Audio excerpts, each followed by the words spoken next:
Chapter 805. Song Xiaoxi, Pang Feiji, take out the solidified rubber. Li Zixuan saw everyone's reaction, but he did not say anything. Everything was within his expectations. Take it out?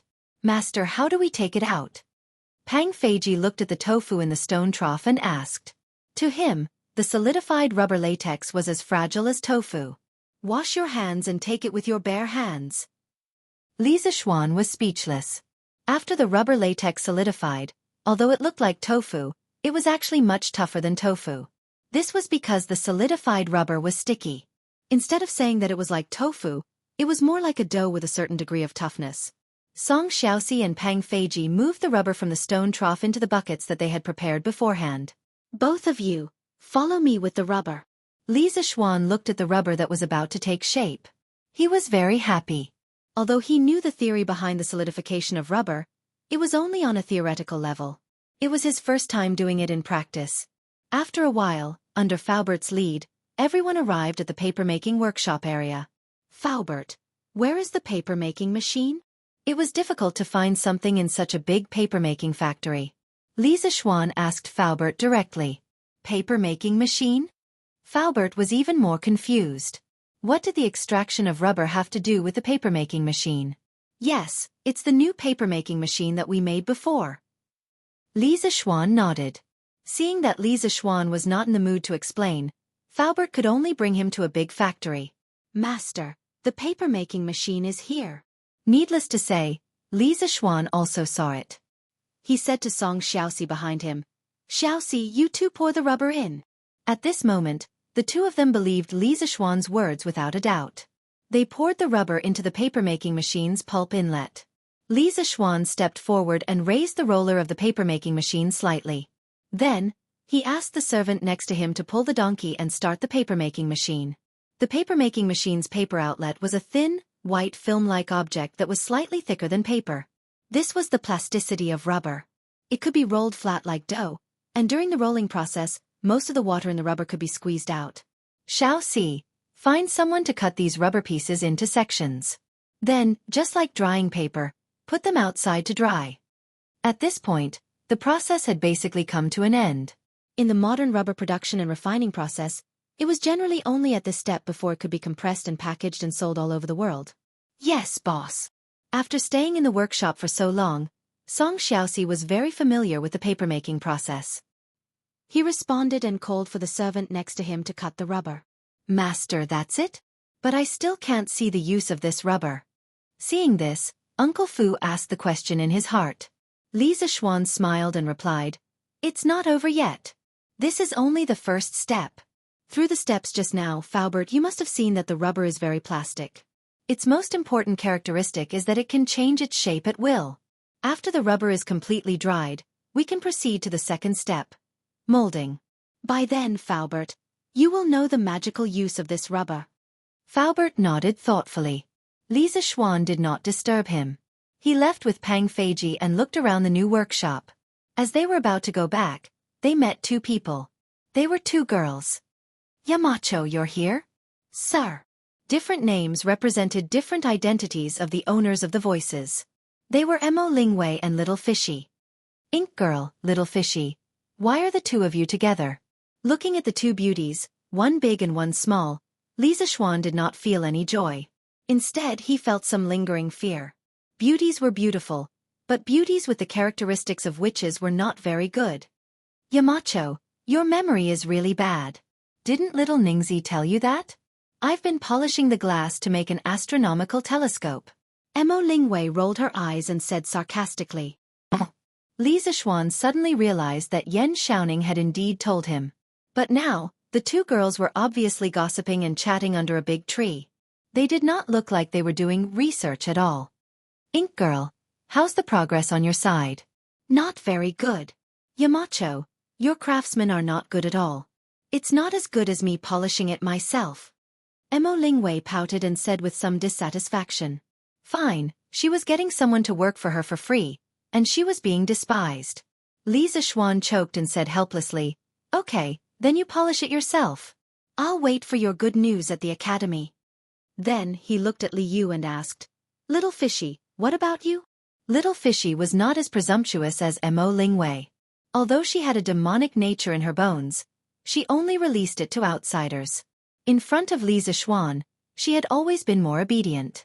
Perhaps it was because Li Zixuan had given her the capital to settle down in Chang'an City, or perhaps it was because Li Zixuan was Meng Wenhao's mentor.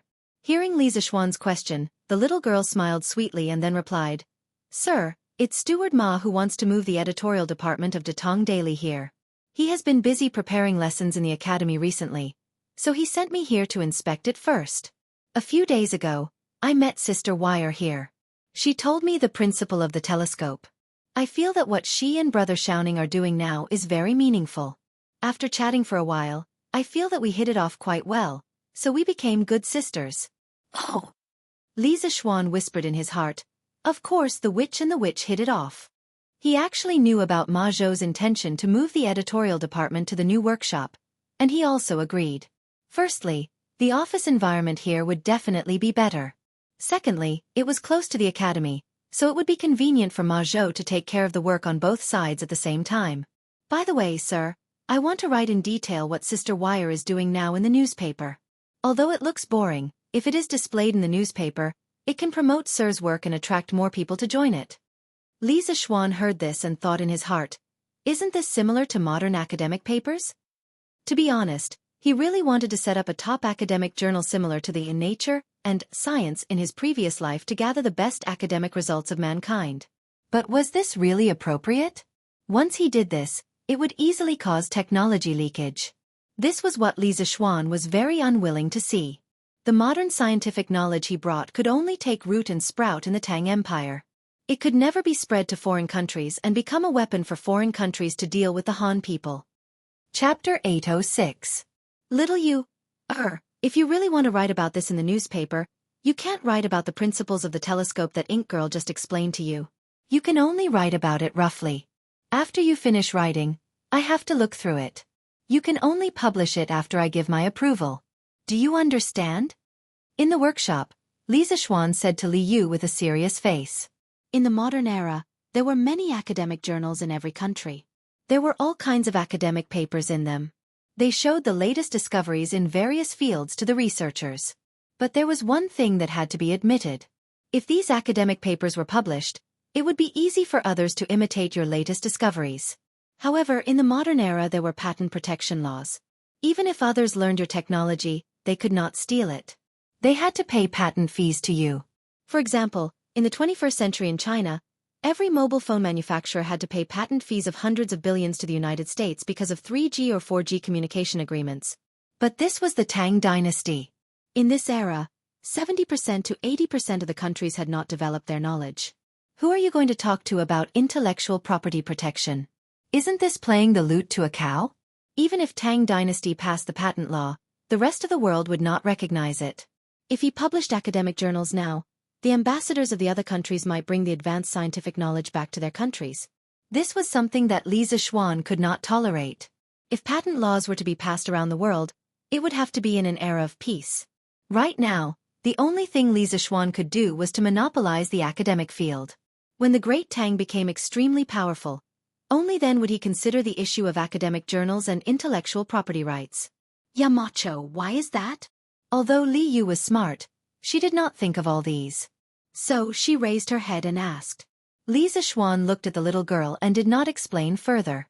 He only said calmly, I just want Tang dynasty to have fewer strong enemies. In this world, other than stealing money, books and tombs, there is another type of thief that specializes in stealing knowledge. Little you, just do as I say. After saying that, he flicked his sleeves and left the workshop, leaving the two little girls in deep thought. Qingke, why are you still here? You haven't returned to the residence?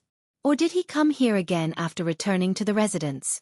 In the evening, with the sound of gongs and drums, the students of Yanhuang College were finally dismissed from school. At the same time, they also ushered in the long-awaited weekend holiday. Sun Zifen, who had been drilled by Chang Yaojin for an entire day, returned to the dormitory, exhausted. He wanted to change his clothes before going home, but he didn't expect to see Li Tai in the dormitory. He immediately exclaimed. Li Tai was half lying on the bed with his head resting on his arm. He was facing the sky, oh no, facing the bedboard above him, and replied, "I'm sorry.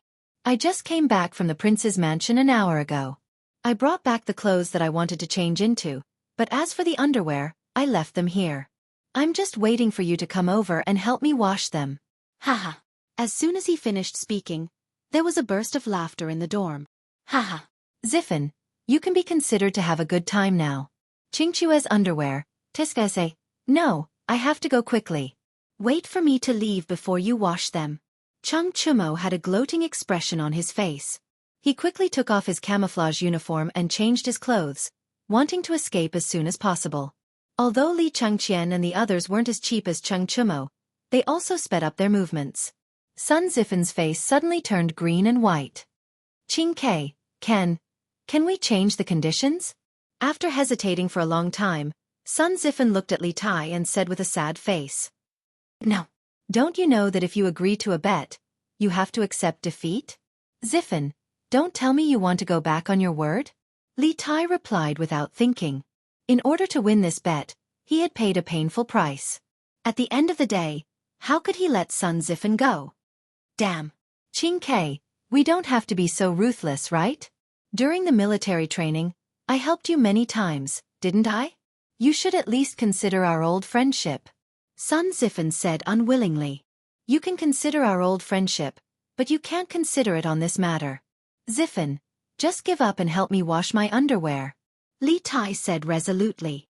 "Is there really no room for compromise?" "There really isn't." "Ziffin, quickly help me wash today's underwear." Li Tai said with a satisfied face as he lay on the bed with his legs crossed. This situation was exactly the same as when he pleaded with Li Zishuan in the morning. However, the person pleading was Sun Ziffin, and the person being begged was himself. Li Tai felt an inexplicable sense of pleasure in his heart. However, when he thought of carrying 20 buckets of water tomorrow, a thick haze appeared in his heart. Damn. You win. So be it. I'm a man of my word. Once I've said it, I'll keep my word. Sun Ziffin roared in grief and indignation. Then, he bent down to pick up Li Tai's underwear from under the bed. Suddenly, a stinky smell hit him in the face. "Oh my god, Qing Ke, with your underwear in our dormitory, the 5 poisons will be avoided, demons and devils will bow their heads, and we will still be alive, unparalleled in the world. Fortunately, I brought back soap operas from home last time." Sun Ziffin quickly covered his nose, took 3 steps back, and said in a muffled voice. This guy was really funny. He actually said the stinky socks in such a literary way. The rest of the people in the dormitory who were originally disgusted by Li Tai's expired socks burst into laughter when they heard Sun Ziffin's words. Haha. Then Ziffin, you don't have to wash them. In the future, hang Qingchue's underwear at the dormitory door. It can also prevent mosquitoes. Chengchumo laughed loudly. If that's really the case, won't we be unable to enter the dormitory in the future? Yuchi Baolin took Chengchumo's word seriously and said with a face full of horror. Li Tai immediately blushed and said, Why are you talking so much nonsense? Ziffin, go wash them quickly. Big brother, Chon Yo, Baolin, Huayu, aren't you guys going home? Haha. I'm going back now. I hope you two have fun, hee hee hee. Chengchumo waved his hand and laughed vulgarly. Then, he dragged Qin Huayu and Yuchi Baolin out. Qing Ke, aren't you going back to Chang'an today? Li Chengqian, who was left behind, stood by Li Tai's bed and asked. I'm not going back. Big brother, you go first. Li Tai stood up and answered. He still had to fetch water tomorrow. Wouldn't it be a waste of energy to run back and forth? All right then, you rest well. I'll go first. Li Chengqian didn't think too much. He nodded and left. Chapter 807. Here, Qing Ke, your footwear is done. After they left, Li Tai lay on the bed alone, humming an unknown tune and shaking his legs, as happy as a lord. After a quarter of an hour, Sun Ziffin came out of the bathroom with a pair of white footwear in his hands. He handed the footwear to Li Tai and said in a muffled voice. Oh, it's done so quickly? Li Tai rolled like a carp and sat up. If it was in the past, with the little fatty's super fat body, he definitely wouldn't be able to do this. And not bad, not bad. It's quite clean. Ziffin, help me dry the footwear again. Li Tai went forward and carefully looked at the footwear in Sun Zifen's hands, then shamelessly asked for a yard after getting an inch. Get lost. Qingke, don't go too far. We didn't agree to dry the clothes in the beginning. If you want to dry them yourself. I'm going out to eat. Sun Zifen wasn't a punching bag that was easy to bully, so he immediately said angrily. Li Tai sighed helplessly. He could only get up and dry the footwear on the clothes rack in the bathroom. Cough cough. This clothes rack wasn't the modern clothes rack invented by Li Zishuan. When he was designing Yanhuang College, how could he have so much free time to think about everything? This clothes rack was a local product of the Tang dynasty. In fact, clothes racks were a type of furniture that existed even earlier than tables, chairs, and beds. There were already clothes racks as early as the Zhou dynasty. During the Zhou dynasty, etiquette was implemented. The aristocrats attached great importance to clothes. In order to meet this need, racks specially used to hang clothes appeared early on. Each dynasty had different forms of clothes racks, and their names were also different. During the spring and autumn period, a horizontal wooden pole used to hang clothes was called chong, also known as mu shi. Hey, Zifen, you still have the appetite to eat? Hee hee. Li Tai was drying the footwear in the bathroom while turning his head to look at Sun Zifen with a smirk. This sentence was quite self-deprecating, but there were only the two of them in the dorm. Anyway, Li Tai didn't care at all. Damn, Qingke, your skin is getting thicker and thicker. You have the nerve to say this kind of thing? Sun Zifen scolded with a look of disdain, then replied, I was lectured by Lu Guogong today. If I don't eat, I'll starve to death. I'd rather die of disgust than starve. Li Tai walked out from inside and said with a smile, Haha, if that's the case, I'll take you to eat. Let me tell you, the food at the small restaurant of the Hu family at the foot of the mountain is delicious. Let's go there and try it. My treat. Sun Zifen looked at Li Tai suspiciously and curled his lips. Han family manor? What kind of delicious restaurant could there be? Qingke, don't tell me you're trying to save money and trick me into going there? Li Tai sneered. Nonsense. Save money? Do you think I, Li Tai, am such a stingy person? It's up to you. Go or not. Fatty wasn't lying this time. Ever since Yanhuang College started, more and more people came here. Some came to visit their children, some came to inspect the environment of the college, and some came purely because of its reputation. Many small restaurants appeared in Plum Village and Han Village, and some even started to sell accommodation. Compared to the restaurants and inns in Chang'an, the small restaurants and inns here could only be described as cheap. Hey, Qingke, I'll go. Wait, I'll go wash my hands first. Sun Zifen finally realized that Li Tai wasn't lying. He quickly followed behind and shouted, Hee hee Xiao Xian. Early the next morning, Cheng Chimo actually appeared in front of Li Zishuan's house. Li Zishuan had already woken up and was eating breakfast with a bowl in his hand. Seeing this idiot smiling foolishly so early in the morning, he said in annoyance, What's wrong? Chonyo, did you get caught in the door early in the morning or something? Why are you smiling foolishly? Cheng Chimo almost vomited blood when he heard that. Han Yushi, who was sitting beside Li Zishuan, rolled her eyes at her husband and quickly got up to greet him. Brother Chonyo, have you eaten breakfast yet? Do you want to get someone to bring you a bowl and chopsticks? Hee hee. Of course. Sister-in-law is the best. Little Xian marrying you is truly a blessing that he cultivated in his previous life. Hearing Han Yushi's words, Cheng Chimo didn't hesitate for a moment. He immediately agreed and even flattered Han Yushi. After saying that, he sat opposite Li Zishuan without hesitation. Han Yushi smiled and asked someone to bring Cheng Chimo a bowl and chopsticks. Hee hee. Sister Lanner, long time no see. Do you want Brother Chonyo to bring you out to play today? Lanner was sitting beside Cheng Chimo. He was a little embarrassed by the little girl's gaze that was obviously saying, Are you here to freeload? Hence, he deliberately changed the topic and joked. Oh, I don't want to. Brother Chonyo, your face is so dark now. It's too embarrassing to go out with you. Lanner wants to go with you. He didn't expect Lanner to be so obsessed with appearances. Her words instantly hurt Cheng Chimo. This military training had caused all the students in the academy to be tanned. He wasn't the only one. Did he have to be so affected by Lanner? Sister Lon, it's not right of you to say that. Previously, Brother Chonyo brought you out to eat a lot of delicious food. What porridge is this? Why is the color so strange? Why does it smell so good? Chang Chumo bantered with Lon for a while. At this moment, the servants brought him a bowl and chopsticks. The bowl was filled with a bowl of porridge that was slightly dark. There were also a few black things on top of it. He didn't know what they were. He sniffed hard and suddenly sighed. This is century egg and lean meat porridge. Li Zishuan replied as he stuffed a mouthful of porridge into his mouth. Century egg and lean meat porridge? Century egg? Is it the century egg that I saw the last time I came to your house? Chang Chumo felt that the name, century egg, was a little familiar. He thought seriously and suddenly shouted. Yes, that's right. It's the century egg that you saw the last time. Speaking of which, you came at the right time. The century egg that I pickled last time is just ready to eat today. You came just in time. Li Zishuan glanced at him and said lightly. Hee, this means that I'm lucky. Let me have a taste. Cheng Chumo laughed proudly. Then, he picked up the small bowl and stuffed the porridge into his mouth. Oh, it's hot. It's really hot. But this century egg and lean meat porridge is really delicious. I didn't know that porridge could be cooked this way. It's really an eye-opener for me. Chapter 808.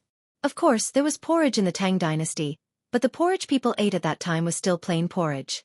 Li Zishuan added century eggs and lean meat into the porridge and made it into a salty porridge.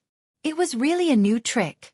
Oh, Xiaoxian, your century egg and lean meat porridge is really tender and delicious. There's also an indescribable fragrance in it. I guess it's the smell of century eggs. Tiskeske, eating a bowl of century egg and lean meat porridge every morning makes me as happy as a god. It was the first time Cheng Chumo had eaten such delicious salty porridge, and he ate 4 big bowls. After the meal, he rubbed his round belly, leaned back in the chair, and sighed with satisfaction. Li Zishuan rolled his eyes. Eating a bowl of century egg and lean meat porridge every morning makes me as happy as a god? Why does it sound more and more like, smoking a cigarette after the deed makes me as happy as a god? Ahem, I misunderstood. Haha, but ugly ox, you just ate 4 bowls. Doesn't that mean you'll be happy for 4 days? Then you don't have to eat for the next 3 days. Li Zishuan joked with a smile. Cheng Chumo choked on his words, but his skin had always been thicker than the city walls, and he was born to be a bully. How could he be defeated by a sentence? Haha, Xiaoxian, that's not how you calculate things. A bowl of century egg and lean meat porridge can make me happy for the whole day. I ate 4 bowls, so I'll be 4 times happier for the whole day. Cheng Chumo laughed shamelessly. Li Zishuan was amused by this guy, and said, Ugly ox, why are you talking nonsense now? Since you like it so much, you can bring a basket of century eggs back later. See if Uncle Cheng likes them. Now that the first batch of century eggs was made, he had to promote it as soon as possible. The best way was to promote it from the people in the circle, and at the same time, do them a favor. Ha! That's good. Xiaoxian, you have to give me more later. My dad will definitely like it. Sigh, I wonder how long these century eggs can be stored? The weather is so hot now. Cheng Chumo finally used his brain this time. After being happy for a while, he suddenly thought of a question and asked. Li Zishuan smiled and replied, You don't have to worry about that. As long as you don't peel off the lime sawdust on the outside of the egg and put it in a ventilated and cool place, it can be stored for at least 3 months. The taste and texture will not change, and it can be maintained for at most 5 months. Hee, that's good. I was worried that it would spoil before I finished it. Cheng Chumo scratched his head and pretended to be relieved. Then he slapped his thigh and exclaimed, Hey! Something's not right. Little Xian, even if you give me century eggs, no one in my family knows how to make them. Li Zishuan said helplessly, What's so difficult about that? You can just cut up the century egg and cook it with the lean meat. Then you can add some salt. Wouldn't it become century egg and lean meat porridge? Oh, there's another way to eat the century egg, which is to directly mix it with cold sauce. You can ask your cook to cut each century egg into 4 pieces, sprinkle some salt on it, pour some vinegar, and mash some garlic into it. Then you can eat it directly. Do you remember? Chung Chumo frowned and said after a while, I roughly remember. I'll ask my cook to try it when I return to Chang'an. He was still living in the villa in Yunshan. He still had to bring the century eggs that Li Zixuan gave him back to Chang'an and ask his cook to process them. Li Zixuan shook his head and chatted with Chung Chumo for a while. Seeing that this guy had the intention to leave, he asked someone to fetch a basket of century eggs for Chung Chumo. Chung Chumo took it and left directly. Creak, creak, creak. Huff, huff. The morning of Yanhuang College on the weekend was quiet and peaceful. Only the sounds of insects, fish, and birds in the forest could be heard, as well as the squeaking of the shoulder pole and someone's panting. Li Tai was carrying 2 buckets of well water that had just been fetched from the well in the east of the college. He was staggering on the cement path with difficulty. The clothes on his back were completely soaked in sweat. He must have started fetching water a long time ago. Huff, huff. Damn. Why did the college dig the well so far away from the dormitory? Isn't this a trap? Li Tai put the buckets on the ground to rest. The little fatty put his hands on his waist and panted heavily. He looked at the dormitory that was far away in front of him, which was estimated to be hundreds of feet away. He sighed and complained in a low voice. After more than half a month of military training, his body was stronger than before, but when had he ever done such physical work? His shoulders couldn't withstand such grinding. Not to mention 20 buckets of water. Even 6 buckets of water would cause the skin on his shoulders to break. Sigh. This can't go on. After a while, there will be more and more people in the college. If they see me fetching water, won't it be embarrassing? Li Tai wiped his sweat and muttered to himself. He had specially woken up early today to start fetching water while there were still fewer people in the college. He wanted to finish his work early, but he didn't expect that he would have to waste so much energy every time he fetched 2 buckets of water. He felt that his body was about to be hollowed out. Sigh. Isn't this Qing Ke? I was wondering why you weren't in the dormitory so early in the morning. So you came here to fetch water. Did the sun rise from the west today? Our Prince Wei is actually fetching water for the college? Most of the time, what you didn't want would come to you. Just as Li Tai was sighing to himself, Sun Zifen suddenly walked over from the side. After seeing Li Tai and the 2 buckets of water at his feet, Sun Zifen was shocked at first. Then, he laughed evilly and walked up to them. Zifen, don't go overboard. It's so early in the morning. Why aren't you sleeping in? What are you doing here? Li Tai's heart thumped wildly when he heard someone speak. However, when he saw that the person who spoke was Sun Zifen, he was slightly relieved, but his expression was still unnatural. Haha. Qing Ke, why aren't you sleeping in the morning? Why are you fetching water here? Sun Zifen crossed his arms in front of his chest and stood to the side with an inexplicable smile. Li Tai didn't know how to explain. If he told the truth, he would definitely be laughed at by Sun Zifen. If that was the case, wouldn't he be happy for nothing yesterday? Haha. I got it. Sun Zifen glanced at Li Tai's expression and suddenly shouted, scaring Li Tai. Sun Zifen continued, It must be Yamacho. Yamacho must have asked you to fetch water. Otherwise, who in Yanhuang College would dare to ask you to fetch water? What do you think? Am I right, Qing Ke? This little joker's analysis at the critical moment was very reasonable. He had actually guessed it right. Li Tai's heart skipped a beat. His expression changed for a while, and finally he could only admit, So what? It's none of your business. Sun Zifen wasn't angry at all. Instead, he laughed gloatingly. Haha. Qing Ke, you also have a day like this? What do you think? How many buckets of water did Yamacho ask you to fetch? Do you want me to help you? Chapter 809. I don't need it. Li Tai roared angrily as he looked at Sun Zifen, who was laughing maniacally in front of him. Then, he bent down, picked up 2 buckets filled with well water, and staggered toward the dormitory with great difficulty. Sun Zifen was not annoyed. He looked at Li Tai's back with a grin and then walked toward the canteen. Considering that many students were from other places, the academy's canteen still provided food on weekends.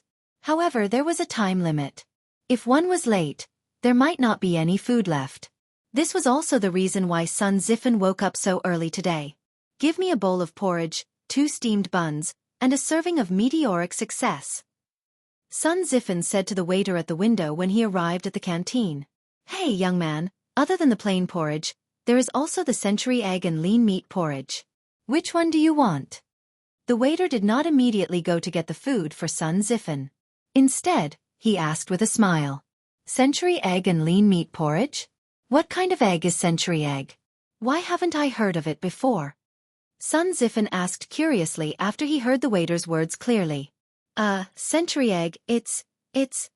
The waiter could not answer the question of what kind of egg century egg was. He stuttered for a long time, which made Sun Zifen a little impatient.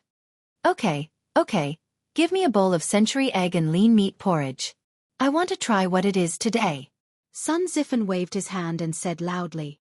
Oh, okay. The waiter laughed and went to prepare the food for Sun Zifen.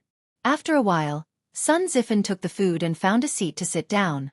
Looking at the dark porridge in front of him, he frowned slightly. This was because the porridge did not look as good as the plain porridge. It smells pretty good. Sun Zifen lowered his head and sniffed. He was a little surprised. Then, he picked up a small spoon and began to eat the porridge. As soon as the fresh, tender and thick porridge entered his mouth, the unique fragrance of century egg spread in Sun Zifen's mouth and filled every taste bud on the tip of his tongue. Wonderful. Wonderful. Wonderful. Porridge can be so delicious. This century egg and lean meat porridge is amazing. Sun Zifan stuffed 3 or 4 mouthfuls of congee with pork and century egg into his mouth, and then kept shouting that it was delicious. At this time, many students had also entered the cafeteria.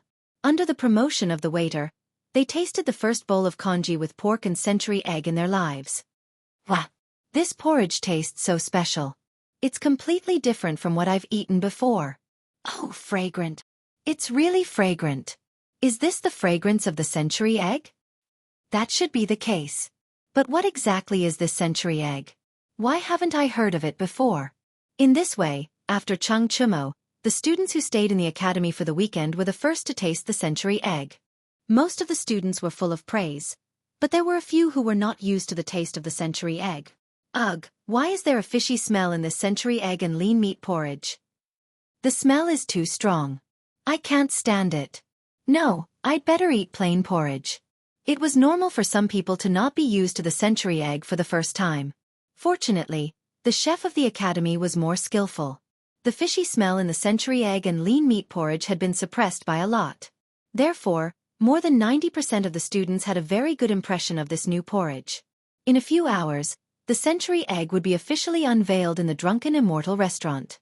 By then, more and more people in Chang'an City would be able to enjoy the century egg.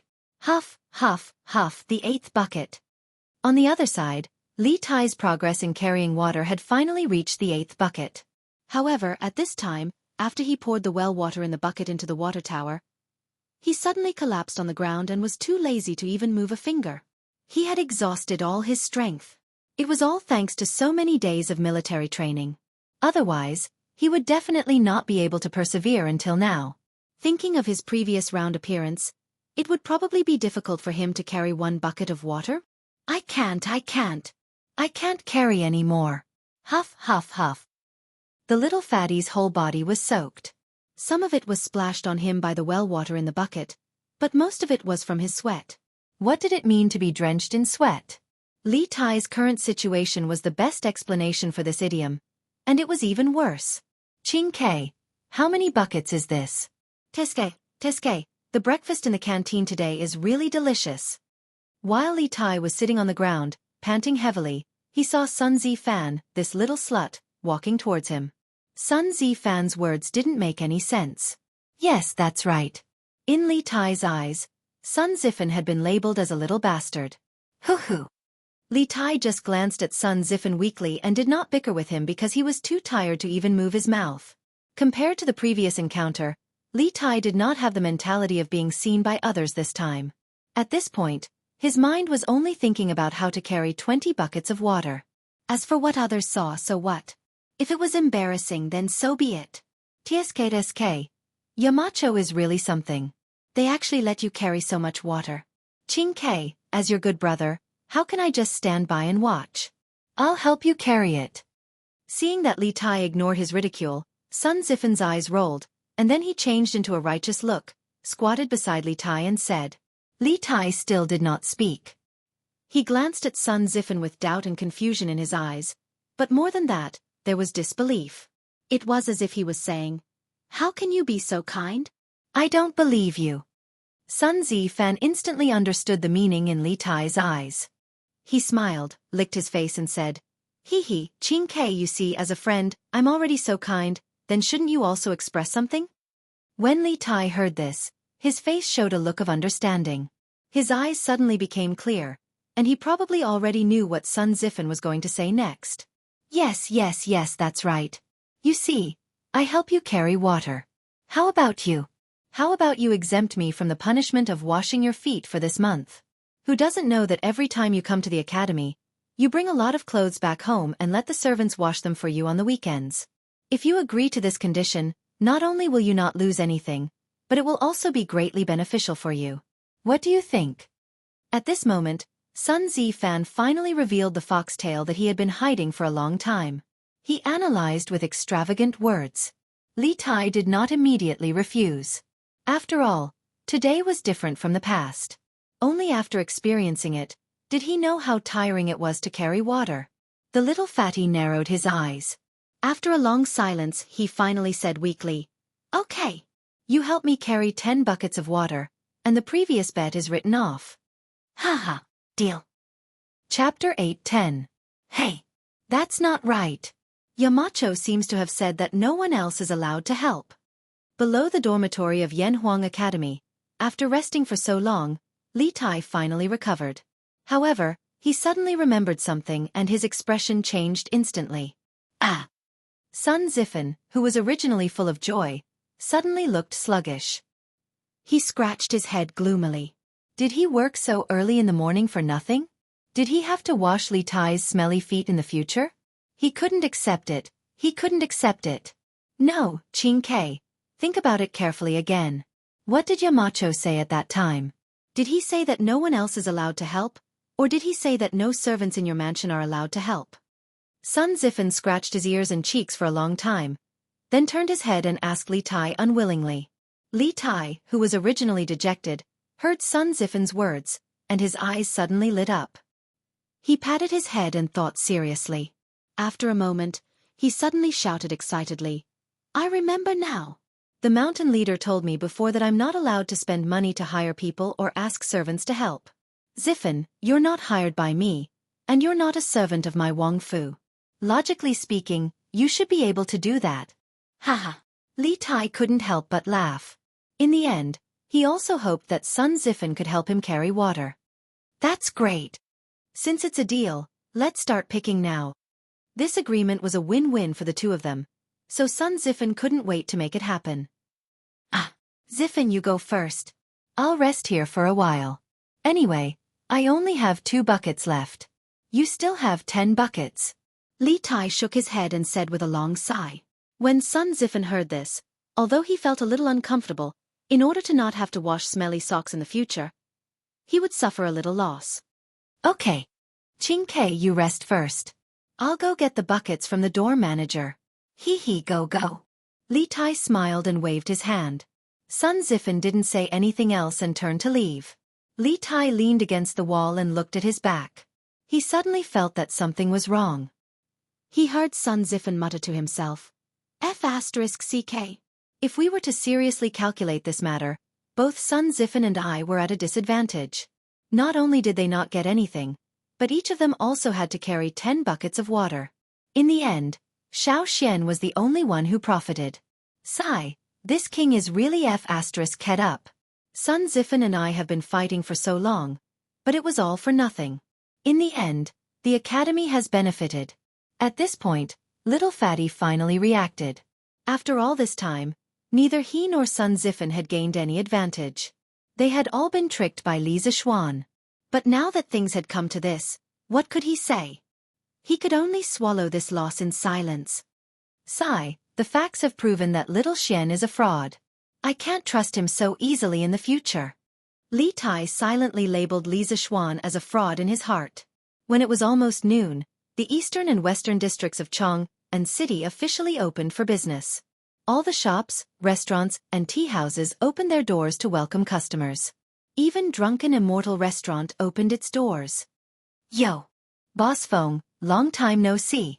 I heard that you have been conferred the title of righteous merchant by His Majesty. Congratulations!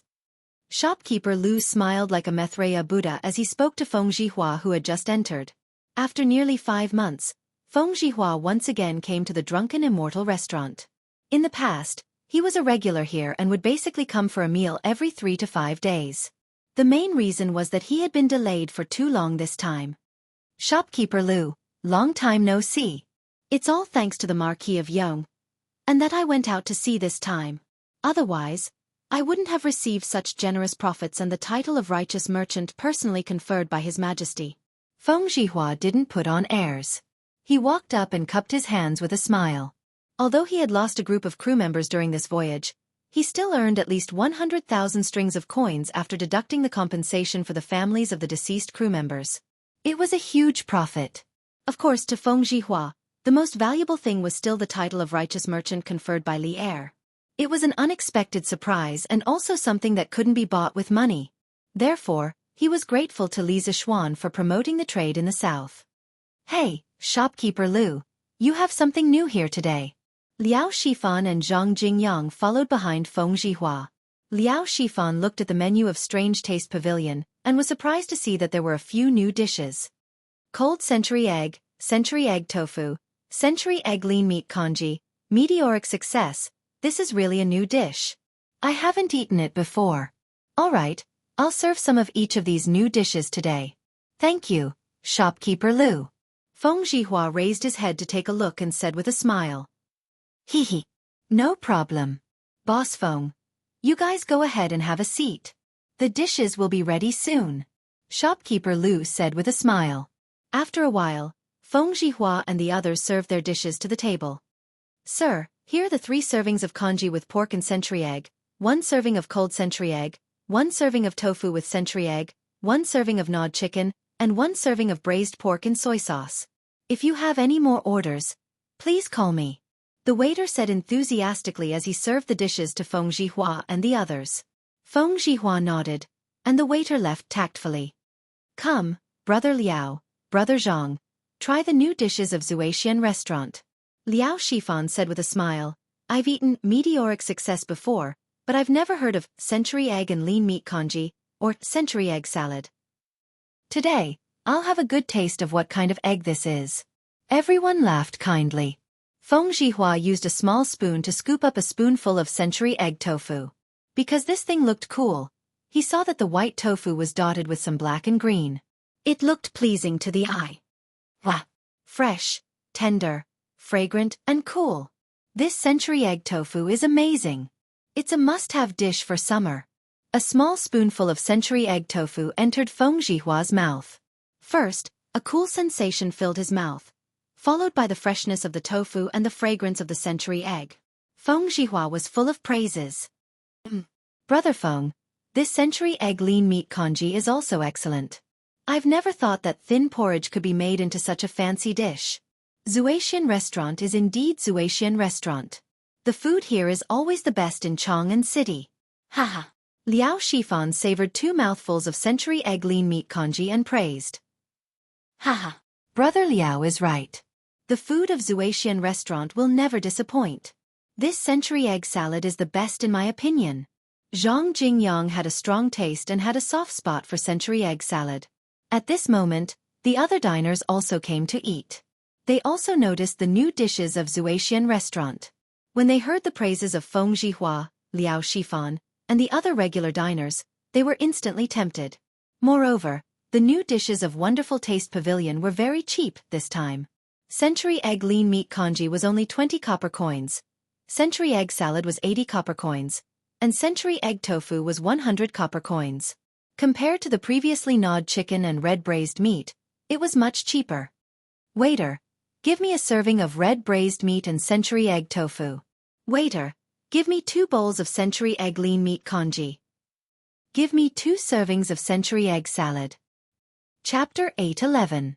The reason why the congee with pork and century egg, the tofu with century egg, and the cold-tossed century egg were so cheap was that Li Zishuan wanted to sell the century egg on a large scale as soon as possible.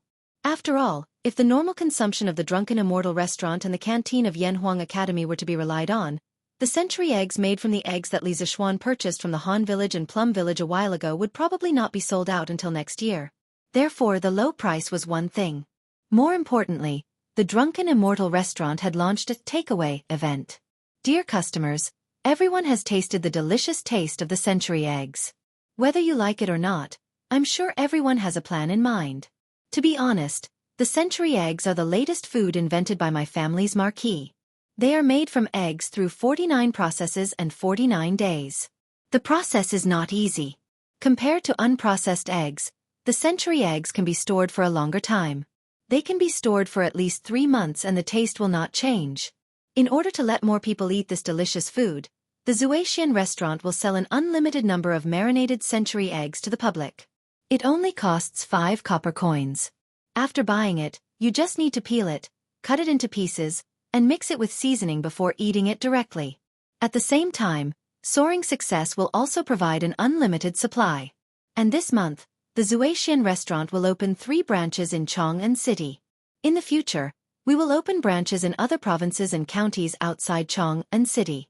At that time, you may be able to eat the delicacies of the Xianxia restaurant in your own shops. After about half an hour, shopkeeper Lu saw that most of the diners in the restaurant were almost done eating. He walked to a table and announced to the crowd with a smile. When the diners heard this, they were all overjoyed.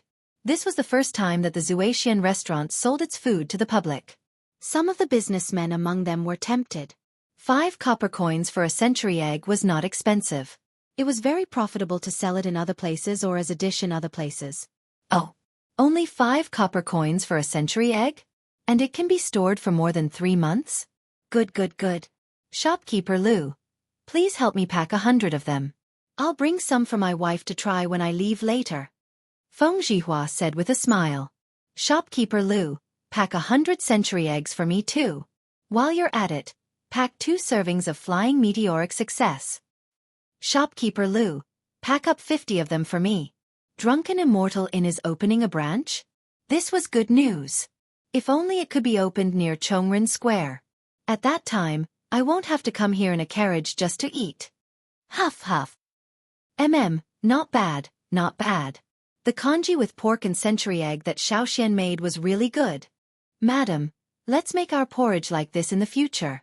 This kind of salty porridge is more enjoyable. Cheng Residence. Lunchtime. Chang Yaojin finished a bowl of congee with pork and century egg in no time. He wiped his mouth and said with satisfaction. Madam Chang rolled her eyes at Cheng Yaojin and said, Look at you, insisting that the kitchen make this congee with pork and century egg in the middle of the day. Which family eats porridge for lunch? But this cold congee with century egg is not bad. Cheng Yaojin touched his nose embarrassedly. Actually, he couldn't be blamed for this. It was mainly because after Cheng Chumo came back, he bragged that the congee with pork and century egg that he ate at Li Zixuan's house was one of a kind. That was why he ordered the kitchen to make congee with pork and century egg for lunch. Ahem. It doesn't matter. The important thing is that Madam thinks that the century egg is delicious. Madam Cheng sighed helplessly. Suddenly, she seemed to have thought of something. By the way, old master, I heard from Cho Nyo that the Duke of Yong'an's family is buying eggs from their farmers in large quantities. I guess they're using them to make century eggs, right? Cheng Yaojin stroked his beard and nodded. I heard Xiaoxian mention it at the academy. It was mainly because there were so many eggs in Chang'an City that they couldn't sell them. No one bought one for 2 copper coins. The farmers of his 2 farms had accumulated a lot of eggs. Seeing that they were going to spoil soon, Xiaoxian thought of a way to find a way out for the farmers. I have to say that this child is really resourceful. He actually came up with such an idea. Besides, this century egg is to my liking. Cho Nyo, after we finish eating, pick a few dozen century eggs and send them to the Qin family. Cheng Chumo's mouth was still stuffed with century egg and tofu. When he heard this, he directly spoke with a lisp. Father, there's no need. Xiaoxian has already sent them door to door. I reckon that even His Majesty is eating his century eggs now. Cheng Yaojin was stunned. Then, he came back to his senses and couldn't help but laugh. Heh, this kid is really good at doing business.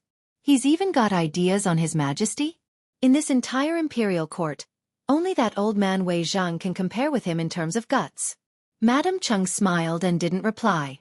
She hesitated for a while and said, I just don't know how this child made the century eggs with eggs. They can actually be preserved for such a long time?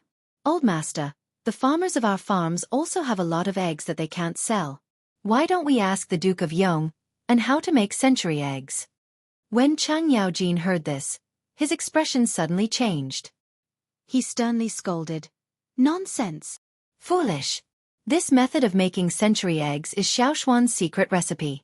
As elders, how can we snatch something from the younger generation? If this gets out, where will I, Qingjijia, put my old face? You're scheming for a source of wealth. Seeing Chang Yaojin throw a rare tantrum, Cheng Chumo and Cheng Chuliang at the dining table quickly put down their chopsticks and quietly sat on the stools without saying a word. Madame Cheng, who was used to being domineering, didn't dare to talk back at this moment. In the end, Cheng Yaojin was the backbone of this family. Usually, Cheng Yaojin wouldn't haggle with her over small matters and would go along with her wishes. However, when it came to major issues, no one in this family dared to refute Cheng Yaojin's opinions. Old master, I didn't say that I want to snatch the Duke of Yong En's secret recipe. I'm just asking you if we can cooperate with the Duke of Yong En. After all, our farm is rearing a lot of chickens this year. Madame Cheng paused for a moment before opening her mouth to explain. Chang Yaojin's expression softened slightly. He thought for a moment and said, Don't think about snatching Xiaoshuan's money. Xiaoshuan's winery has already brought us a lot of income. One must be content with what one has. Our family doesn't have to worry about money now. However, Madame's question is reasonable. This old man will go back and talk to Xiaoxian. Let's see if he can buy all of the eggs in our farm. And that's fine too. This year, the farm's grain production has decreased. This way, it can be considered as an additional source of income for the farmers. Madame Cheng nodded and said softly. Cheng Chumo and Cheng Chuliang didn't care about this. When the two saw that their mother had reconciled with them, they lowered their heads and began to eat fiercely.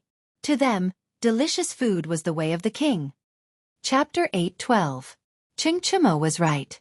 Not only did the Cheng family receive the century eggs from Li Zishuan, but the Qin family, Niu family, Yuqi family, Li Jing family, Li Shaogong family, Fang Xianling family, Zhang Sun Wuji family, and Wei Jing family all received hundreds of century eggs and a recipe for making century eggs.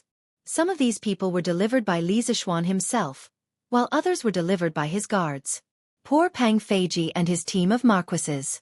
They were originally civil servants in charge of maintaining the security of Chang'an City, but now they had become delivery men for Li Zishuan.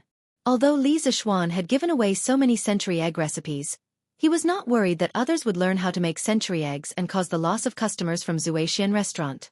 That was because the most authentic way of cooking was always in the hands of Zuaxian restaurant. Just like crayfish and hairy crabs in his previous life, the recipe could be found on the internet. But why were there so many people willing to eat in restaurants? Food was not something that could be made delicious just because you knew how to make it. Therefore, not only was he not afraid of others learning, but he also encouraged others to learn.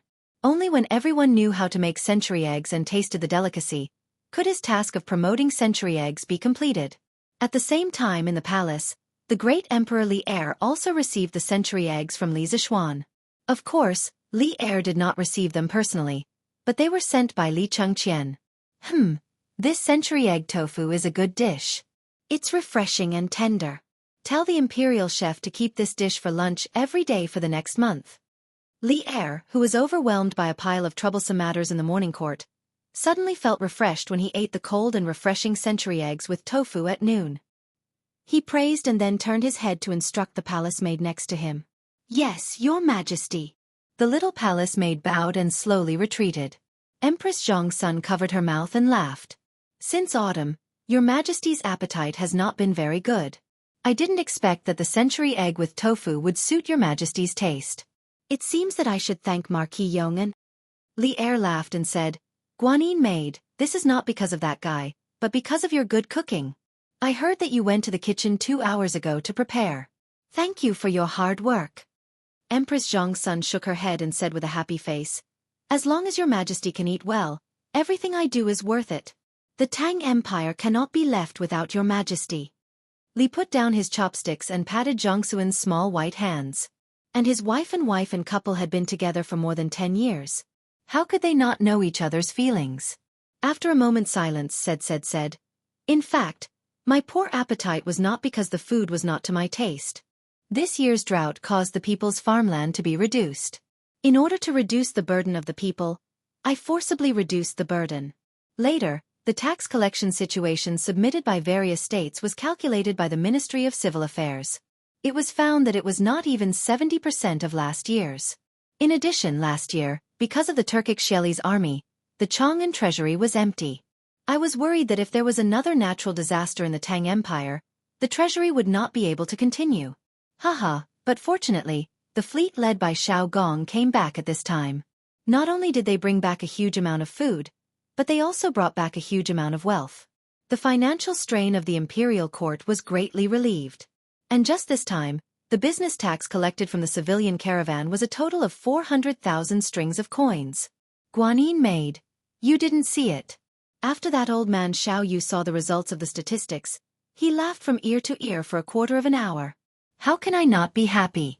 At the end of his speech, Li Er's mood became high, and a long-lost relaxed smile appeared on his face. Empress Zhong's son looked at the man in front of her with a complicated mood. She sighed and said, "Your Majesty is wholeheartedly for the country and the people. You are happy for the world, but also sad for the world.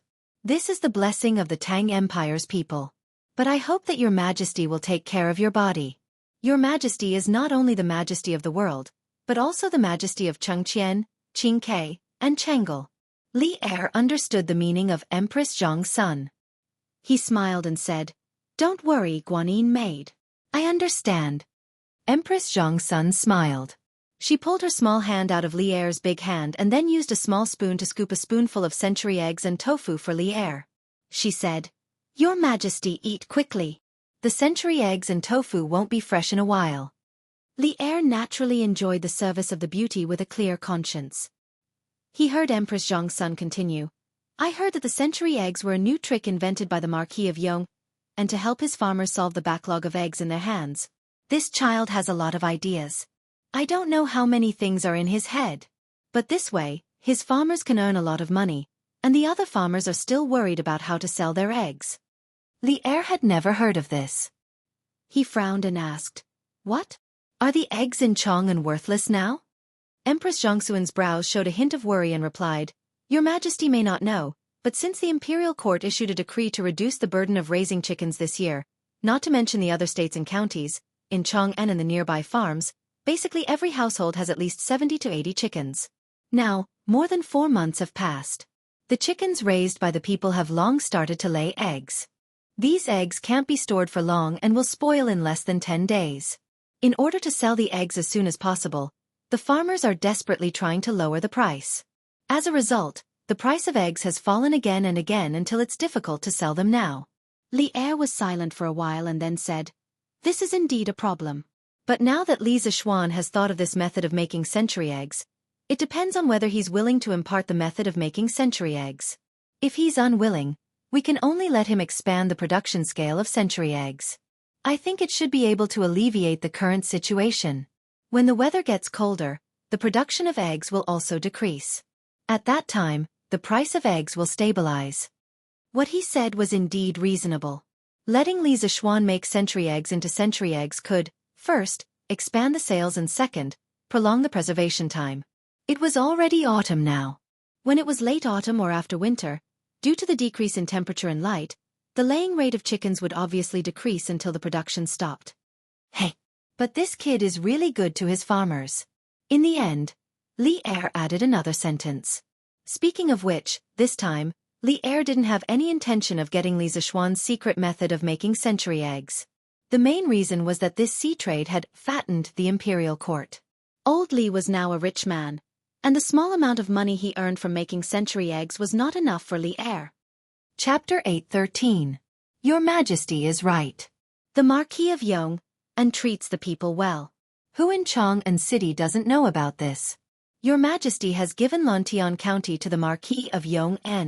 I heard that some of the farmers in the villages close to Lantian County all sighed when they heard the news, regretting that their villages were not the Marquis of Yong. From this it can be seen how kind this child is usually. In the Li Zheng Palace, Empress Zhang's son heard Li Er's words and chuckled. Kind. Hearing this, Li Er suddenly smiled mysteriously and said, "This kid has never been a kind person. Guanyin maid, you don't know, but the day before yesterday, this kid was still spouting nonsense in the morning court. He said that the peace of the Tang Empire was not obtained by blindly giving in, but by the soldiers using their blood and fists. The Tang people need to have pride. The Tang people are not afraid of war. Even if the entire world attacks the Tang Empire, the Tang Empire will be able to break through. Listen to this. Sometimes, this kid is filled with killing intent. At such a young age, he has so much hostility. It is really unbelievable. Right now, he has already been labeled as a traitor by many officials in the court." Hearing this, Empress Zhang's son was silent for a while. Then, she smiled and said, "This kid's personality is probably what your majesty wants, right? And what this kid said is not wrong at all. The peace of the Tang Empire today was obtained by your majesty leading a group of generals using their blood. After being with Li Er for so many years, how could Empress Zhang's son not understand the true thoughts in Li Er's heart? She could tell at a glance that even though Li Er was criticizing Li Zishuan in all sorts of ways, his words were filled with admiration. Haha. Guanyin maid understands me. That's right, although this kid is often muddle-headed, I admire the spirit and sharpness in his bones. In the future, when I am old, the generals of this generation will not be able to lift their swords. I hope that this kid Li Zishuan can take up the heavy responsibility and help Xianxia well. Just like the title I gave him, Yong and Yongan, protect the Tang Empire forever." Li Zishuan naturally did not know about the conversation that happened in the palace. Li Er also did not know that his precious son was being tortured fetching water in Yanhuang College. If he knew, his conversation with Empress Zhang's son would probably be to scold Li Zishuan and not praise. Speaking of which, Li Zishuan was busy going to Chang'an City in the morning to send gifts to the big shots. In order to keep smiling, his face was a little stiff from smiling. And then, he went to the workshop to teach Faubert's rubber. Ants. Unexpectedly, just as he was about to leave, an uninvited guest came. An uninvited guest with unprecedented strength.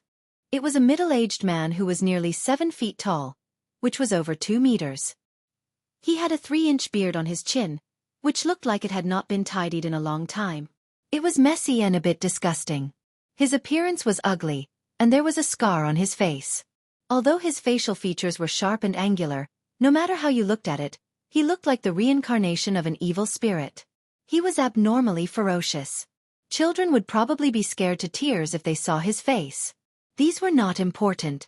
The most important thing was that Li Zishuan felt a very majestic and turbulent power of flesh and blood from this man, indicating that this man's physical cultivation had reached a very terrifying realm. In his impression, only the golden body of Arhut of the Shaolin Temple could be comparable to it. What was worse was that the moment this man stood there, Li Zishuan felt an extremely heavy pressure.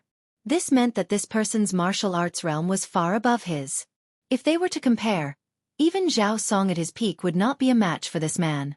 At first glance, Li Zishuan determined that the man was a master at the peak of the master stage, or even a half step into the great master stage. His strength was not inferior to his martial uncles in Longhu Mountain. If they were to fight to the death, perhaps only his genius youngest martial uncle would be able to fight him. Wouldn't you be nervous if a ferocious-looking man with terrifying strength was blocking your door? The true qi in Li Zishuan's body quickly began to revolve, and he raised his guard to 120%. If this person really wanted to attack him, he should be able to escape with all his strength, but could he escape? No. Behind him were his father, mother, wife, and sister. Not far from where he was, there were hundreds of teachers and students from Yanhuang College. If such a powerful devil was allowed to wreak havoc, no one in Yunshan would be able to keep him in check. When did a monster with such a terrifying cultivation appear in Chang'an City? Did this man come with ill intentions or was he looking for something? Li Zishuan's heart was filled with vigilance and doubts. Senior, may I know your honorific name? Why have you come to Yunshan? Li Zishuan stepped forward slowly, saluted and cupped his fists. Previously, Li Zishuan was sizing up the man. In fact, the man was also sizing up Li Zishuan. At this moment, when he saw Li Zishuan step forward and salute, He narrowed his eyes and smiled instead of answering. You are Li Zixuan, right? The last disciple of Taoist Ling Su of Celestial Master Sect in Longhu Mountain? Not bad, not bad. Little boy, you have guts. You have not disgraced the name of Spiritual Master Ling Su. Li Zixuan's heart moved slightly. This man knew his master? This should be easy to handle. Generally speaking, as long as someone knew his master, they would give him some face. He had to admit that the name of Spiritual Master Ling Su was very useful. Senior, since you know my master, then you are an old friend. Please come in and have some tea. Li Zixuan smiled and tried to get close to the man. After all, it would be best to be friends with such a powerful person. Who knew that when the man heard this, he would actually pull out the 4-foot-long broadsword on his back. He casually waved the broadsword and then gently placed it on the ground. The hard cement floor was actually cut open like a piece of tofu. The man laughed loudly and said, Huh. Junior, I am not here to drink tea. I am here to compete with you. I want to see how much of Spiritual Master Ling Su's teachings you have. If you can win against me, that's fine. If you lose. This is, husband. Coincidentally, at this moment, Han Yushi came out with Madame Li, followed by Li Jingma and Lan They must have heard the commotion in the front yard and ran out. Hee hee, little boy, if you lose, it means that your skills are not good enough. I will clean up the house for Spiritual Master Ling Su. Don't even think about leaving a single person in your yard alive. The curly-bearded man pointed at the people behind Li Zixuan and said with a ferocious expression. He came with ill intentions. As expected. He came with ill intentions. Now that the situation had developed in the worst direction, Li Zixuan's complexion suddenly changed greatly. His heart also sank. This old bastard with extremely high martial arts was actually here to pick a fight. Chapter 8:14. Yunshan Villa. Li Zixuan didn't hesitate when he saw that the bearded man didn't come with good intentions. He turned around and said anxiously, Wife, help father and mother back to the house. Lan, you go back too. Don't worry, I'll be fine.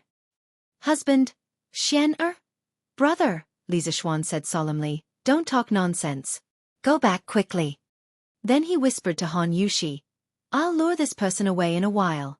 You guys take the opportunity to leave quickly. Otherwise, I'm afraid I can't beat this person with my worries. If you really want to help me, you can go to the academy or Chong and to get reinforcements. Don't be so wishy-washy. Mrs. Li muttered unwillingly in a low voice. Li Jingma pulled her away and said, Madam, it's useless to say more. We'll only be in the way here. Is right. If we really want to help him, we should hurry up and escape to get reinforcements. Seeing that his father was decisive at the critical moment, Li Zixuan felt relieved and turned to deal with the bearded man. In fact, he was bragging a lot. Even if his family left and he had nothing to worry about, he still wasn't sure he could beat this person in front of him.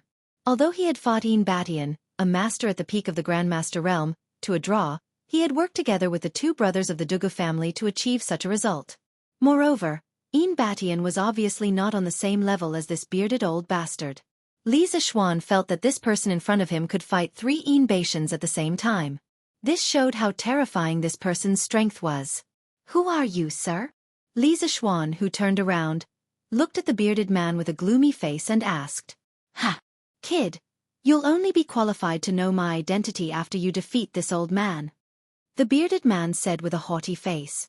You're King the best. Li Zixuan cursed in his heart when he heard this.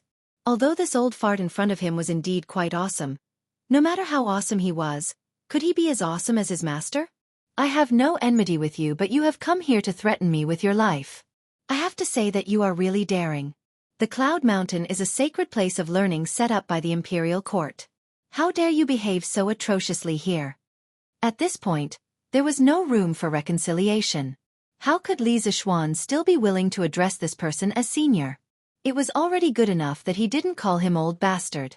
There was no need for him to be polite. The man grinned and said with a smile, Heh, are you angry from embarrassment? Enough idle chatter. This old man is not here to bicker with you.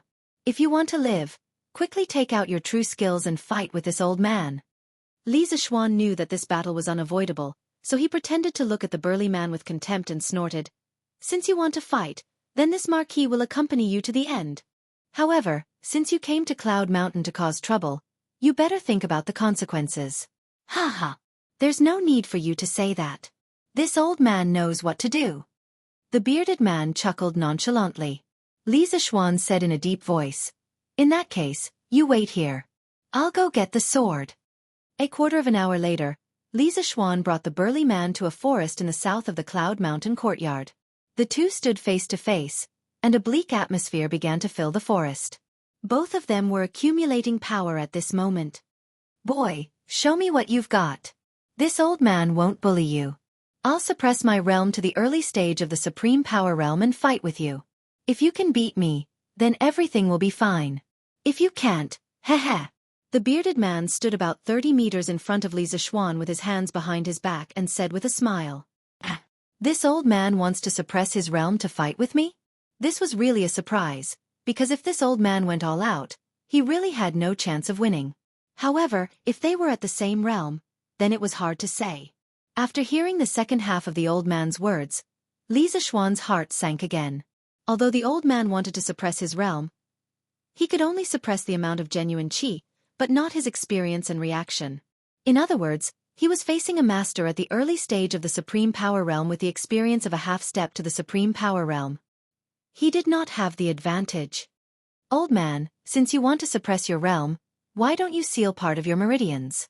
Otherwise, I'm afraid that if I beat you until you cry, you'll be shameless and forcibly raise your realm to make trouble for me." Li Zishuan figured it out. It was better for the old man to suppress his realm than not, but he was afraid that the burly man would contradict him. In his impression, there was indeed a way to seal part of the meridians in Jianghu, so he said so. "Boy, you're so arrogant. Well, I'll seal it. This acupoint can be maintained for an hour. In this hour, whether I want to or not, I'll only be at the early stage of the Supreme Power Realm. But even at the early stage of the Supreme Power Realm, you're not my opponent." The bearded man sneered. Then, he used his right hand to tap on his own body 3 times, and his aura suddenly dropped. The first move of 9 Taishan swords, ride the wind to the 9th heaven. When Li Zishuan saw that the bearded man had finished sealing his acupoints, he took advantage of the fact that the bearded man was unprepared and used the first style of the 9 Taishan swords to launch a surprise attack. At this time, he didn't have the time to talk nonsense with this old thing. 9 Taishan swords? You deserve to be his last disciple. Immortal Lingshu actually taught you the supreme sword skills derived from Taishan Sutra? But your master certainly doesn't want you to use these sword skills to make a sneak attack, right? In the face of this sudden sword from beyond the heavens, the bearded man's face did not show any signs of panic. He sneered and unhurriedly lifted up his enormous scimitar from the ground. His entire body skyrocketed, and his large scimitar fiercely chopped towards Li Zishuan's unexpected sword. Seeing that the man's scimitar had been formed in the blink of an eye, Li Zishuan knew that it was not good, because the man's reaction speed was far beyond his expectation. Moreover, the man's scimitar was obviously powerful, and he could not take it. Moreover, his wind-chasing sword might be damaged because of this. At this time, it was too late to withdraw the move. Li Zishuan had an idea. He lifted his long sword and changed his move temporarily, using pushing the boat with the current. The expected collision between the scimitar and the sword did not happen. The wind-chasing sword was like a magnet, and firmly sucked the scimitar in the bearded man's hand. Then, Li Zishuan's wrist moved slightly, and with 2 twists of the sword, the tyrannical force on the scimitar was immediately deflected. Sacrificing oneself to follow others, failing to lead in, pulling 1,000 pounds with 4 tails. That's right, this guy changed his move to Taiji sword at the last moment.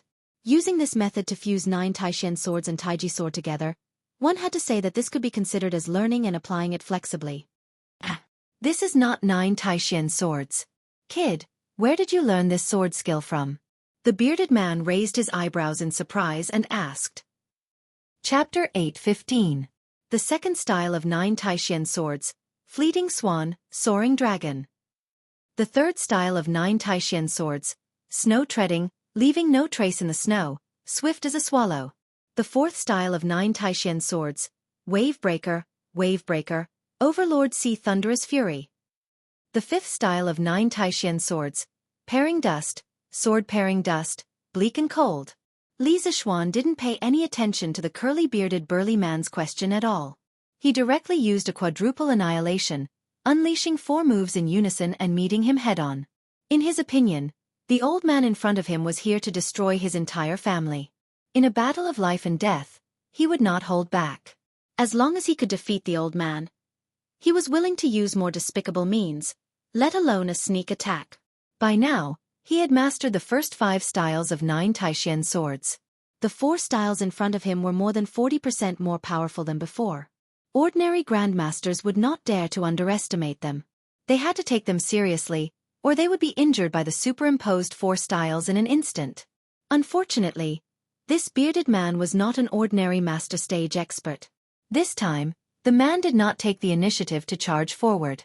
Facing this extremely powerful sword that had been enhanced by the consecutive moves, he closed his eyes. Then, he suddenly took 3 steps to the left and turned around abruptly. He raised his broadsword and placed it in front of his forehead. Clang! The 5th style of 9 Taishan swords, Pairing Dust, had been enhanced by the power of the first 4 moves. Its speed and strength were naturally extraordinary. The most prominent feature of this sword was its explosive power. When the tip of wind-chasing sword came into contact with the bearded man's saber, sparks flew from the intense collision. However, the man's lower body was extremely stable, as though he was a huge tree rooted in the ground, not moving at all. However, due to the inertia of the wind-chasing sword, it was still advancing towards the man's face. The entire sword immediately bent into an arc. The saber in the man's hand also began to deform from the violent collision. If this continued, it would be hard to tell if the saber or the sword would break first. Heh! The power can be superimposed. This 9 Taishan swords is indeed something. The bearded man laughed softly. Then, his 2 hands held the 2 ends of the broadsword. Then, he took the initiative to bend the broadsword inwards, gradually turning it into a reverse bow. F***CK, this is bad.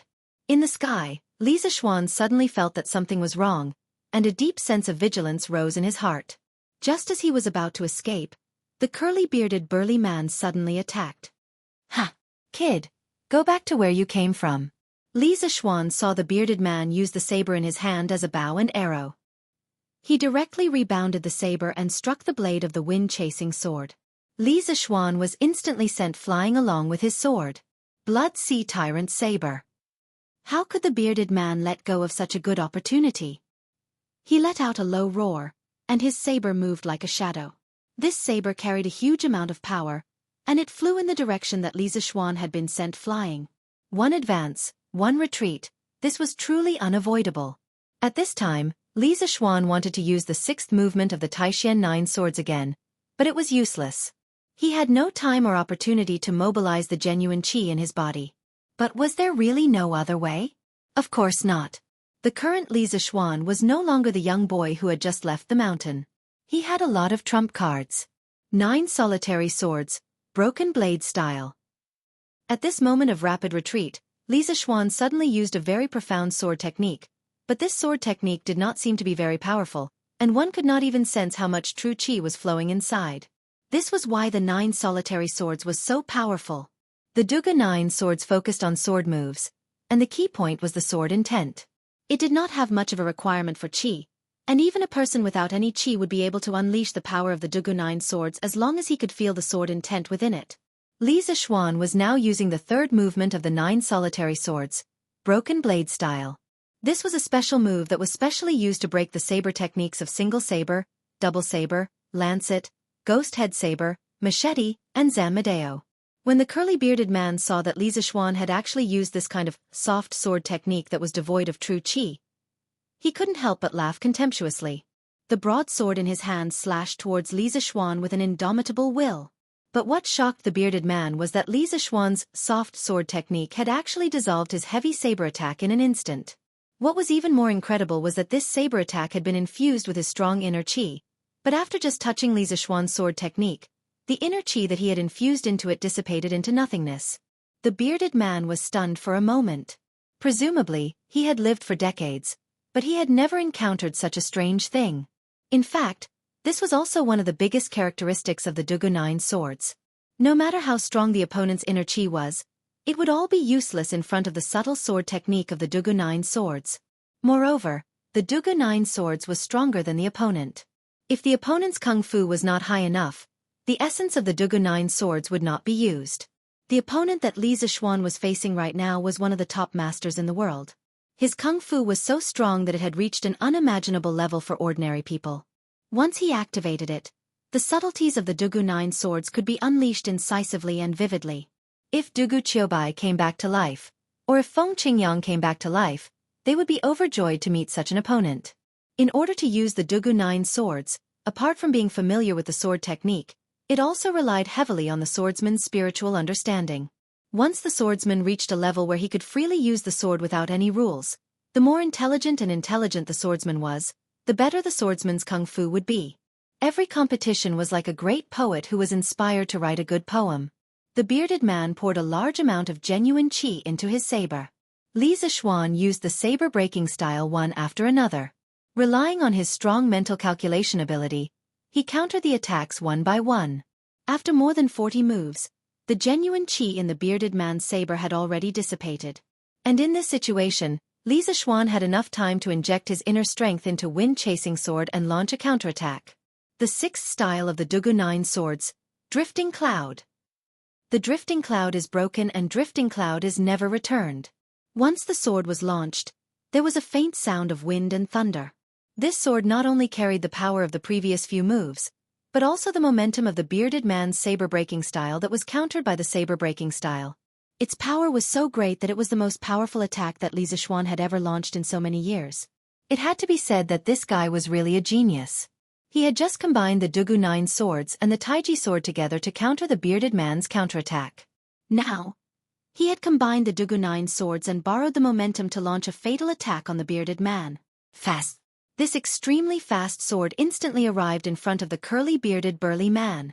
The curly-bearded man's pupils constricted abruptly. He actually felt the threat of death from this sword strike. Chapter 8:16. Roar. Seeing Li Zixuan's flowing cloud sword whistling towards his heart, the bearded man first controlled his body to lean back slightly and then let out a loud roar. A fallen leaf just happened to fall between the tip of the wind-chasing sword and the bearded man's face. What was strange was that this roar seemed to carry a huge amount of energy, causing the falling leaf to suddenly change its direction and fly directly towards Li Zixuan. The leaves were already like this, so how could Li Zixuan, a living person, not be affected? Almost in an instant, he felt as if his eardrums were about to burst. His face felt as if it had been scraped by a fierce wind, and it hurt a little. At the same time, his sword momentum also strangely stagnated for a moment. Lion's roar. Li Zixuan was a little shocked. Wasn't this lion's roar a unique skill of the Shaolin Temple? How could this old bastard know it? Could it be that he was a monk of the Shaolin Temple in the past?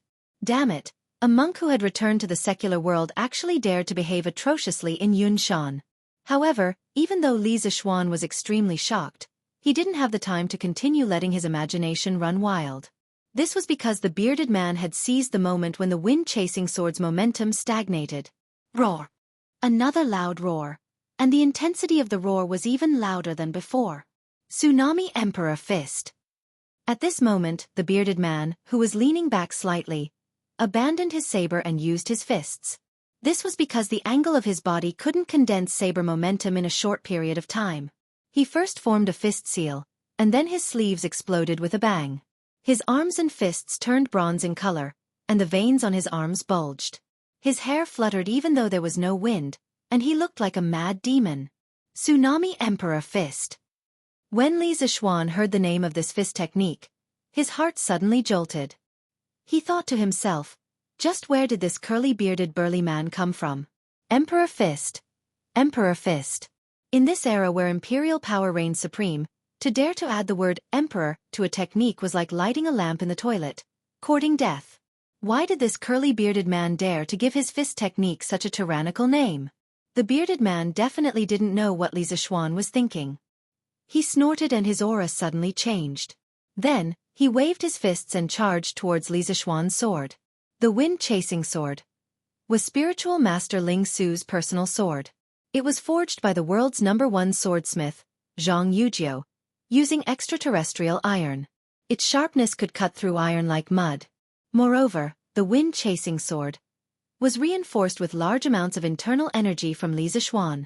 It wasn't an exaggeration to say that this sword could pierce a hole in the city wall. At this moment, the bearded man was actually using his fists to catch the sword. No matter how one looked at it, he seemed to be seeking death. However, Li Zishuan didn't think so. He suddenly realized that something was wrong, but he couldn't figure out what it was. In this split second, the burly man's fists had already collided with the tip of the wind-chasing sword. However, the scene of the sword piercing into his body did not occur. On the contrary, the collision of the fists and the sword produced an illogical sound of metal clashing. Clang!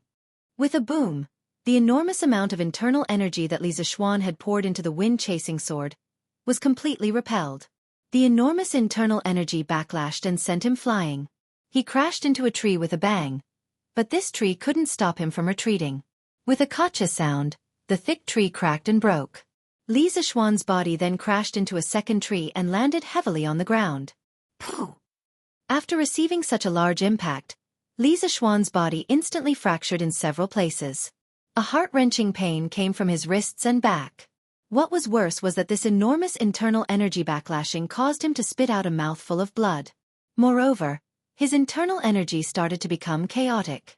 It would be difficult for him to have the strength to fight again in a short period of time. F***ck, you old bastard. You actually broke through your acupoints on your own. You said that you would suppress your realm and fight with me, but now you went back on your word and launched a sneak attack. Are you still a F***king man? Although Li Zishuan was well aware of the terrible condition of his body, he still couldn't help but point at the curly-bearded man and scold him.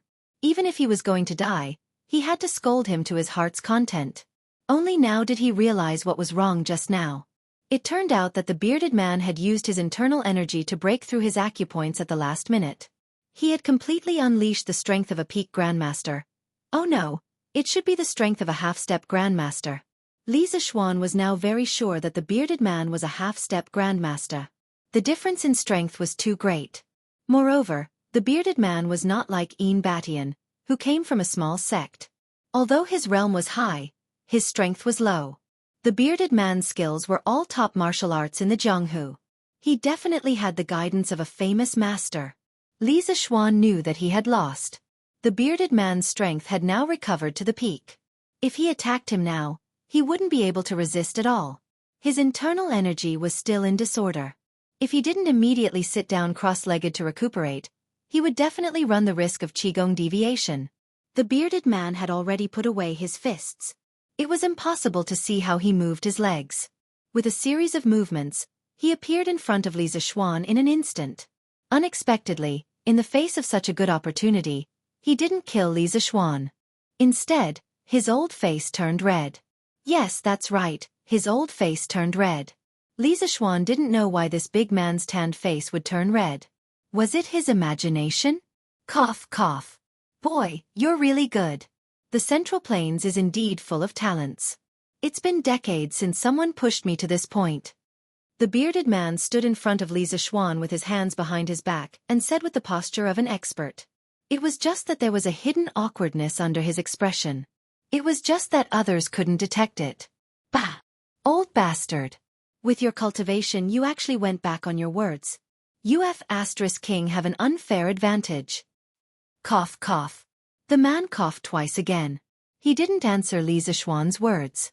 Instead he asked calmly, Boy, the sword techniques you used just now, it seems that the 9 Taishan swords is not the only sword technique, right? There seem to be 2 other sword techniques mixed in with it? Hurry up and tell me. Li Zishuan didn't know what kind of medicine this old bastard had taken, but he was actually dawdling with him. Li Zishuan simply sat cross-legged on the ground and began to regulate his breathing. In any case, he couldn't beat him. If this old bastard wanted to fight, then let him fight. At this time, when he heard the question, he couldn't help but open his eyes. He rolled his eyes and said coldly, You want to know? Of course. The bearded man nodded. You want to know?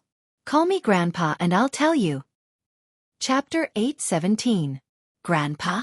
Regardless of whether this curly-bearded man had the intention to kill Li Zishuan or not, after hearing these words, he couldn't help but fly into a rage. Bastard Jr., This old man is already someone of your grandfather's generation, yet you are so disgraceful. Li Zishuan continued to scold. Hey! Who was the one who called me grandpa just now? Was it you? Regardless of whether he was going to die today, he had to be mischievous before he died. Who asked his big brother to be the leather knight? Humph. Little kid, you're so stubborn. I wanted to talk to you nicely, but you refused a toast only to be forced to drink a forfeit. Don't blame me for being rude. Even a clay figurine had some temper, let alone a peerless expert like the bearded man.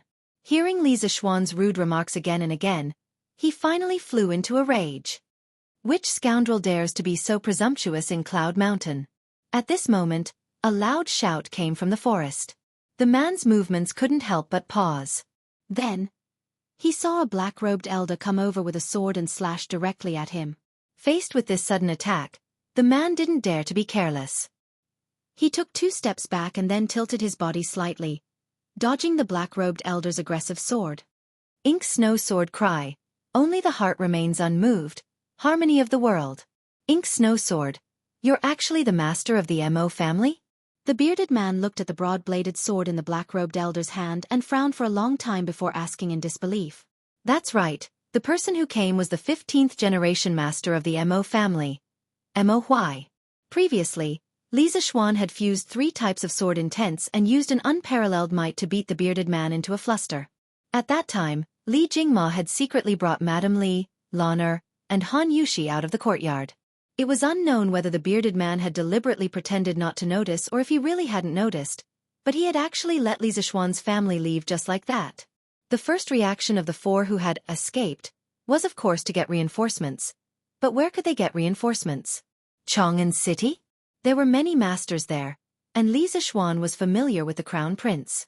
After explaining the situation, he could ask the imperial army to help. But Chang'an was too far away, and Li Zishuan didn't know how the battle was going. The longer they delayed, the more dangerous it would be. Thinking of this, Li Jingma decisively brought Mrs. Li and the other 2 to Yanhuang College. The guards of the academy naturally recognized Li Jingma and the other 3. Furthermore, Pang Feiji was also in the academy. He had been working as an instructor in the academy, and had been living in the academy's dormitory. Although he was Li Zishuan's personal bodyguard, ever since Li Zishuan moved to Yunshan Villa, he could no longer stay by his side. That was because there was no place for guards to stay in the villa. After hearing Li Jingma's explanation, Pang Feiji turned pale with fright. He hurriedly called for his subordinates, Mo Zhong, Mo Yun, and the rest of the followers of the school of Mo. He wanted to rescue Li Zishuan together because he knew that the strength of these followers of the school of Mo was much higher than that of the martial marquises. However, Mo Zhong shook his head and asked him to wait here. Then, he ran into the academy's Guanghua building. Just as Pang Feiji was scolding Mo Zhong for being a coward, ungrateful, and cowardly, Mo Zhong walked out behind Mo Huai. Pang Feiji's eyes widened.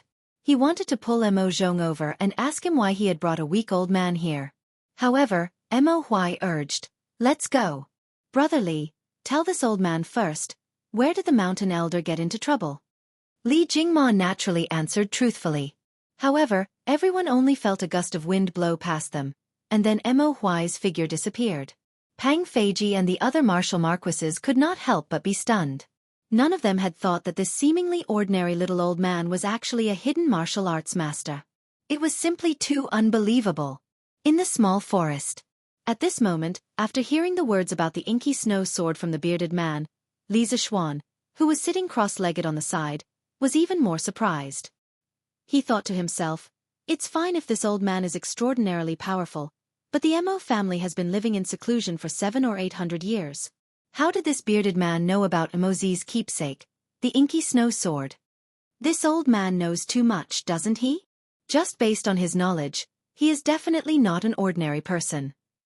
Of course, compared to this, what surprised Li Zishuan even more was that Mo Huai was actually a martial arts master at the peak of the Grandmaster stage. It was not that he had not thought that Mo Huai, as the head of the Mo family, would definitely have superb martial arts skills. However, Mo Huai had been in the academy for so long and had not revealed his talents. Furthermore, he had secretly tested him and concluded that Mo Huai did not know martial arts. However, the scene in front of him clearly told him that Mo Huai was not only skilled in martial arts, but was also a great master at the peak of the Grandmaster stage. It was simply shocking. Humph! No matter who you are, since you dare to come to Cloud Mountain to cause trouble and harm the Yamacho of Yanhuang College, you must give an explanation. Mo Huai was not surprised that his attack missed. He slowly turned around, holding his sword in front of his chest, and looked at the bearded man coldly. The corners of the man's mouth twitched slightly, and he could not help but say, "Nonsense! I just want to. Forget it, forget it. I have traversed the world, why do I need to explain my actions to others? I didn't expect that the Mo family, which had been in seclusion for many years, would suddenly appear. What's more, I didn't expect that the head of the Mo family would actually help a 14 or 15-year-old child on Cloud Mountain. Interesting, really interesting. Li family's brat.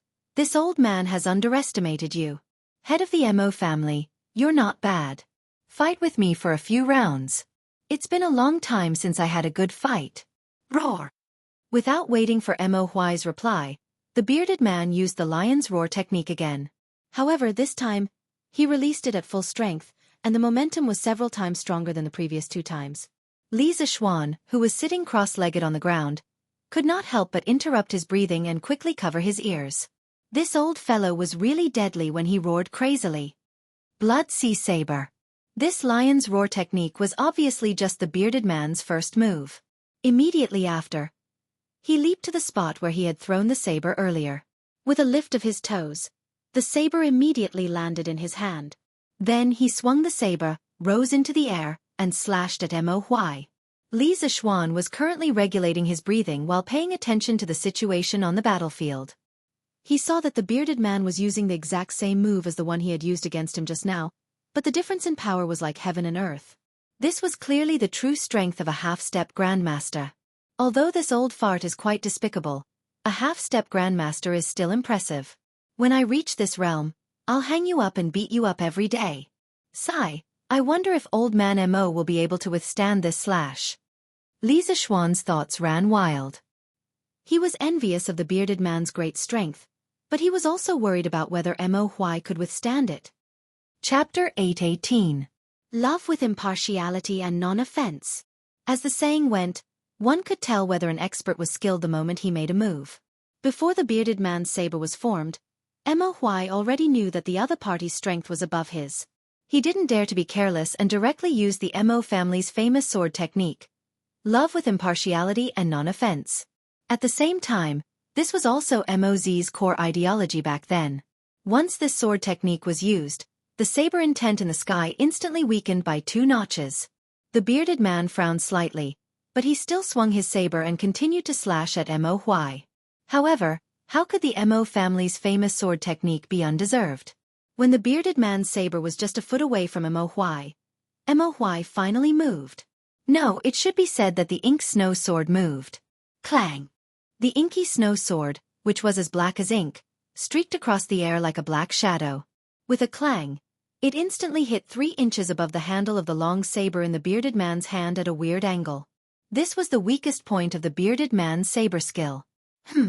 The bearded man only felt that his heavy saber strike was easily blocked by this old man whose strength was inferior to his own. However, something even more shocking happened. The ink snow sword carried the bearded man's saber. First, it made a 30-degree downward slash and then directly lifted up. 1 saber and 1 sword, directly slashing, stabbing, at the bearded man's face. This was somewhat like the meaning of Tai Chi, borrowing strength to fight strength. Li Zishuan, who was at the side, was stunned. Love with impartiality and non-offense. So this was called love with impartiality and non-offense. In the Mo family's ideology, non-offense did not mean non-war. It was just against meaningless invasion and slaughter. Those who should not be killed should not be killed, and those who should be killed should still be killed.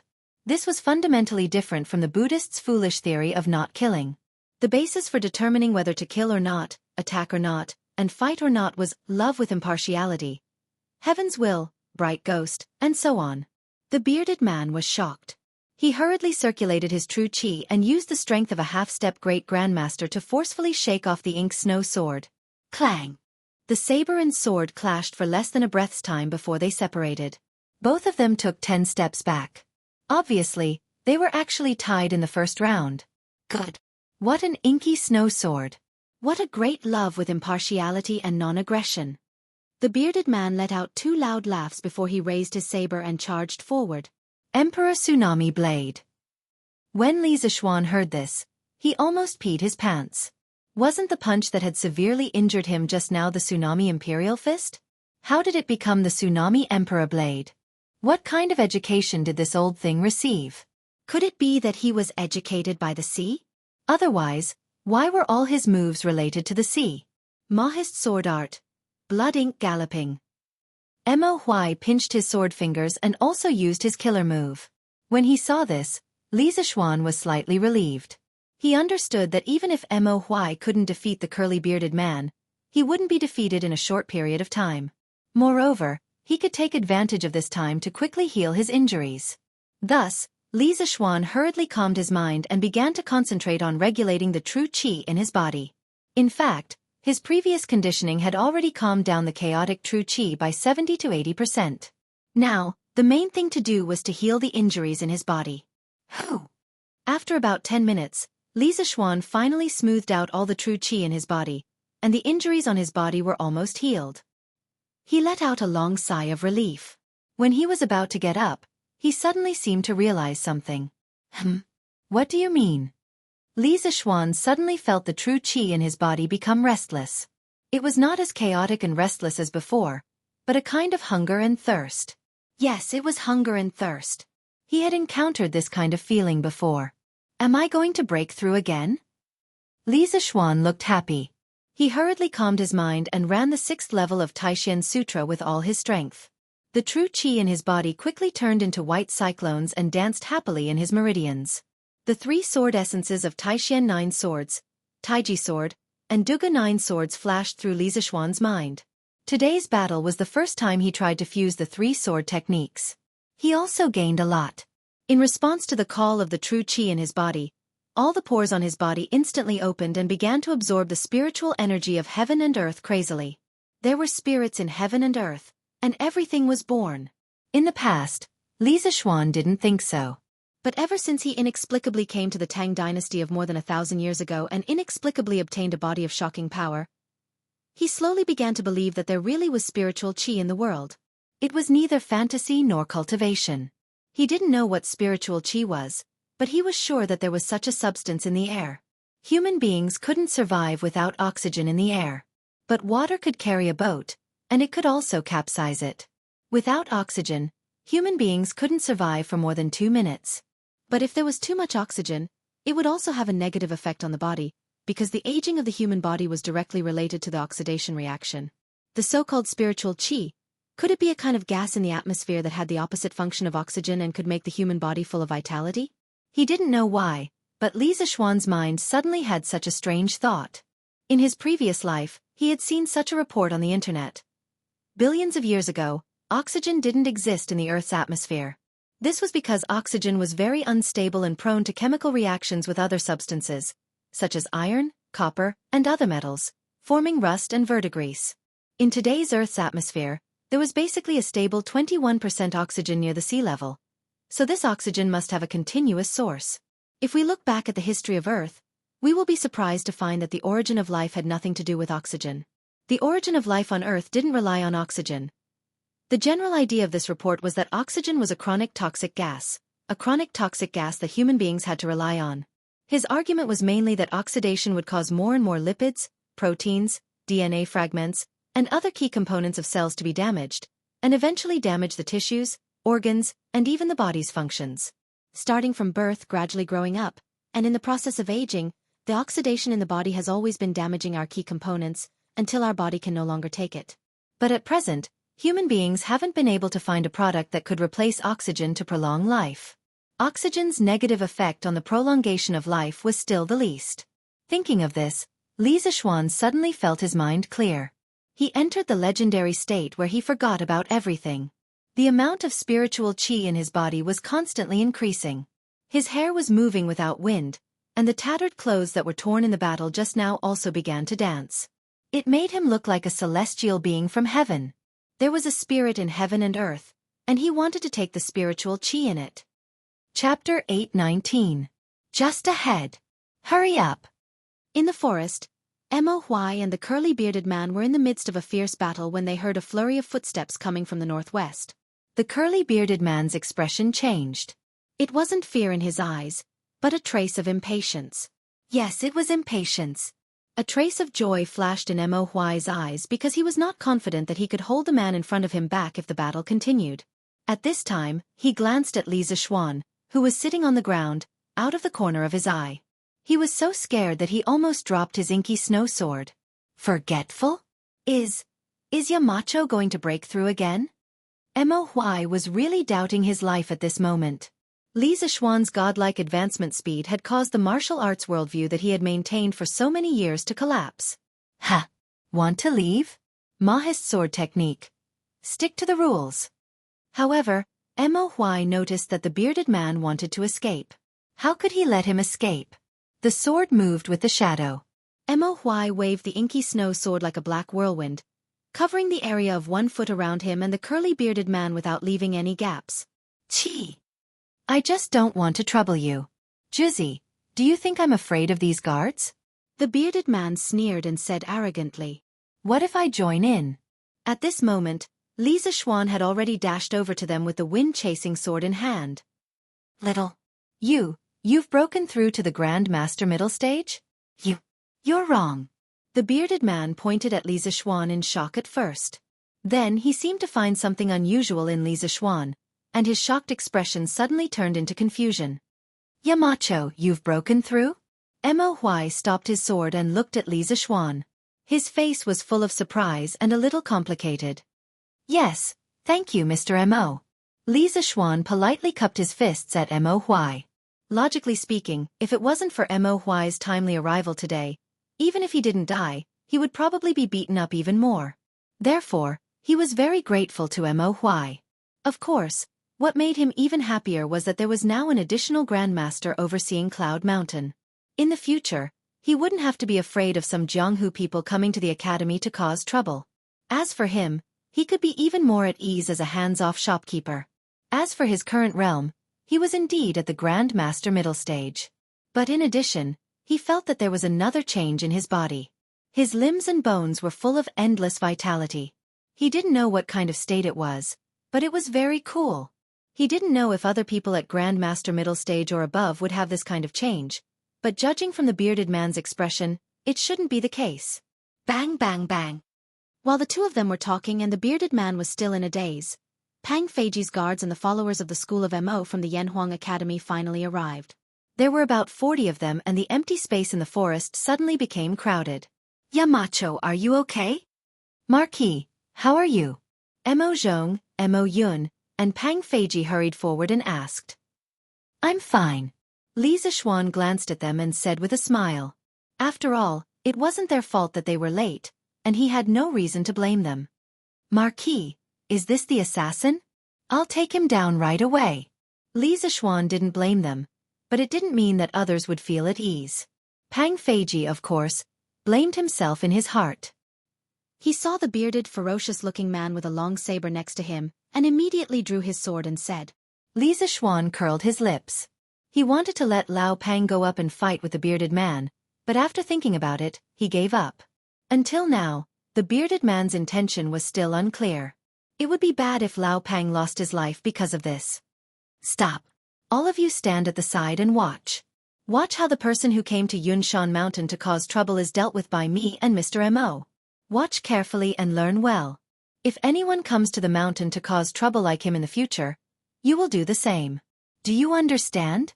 Li Zixuan stared at the bearded man, but his mouth was speaking to Pang Feiji and the others behind him. Yes, Marquis. Although Pang Feiji was unwilling, he still obeyed the order. These few days, the military training wasn't only for the students of Yanhuang College, but also for the instructors. Therefore, he understood that it was the duty of a soldier to obey orders. Oh right, send someone back to the academy and call all the students who are still in the academy over. Let them come over and watch. No matter how powerful they are, there is only one outcome for them if they come to Yunshan Mountain to cause trouble. That is, they will be beaten up until their mother, Even their mother can't recognize them. Let them know that the academy has the ability to protect their safety. Li Zishuan instructed Pang Feiji again. He had just broken through and was a little arrogant. Of course, he did have the right to be arrogant. Previously, he was able to force the bearded man to break through his acupoints by force with the 3 supreme sword techniques. Although the bearded man's strength had returned to half-step to Great Grandmaster, the situation on the battlefield was no longer the same as before.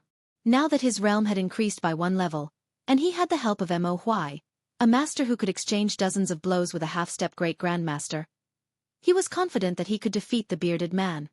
Ah yes, Marquis. I will send someone back to the academy to gather the students now. Pang Feiji had been in the Li family for so long. He knew that Li Zishuan was going to start showing off again, although he didn't know what that meant. He quickly responded. Humph. Junior, do you think that you can defeat me with just the 2 of you? The bearded man saw Li Zishuan's arrangement and immediately felt humiliated. He raised his long sword and said angrily, Haha, what do you think? It's not too late for you to beg for mercy now. If I'm in a good mood, I might let you die a better death. Li Zishuan said happily. Humph.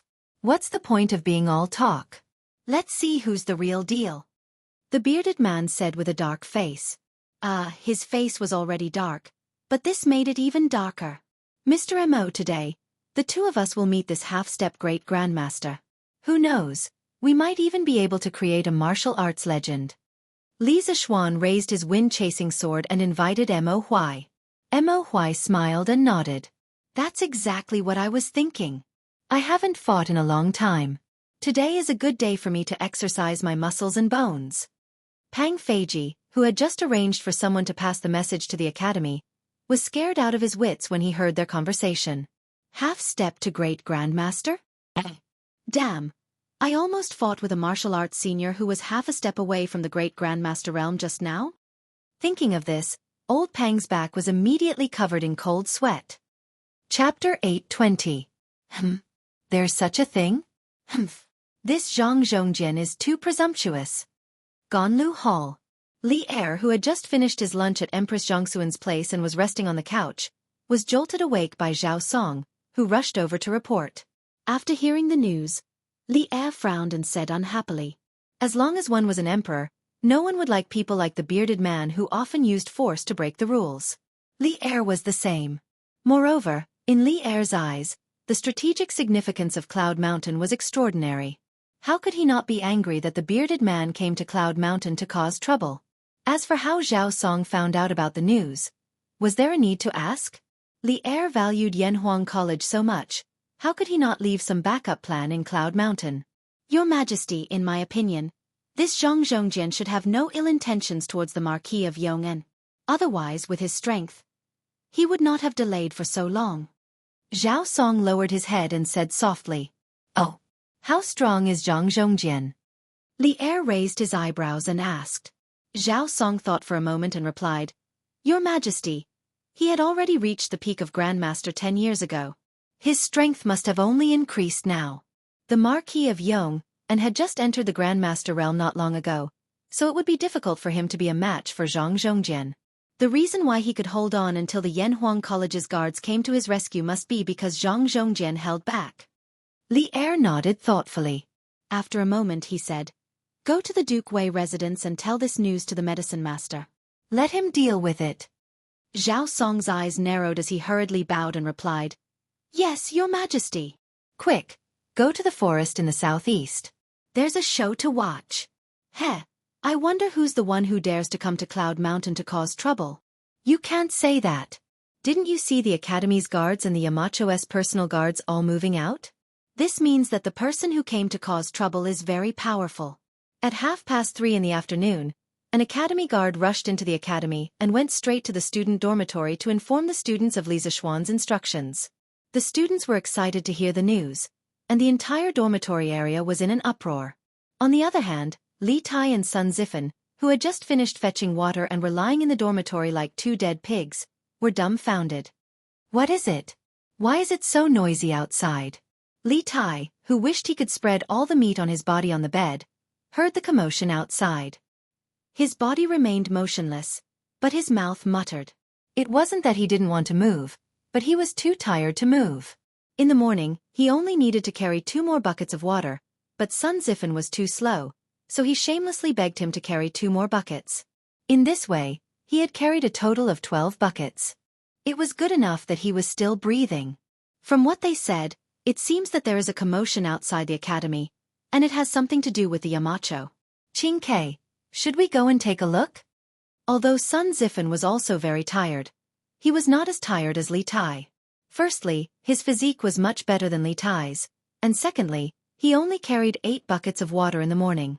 Therefore, this fellow still had the strength to stand up and open the door to look outside. I'm not going. What's there to look at? I want to rest. When Li Tai heard this, he refused without hesitation. Sun Zifen didn't persuade much. He went to the inner room to drink 2 mouthfuls of water and went out directly. After waiting for a long time, he didn't see him come back. Li Tai couldn't help but scold this guy for not being loyal. He said he would leave. Who knew that at this time, Sun Zifen actually came back? Humph. Why are you back again? Li Tai glanced sideways at Sun Zifen and snorted. In fact, the little fatty's mood was obviously much better after seeing Sun Zifen come back. Ah, what do you mean by back again? I didn't even leave, okay? Sun Zifen looked at Li Tai strangely and then said excitedly, Hee, Qingke, I just went out to ask an instructor for information. There is really a big commotion in the forest southeast of the academy right now. The Yamacho and Mr. Mo are working together to fight against a Jianghu master. Let's go and take a look. If we're late, we won't be able to see anything. Taiji Sword Technique 19th move. Green Dragon out of water. Taiji Sword Technique 23rd move. Rock Spreading Wings. Dugu Sword Technique. Breaking Sword. Taishan 9 Swords first move. Riding the Wind, riding the sword to the 9 heaven. Mahist Sword Technique. Painting Border Mose Hodes. Mahist Sword Technique. Regular Mose Hodes. In the forest, Li Zishuan and Mo Huai were carrying out an all-round firepower suppression on the bearded man. He was mainly attacking while Mo Huai was defending. In the past, Moz had spent his entire life trying to stop wars between countries. His dream was to stop wars. Therefore, the Mahist sword technique that he created was mainly based on love and non-offense. Although its attack power was not outstanding, in terms of entanglement and harassment, there was absolutely no sword technique that could surpass it. Therefore, under Li Zishuan's entanglement, the bearded man was simply exhausted. Every time he made a move, he would be severely restricted, as if he was trapped in a swamp. This created an excellent space for Li Zishuan to attack. And Li Zishuan did not disappoint. The full attack version of Taiji sword combined with Taishan 9 swords and Dugu sword technique was frightening. Even he himself was not willing to face such an attack. In a short 15 minutes, the bearded man's clothes were torn with dozens of small holes of different sizes and shapes. There were also traces of blood on them. Obviously, he had suffered many injuries in this battle. Although they were not fatal, a half-step to great grandmaster like him had been injured on Yunshan Mountain. This was enough to shock many people. After all, in this era where great grandmasters were declining, a half-step to great grandmaster was already considered the top martial force in Jianghu. The shadow of the sword flew, and the light of the sword flashed. This was a feast for the eyes. At the same time, it was also an excellent learning opportunity for Pang Feiji and the rest. After all, the world was at peace now. Such a top martial force duel was really something that could only be encountered by chance. Stop. Li Zishuan, stop. I am Zhang Zhongjian. Today, I am only here to test your martial arts. You can stop now. No one would have thought that the previously majestic and insufferably arrogant bearded man would actually call for a stop at this moment. He even introduced himself and the purpose of his visit.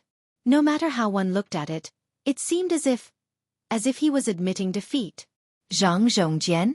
Li Zishuan was still using his sword, but his mind was spinning rapidly. He felt that the name Zhang Zhongjian was very familiar. Feng Qin 3 Heroes, Zhang Zhongjian? While Li Zishuan was deep in thought, Mo Huai, who was beside him, stopped his sword and asked. Although the Mo family had been living in seclusion these years, they had always been paying attention to the major events in the world. Chapter 821. Yes, yes, yes, it's me. The bearded guest was on the verge of tears. To think that he, an expert of the four seas, the great island master, would actually be defeated in a small place like Cloud Mountain. Furthermore, he even took the initiative to admit defeat. If this happened 2 hours ago, he wouldn't have believed it even if he was beaten to death. However, he had no choice but to admit defeat.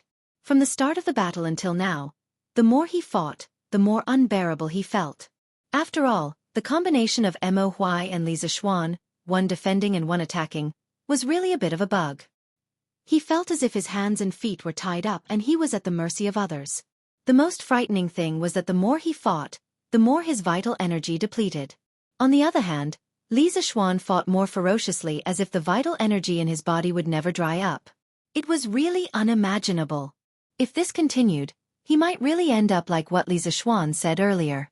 He would be beaten to the point where even his own mother wouldn't be able to recognize him. How could this be? As the island master of the 72 islands, Zhang Zhongjian also wanted his face, alright? Hence, he took the initiative to reveal his identity. Actually, the reason why Li Zishuan was getting more energetic the more he fought was mainly because of his previous breakthrough and enlightenment. More accurately, it was related to the heaven and earth spiritual energy that he had just captured. He had already named the unknown gas in his body as heaven and earth spiritual energy. Although he didn't know how to use heaven and earth spiritual energy, this thing in his body could make his limbs more flexible and full of energy. Furthermore, during the battle, every sword move he released would consume less vital energy than before. According to Li Zishuan's understanding, the so-called spiritual qi of heaven and earth was like the lubricating oil in a machine. With the lubricating oil, the friction between the various parts of the machine would be reduced. When the machine was operating, under the premise of doing the same work, the consumption of fuel would be less. Similarly, he was now in a very fuel-efficient state. His endurance time was longer than the bearded guest's. This could be considered his unique trump card. It was very difficult for others to reach his level of achievement. Because no one understood the qi of heaven and earth better than him, and no one was more scientific than him. At this moment, Li Zishuan, who was in the middle of the battle, couldn't help but be shocked when he heard the conversation between the two. Zhang Zhongjian, the curly-bearded guest. This legendary hero who had left his mark on the Great Tang's history had actually been defeated by him? Oh my god, why is this so unreal? Of course, Li Zishuan had heard of the bearded man's story in his previous life. There was even a period of time when he regarded him as his idol. After all, not only was this guy's martial arts extraordinary, he was also the first person to carry forward the pirate cause and make it the strongest. In the end, he became the king of the sea. What a carefree and unrestrained life. What a carefree life. Any man would be envious. And now, his former idol was actually beaten down by him. Li Zishuan found it hard to accept for a while. However, Li Zishuan was instantly enraged when he recalled the scene of the bearded man blocking his door. Humph. Testing his martial arts skills? Is it necessary to use the lives of my family to test my martial arts? The safety of his family was Li Zishuan's bottom line. No one could touch it, not even his idol. You. If I didn't say that, why would you try your best? If you didn't try your best, how could you have broken through to the middle stage of Grandmaster? Speaking of which, you should thank this old man properly. The curly-bearded man fumed and glared at Li Zishuan, making him sound like an ungrateful and heartless lover. In fact, the curly-bearded guest also felt that he had been wronged. Initially, he thought that he would lure Li Zishuan out for a duel and then use his superior martial arts skills to intimidate the latter. Then, he would casually give a few pointers. Li Zishuan would be so grateful that he would shed tears. Then, he would bring up the matter of the sea map. Wouldn't that be a sure thing? Who would have known that the final outcome would be like this? All the actors didn't follow the script. Ha! Even if I want to improve my martial arts skills, I don't want to use such a method. Li Zishuan didn't appreciate it at all. In the end, it was the curly-bearded guest who had blocked the door to start the duel and threatened his family's lives that had buried a thorn in his heart. If he didn't take the opportunity to remove it, it would be difficult to resolve the hatred in his heart. As soon as he finished speaking, the 30-second move of the Taiji sword technique, White Tiger grabs the tail, smashed fiercely toward the curly-bearded guest. Kid, don't push your luck. Otherwise, don't blame this old man for being impolite. He was humiliated by a 14 or 15-year-old junior. It would be a lie if the curly-bearded guest said that he wasn't angry.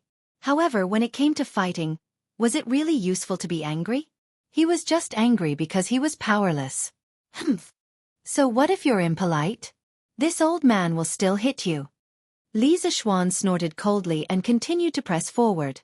Seeing this, Mo Huai hurriedly used the Mahis sword technique and rejoined the battle. Wow! There really are martial artists who came to Cloud Mountain to cause trouble. Damn! Mr. Mo is actually a martial arts expert? This is unbelievable. Yeah! I didn't expect the usually gentle and weak Mr. Mo to be so powerful. Looks like I'll have to study hard in Mr. Mo's classes in the future. Otherwise, who would be able to withstand this attack? At this moment, the Yanhuang College students who were watching the show finally arrived. They couldn't help but exclaim when they saw the people flying up and down in the arena. Whether it was the students who knew martial arts or those who didn't, this was the first time they had seen such a top-notch martial arts duel. Therefore, most of them felt that it was very novel. I've heard that Yamacho was a martial arts expert before. Now that I've seen it with my own eyes, it's really amazing. Yeah. Look at that bearded guy. He's being beaten up so badly by Yamacho that he can't even tell north from south. Yamacho is mighty. Yamacho is mighty. Although many of the students didn't quite understand, they could still see that Li Zishuan had the upper hand. Therefore, they cheered in private. Huff! We're finally here.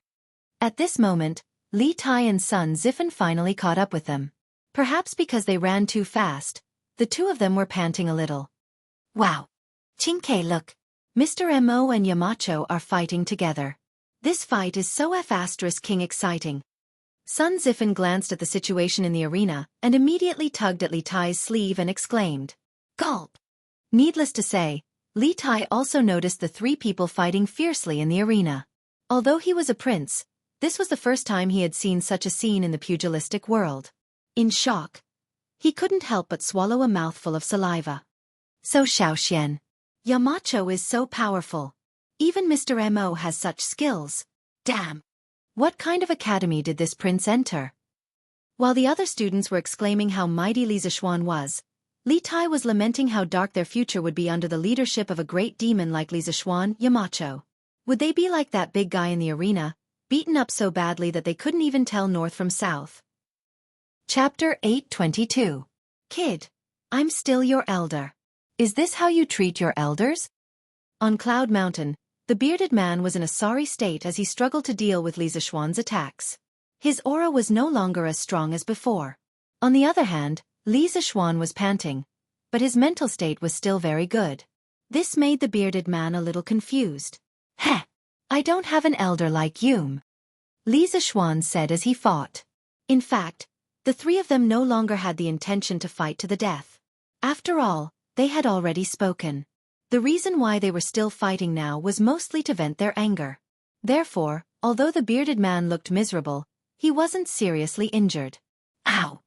Kid, don't hit people in the face. Don't go overboard. Li Zishuan's Taiji sword technique slashed at the bearded man's forehead. He flipped the blade and used the body of the sword to slap the bearded man's forehead. The latter's forehead immediately swelled up, looking as if it had grown a horn. The bearded man couldn't take it anymore. You went overboard first. If you didn't threaten me with my family's life, would I feel sorry for you? Moreover, Cloud Mountain is an important place of study in Yanhuang College. No one is allowed to cause trouble here. Not even you. Li Zishuan replied coldly. The bearded man was flustered and exasperated. I just wanted to teach you martial arts. You really don't know how to appreciate my good intentions. If I really wanted to make things difficult for your family, would they have had the chance to leave just now? I was just joking with you earlier. Humph. You can't even joke. Take this. Li Zishuan snorted and threw out another sword move. Mo Huai sighed and stopped his actions. Firstly, this battle had been going on for almost an hour, and his inner force had long been exhausted. Secondly, he didn't need his help now. Li Zishuan alone could suppress the bearded man. As expected, the student has surpassed the master. Mo Huai stood at the side and lamented.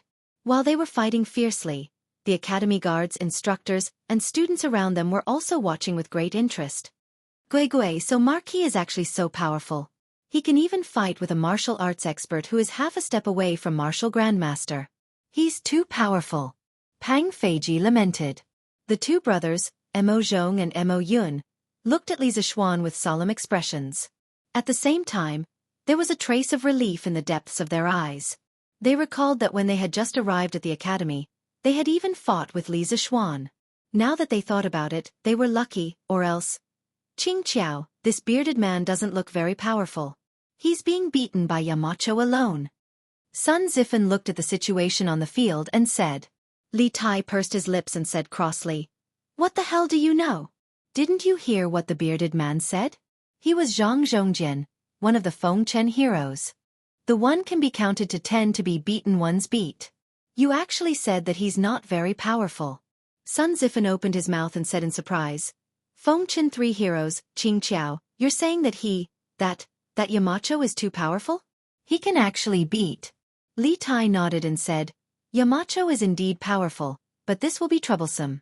Zhang Zhongjian has a good relationship with Duke Wei and Auntie Hong Fu. Seeing this, they will definitely find trouble with Yamacho." Sun Zifen suddenly understood. Oh, that's true. The 3 of them are the Fengchen 3 heroes. Stop. Coincidentally, right at this moment, a tender voice came from outside the arena. Immediately after, the crowd felt a gust of wind blowing over their heads. Then they saw a red shadow rushing towards Li Zixuan and the bearded man who were fighting in the arena. Just as Li Zixuan's sword was about to strike the bearded man's body, it suddenly slowed down. It was actually entangled by a section of the whip. Then, he felt someone come to his side. He turned his head and saw that it was a familiar person. After he married Han Yushi, he went to Duke Wei's mansion and saw her, Hong Funu. Auntie Hong Funu. Li Zixuan saw the anger in Hong Funu's eyes and couldn't help but turn his neck and greet her. Only now did he remember the relationship between Hong Funu and the bearded man. He sighed bitterly in his heart. This was really one trouble after another. What auntie? Call her grandmother. Brat, you have no respect for your elders. Hong Funu looked like a young girl in front of Li Jing, but once she came out, she was no different from an ordinary person. At this moment, she glared at Li Zixuan with a hint of anger in her voice. Han Tianhu's father was Li Jing's cousin, and Li Zixuan married Han Tianhu's daughter, Han Yushi. Logically speaking, he should call Hong Funu grandmother. Ah! Li Zixuan was dumbfounded at first. He didn't know why he suddenly had a grandmother. However, when he saw Hong Funu's serious face and didn't look like she was joking, he thought about it seriously. Finally, he thought about it seriously and remembered the relationship with Han Yushi. He instantly felt a little awkward because this Hong Funu in front of him looked like a 27-year-old girl. He really couldn't call her grandmother. Renting mother. After hesitating for a long time, Li Zixuan stammered. Humph. Hong Funu snorted and ignored Li Zixuan. She hurriedly looked at the bearded man beside her. Hey, big brother, don't go. Little sister and brother Jing have been looking for you for a long time. The bearded man felt that his current image was too terrible and was a little embarrassed. When he saw Hong Funu coming, he immediately fled. Chuchen, live well with the apothecary. Big brother is happy to see that you are living well. Why do you insist on meeting? The bearded man covered his face and ran out of the forest as he shouted without turning back. Hong Funu stomped her feet angrily and directly used her qinggong to grab the bearded man's back. Big brother, since you are in Chang'an, why don't you come to the residence and have a seat? Don't you care about little sister and brother Jing? The bearded man's current strength was less than 10%. How could he outrun the energetic Hong Funu? In just a few breaths' time he was caught. Hong Funu tugged at the bearded man's sleeve and said, Shoo! Big brother, please wait. At the same time, Lord Li Jing rode a horse and arrived late. He dismounted beside the bearded man and shouted loudly, Cough, cough. Li Zixuan looked at this scene from behind. No matter how he looked at it, he felt that something was wrong. He hurriedly turned around and said to the surrounding students and guards, That's enough. That's enough. You've all seen what you wanted to see. Go back. Disperse. Disperse. The guards and students naturally didn't dare to talk back to him and walked out of the forest. Li Tai smiled sinisterly at Sun Zifen in the crowd and said, "Hee, I was right, right? Yamacho is in trouble now. If Duke Wei came alone, it would be fine. But now that Aunt Hong Funu is here, 'tis a..." Chapter 823. Li Zishuan, what kind of grudge do you have with my big brother? You actually beat him up like this? A fight that had no reason to start had already ended. Now, the main parties involved were all in the principal's office of Yanhuang College. The reason why they weren't in the courtyard was mainly because Li Zishuan felt that their house was too small. If Hong Funu were to cause a ruckus later, his house would probably be torn down. At this moment, Hong Funu sat beside the bruised and swollen bearded guest and said angrily to Li Zishuan. In the end, she even touched the big bump on the bearded guest's forehead with a pained expression. Li Zishuan was still worrying about how to deal with this troublesome lady, but when he saw this scene, his heart burned with the flames of gossip for no reason. He couldn't help but glance at Li Jing beside him and vaguely felt that the latter's head was a little green. "Auntie." Grandmother, this is..." Cough cough Chuchen, "this isn't the Duke of Yong'an's fault. It's all a misunderstanding. Forget it, forget it. Let's go, don't disturb the Duke of Yong'an's work." Li Zishuan was about to explain when the bearded guest hurriedly said unnaturally. This was because he felt that it was a little embarrassing. This scene was just like when he fought with other kids when his parents went to their house to ask for an explanation. "Humph. I can't just let it go like this. Big brother, you gave in to him and didn't want to hurt him. Instead, he repaid your kindness with enmity and beat you up so heavily. I must teach him a good lesson today." Hong Funu dragged the bearded guest who was about to get up back to the sofa and said unyieldingly. When she said that, the bearded guest was even more embarrassed. If there was a crack in the ground here, he really wanted to crawl into it. Because at the beginning, he did deliberately suppress his realm and gave in to Li Zishuan. However, he didn't expect Li Zishuan to be able to fuse 3 types of sword intent. If he hadn't forcefully broken through his acupoints, he would have been seriously injured by Li Zishuan. After that, he didn't dare to give in anymore. In the end, he still didn't win. This was too embarrassing.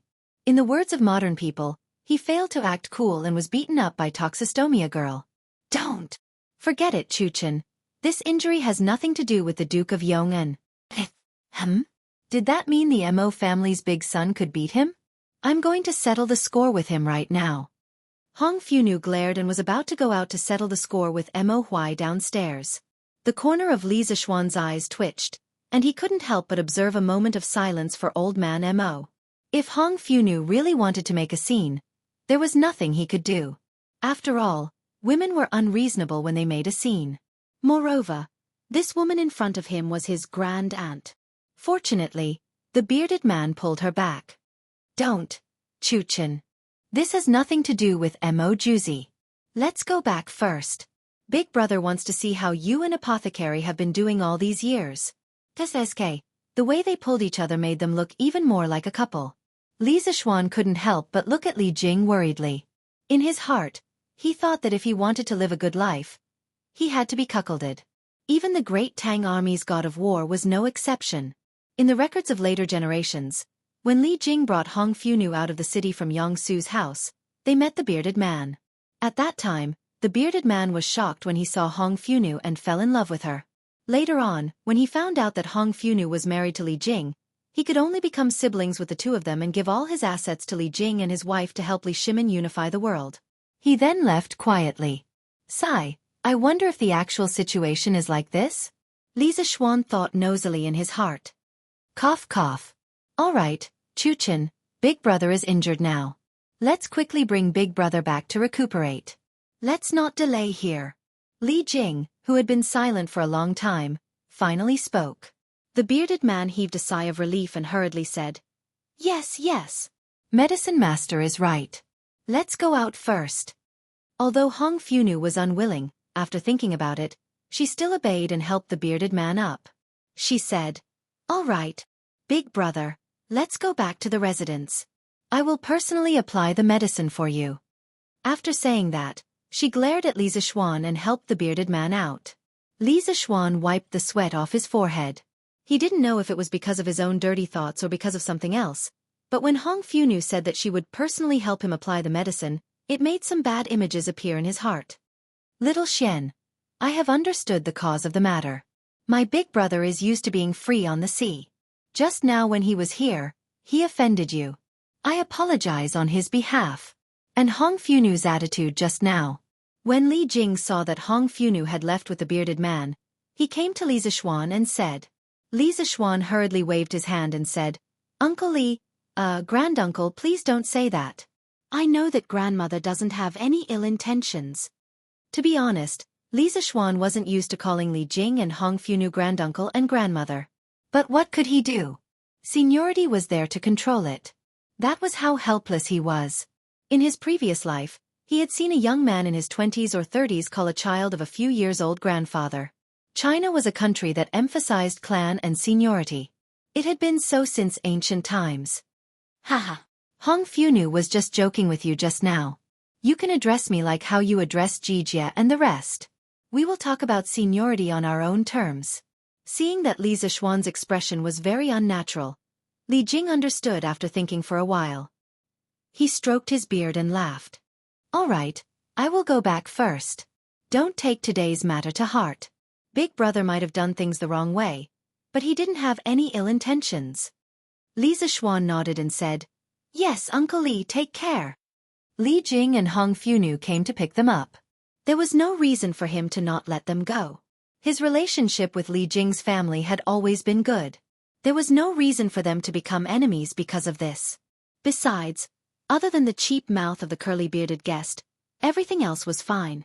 No matter whether he admitted it or not, the reason why he could break through today had a lot to do with the curly-bearded guest. Li Jing smiled with relief and turned to leave. Li Zishuan looked at Li Jing's back. In his heart, he was still wondering if Great Tang's god of war had been cuckolded. Yamacho, the academy's dormitory manager, just said that His Highness King Wei had already finished carrying 20 buckets of water in the morning.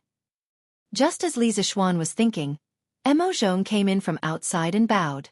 When Li Zishuan heard this, he just remembered that there was such a thing.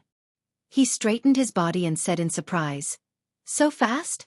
Did Qing Ke ask his guards for help? No, but I heard from the dormitory manager that Sun Zifen helped His Highness King Wei carry 8 buckets. Emo Zhong hurriedly replied. If it were someone else, they might hesitate to tell Li Zishuan the truth. After all, Li Tai was the emperor's most favored prince.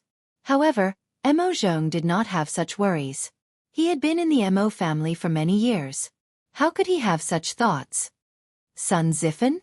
When Li Zishuan heard this, he could not help but laugh. Haha. All right. He passed. Those 2 poor unlucky bastards. Chapter 824. After dealing with the bearded guest, Li Zishuan went home and planned to take an afternoon nap. However, he suddenly thought of something and couldn't fall asleep no matter what. What was the bearded guest's purpose in coming to Cloud Mountain? Li Zishuan wouldn't believe that this old fellow was here to give him pointers on martial arts and help him break through. There was no such thing as love for no reason in this world. Moreover, from what Li Jing said, the bearded guest had always been active overseas. Why did he suddenly come to Chang'an? Could it be that he came back with the Imperial Court's fleet? But that didn't make sense. He was a pirate leader. Why would he mix with the Imperial Court's army? Wasn't he walking right into a trap? Li Zishuan suddenly felt a headache coming on at the thought of this. Hubby, you're not asleep yet? At some point, Han Yushi walked in from outside. As the future matriarch of this family, she wouldn't sleep in at this hour.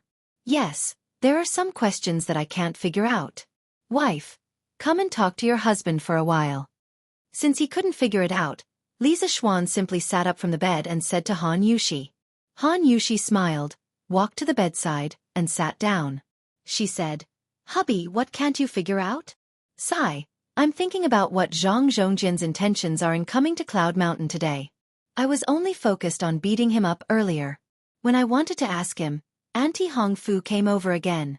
Li Zishuan hugged his wife's slender waist and said regretfully. Han Yushi couldn't help but cover her mouth and laugh. She said, I met Auntie Hong Fu at the entrance of the academy earlier. She looked very angry and said a lot of bad things about hubby to me. Li Zishuan touched his nose embarrassedly and said speechlessly, You can't blame me for this. If you want to blame someone, blame the bearded guest for being too barbaric. Can't he just talk nicely? Han Yushi calmed herself down before getting to the point. I've heard of that senior. He was sworn brothers with granduncle and grandaunt a few years ago. After that, he went to the sea to roam freely. I heard that although he's a ferocious person, he's very principled in his dealings. He only snatches merchant ships from other countries at sea. Not only does he not snatch merchant ships from our Great Tang, he even helps us when we're in danger. Such a person is definitely not an evil person.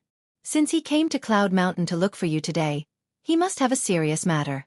As for what it is, he did not have the time to say it. He will definitely come again in the future. You will know his purpose when he comes. Why do you need to think about it? Li Zishuan thought about it seriously, then nodded and said, Yes, what my wife said makes sense. She is the female Zhuge of the present age. Han Yushi said angrily, Husband, you're talking nonsense again. I'm just a bystander. Ha ha ha. Li Zishuan had planned to go to the workshop in the afternoon to teach Faubert and the others the next step of the rubber regeneration and molding process. However, such a big thing happened at the last minute, and the original plan was definitely ruined. He ordered someone to pass a message to the workshop to let Faubert and the others continue to refine the rubber latex in the workshop warehouse. Li Zishuan stayed in the courtyard to consolidate his martial arts realm. He had just broken through to the middle stage of Grandmaster, and his realm was still very unstable. If he slipped back because of slacking off, he would have no place to cry. At dusk, in the Ganlu Hall of Taiji Palace. Your Majesty, this is the secret memorial from Commandery Prince Hujian. Li Er was flipping through the account book submitted by the Ministry of Civil Affairs when Zhao Song walked over quietly with a booklet in his hand and said softly, Xiaogong? Li Er raised his head and muttered in confusion. Then he said, Present it to me. Yes. Zhao Song handed the memorial to Li Er. Li Er took it and began to read it carefully. After a while, he closed the memorial, stood up, and walked down. How is Yunshan now? Did the pharmacist go and take Zhang Zhongjian away?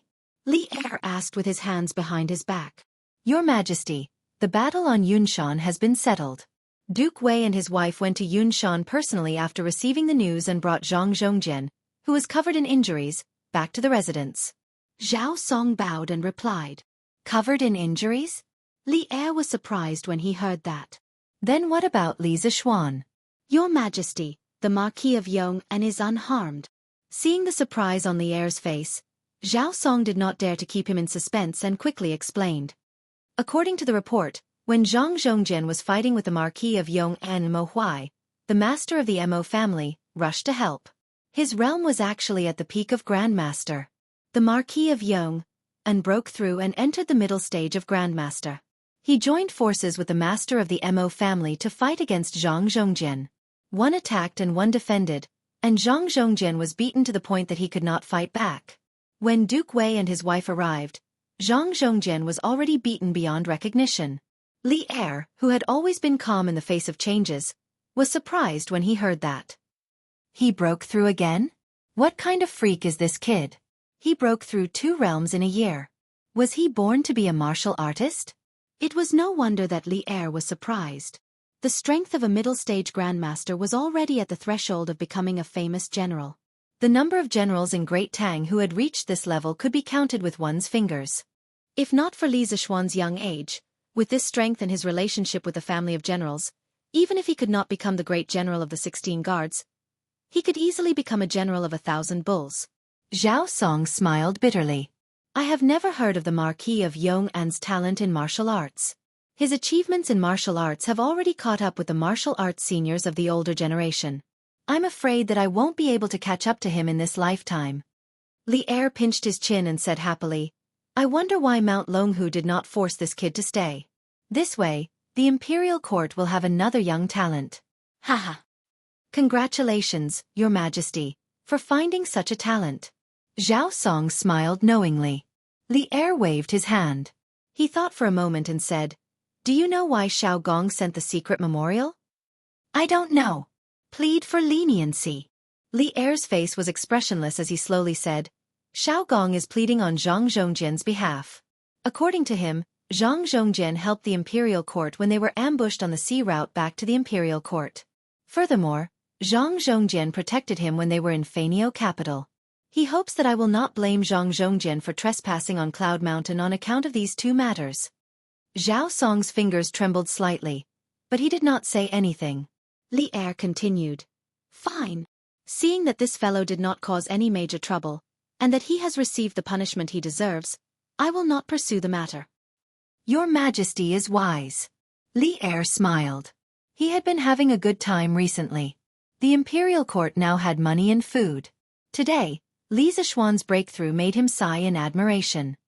Remember to bring that kid to the imperial court the day after tomorrow. For some reason, Li Er suddenly ordered. Yes, Your Majesty. Chapter 825. The Battle of the Pinnacle on Cloud Mountain only caused a stir in a small area, and not many people knew about it. For the ordinary people, martial arts were too far away from them. What they cared about on a daily basis was clothing, food, shelter, and transportation. Xianxia restaurant was the food vein of the entire Chang'an city. As soon as the century eggs were launched, its special taste immediately conquered a large number of diners and caused a very enthusiastic response in a small circle. The next day, as expected, there was an advertisement about century eggs on Datong Daily. The words, fresh taste, refreshing feeling, and fragrant but not greasy, refreshing the mind, made many people curious about this new food. Coupled with the word of mouth of those who ate century eggs at Xianxia restaurant yesterday, the sales volume of century eggs exploded directly on the second day of the market. At noon, the small window of Xianxia restaurant, which specialized in century eggs and soaring prosperity, had already sold more than 2,000 century eggs. It was only a little more than 2 hours after the opening of the Western market. Not to mention that Xianxia restaurant also sold a lot of century eggs, such as century egg tofu, century egg and lean meat porridge. Hey! It seems that the consumption power of the people is indeed huge. Now, you don't have to worry that we can't sell those century eggs that we saved a while ago, right? In the courtyard, Li Zishuan couldn't help but laugh after hearing Han Yushi talk about the sales volume of century eggs. Now, Han Yushi had begun to learn to take over the business in the mansion. There was no phenomenon of evil servants bullying their masters. After all, Han Yushi was not stupid and knew a lot of new arithmetic. Besides, Li Zishuan was now marquis and had a great reputation. Which blind servant would deceive his wife? Han Yushi rolled her pretty eyes. She was already used to the strange words that often came out of her husband's mouth. Husband, I'm not worried that we can't sell the century eggs in the stock. Now, I'm worried that our stock is not enough to sell. According to the speed in the morning, we'll sell at least 5,000 century eggs today. Besides, the flaming yellow chamber of commerce that you set up last time, except for the East Palace and the Wang family, all the other families are asking if they can distribute century eggs. Li Zishuan rubbed his chin and thought for a while. This is a good thing. This was the only way to quickly solve the problem of the farmers not being able to sell their eggs. Since the supply could not meet the demand, then expand the scope of the purchase of eggs. Now that your husband has many more fiefs, he can purchase all the eggs in the fiefs and transport them to the mansion in Chang'an City, so that all the servants in the mansion can participate in the production.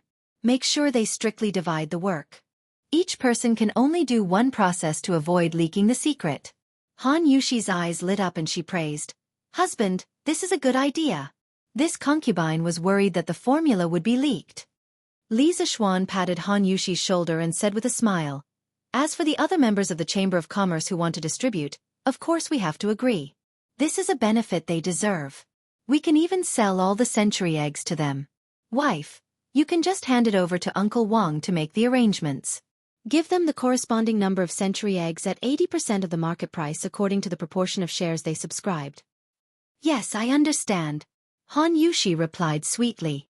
Young master, the eldest son of the Cheng family is here. At this moment, Xiao He came over and said, didn't this guy return to Chang'an City yesterday? Why is he here now? Li Zishuan muttered softly. Although he said so, he still went downstairs. Haha. Xiaoxian, you're good. I heard that you beat up that person yesterday and even had a breakthrough. What kind of medicine did you take? Why are you so fierce? As soon as Li Zishuan came to the living room on the first floor, Cheng Chimo came up to him, grabbed his arm, and said excitedly. Li Zishuan was not used to this kind of intimacy between the same sex. He quickly shook off someone's hand and said angrily, I took an aphrodisiac. Why do you want to take it too, Cho Nyo? Ha! Cheng Chumo was stunned. An aphrodisiac has such an effect? Why didn't I know about it? This idiot! Li Zixuan was really speechless. Tell me, why didn't you stay in Chang'an City? Why did you come back to Yunshan? Cheng Chumo hesitated for a moment, scratched his head, and said, Hee, because you caused too much of a commotion here yesterday.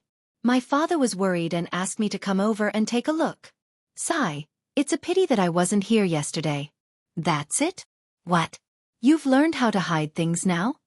Li Zixuan glanced at Cheng Chumo and said meaningfully. He could tell at a glance that Cheng Chumo was hiding something, which was why he said so. Ha! Xiaoxian, you can tell? Cheng Chumo was a little dumbfounded. Li Zixuan rolled his eyes and didn't say anything. What he meant was, aren't you talking nonsense? It's like this. My parents want me to come over and ask you if you can bring along the 5 farms of my family when you collect eggs next time. My farm has a lot of eggs that can't be sold.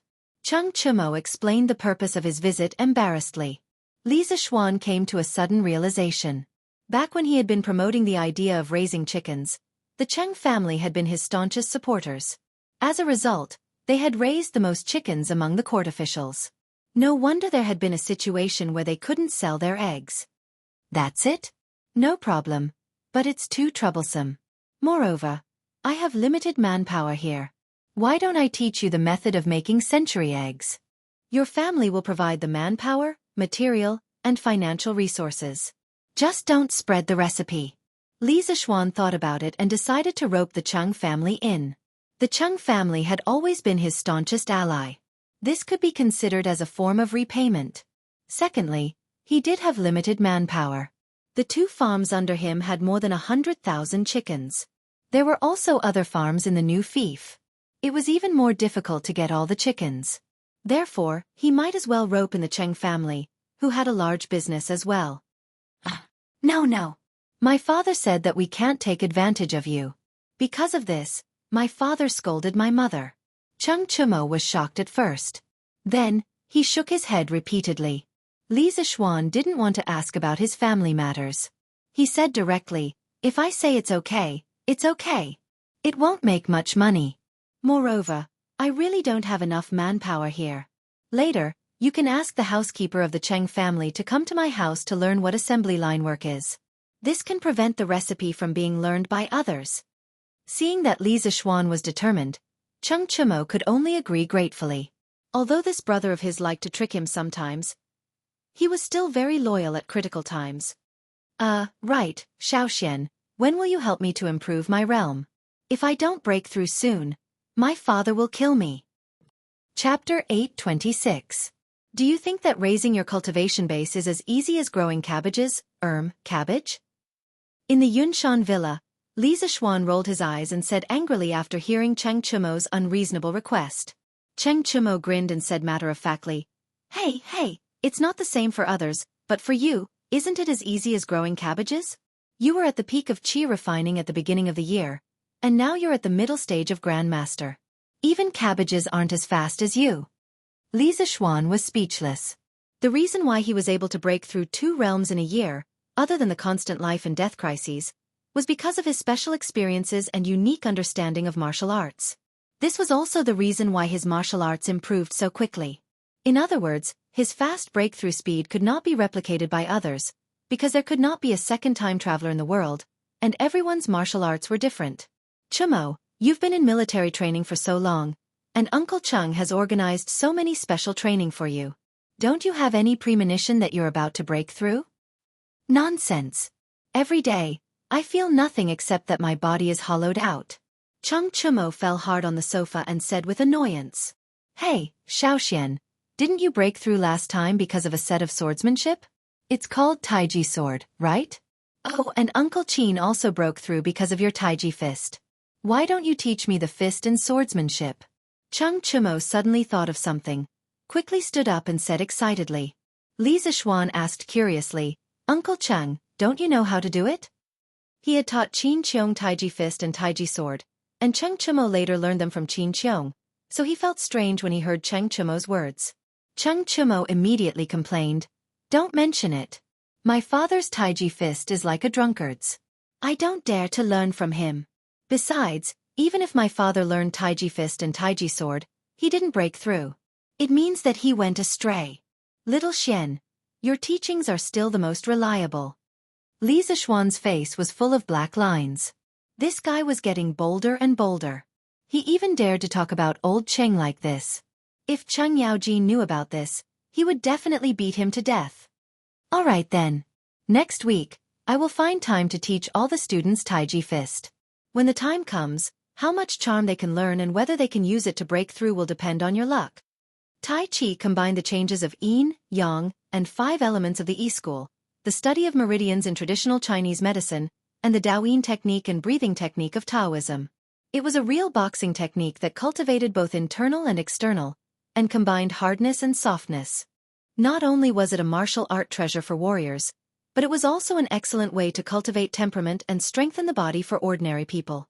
Therefore, it was not impossible to implement Tai Chi in Yanhuang College. Schools in the future could carry out radio gymnastics, so why couldn't Yanhuang College carry out Taiji fist? Li Zishuan thought to himself. Haha, that would be great. In this way, even if I can't break through, my father will have nothing to say. Cheng Chumo laughed proudly. This made Li Zishuan feel that this guy was purely doing it to complete the task handed over by Cheng Chumo, and not really wanting to break through. In the afternoon, around 3:45 p.m., Li Zishuan brought a few blueprints to the new workshop by the Ba River. At this time, in the open space of the workshop, sheets of raw rubber could be seen drying everywhere. They looked like freshly crushed white paper, and it was a spectacular sight. Faubert, you're still busy. When Li Zishuan arrived at the original paper workshop, he saw Faubert instructing people to work. He quickly walked forward and greeted him. Hey, young master, you're here. Faubert wiped the sweat off his forehead and replied, Young master, you brought back too much rubber before. We have to hurry up. Otherwise, we don't know when we can finish refining all the rubber. Now, the 3 paper machines in the workshop have all been modified into machines for crushing rubber. Fortunately, there was a lot of stock before, or else Chitsu culture would be anxious for paper again. Faubert's words were more or less complaining. It was really because Li Zishuan bought too much rubber latex from the Wang family this time. It was more than 500 tons.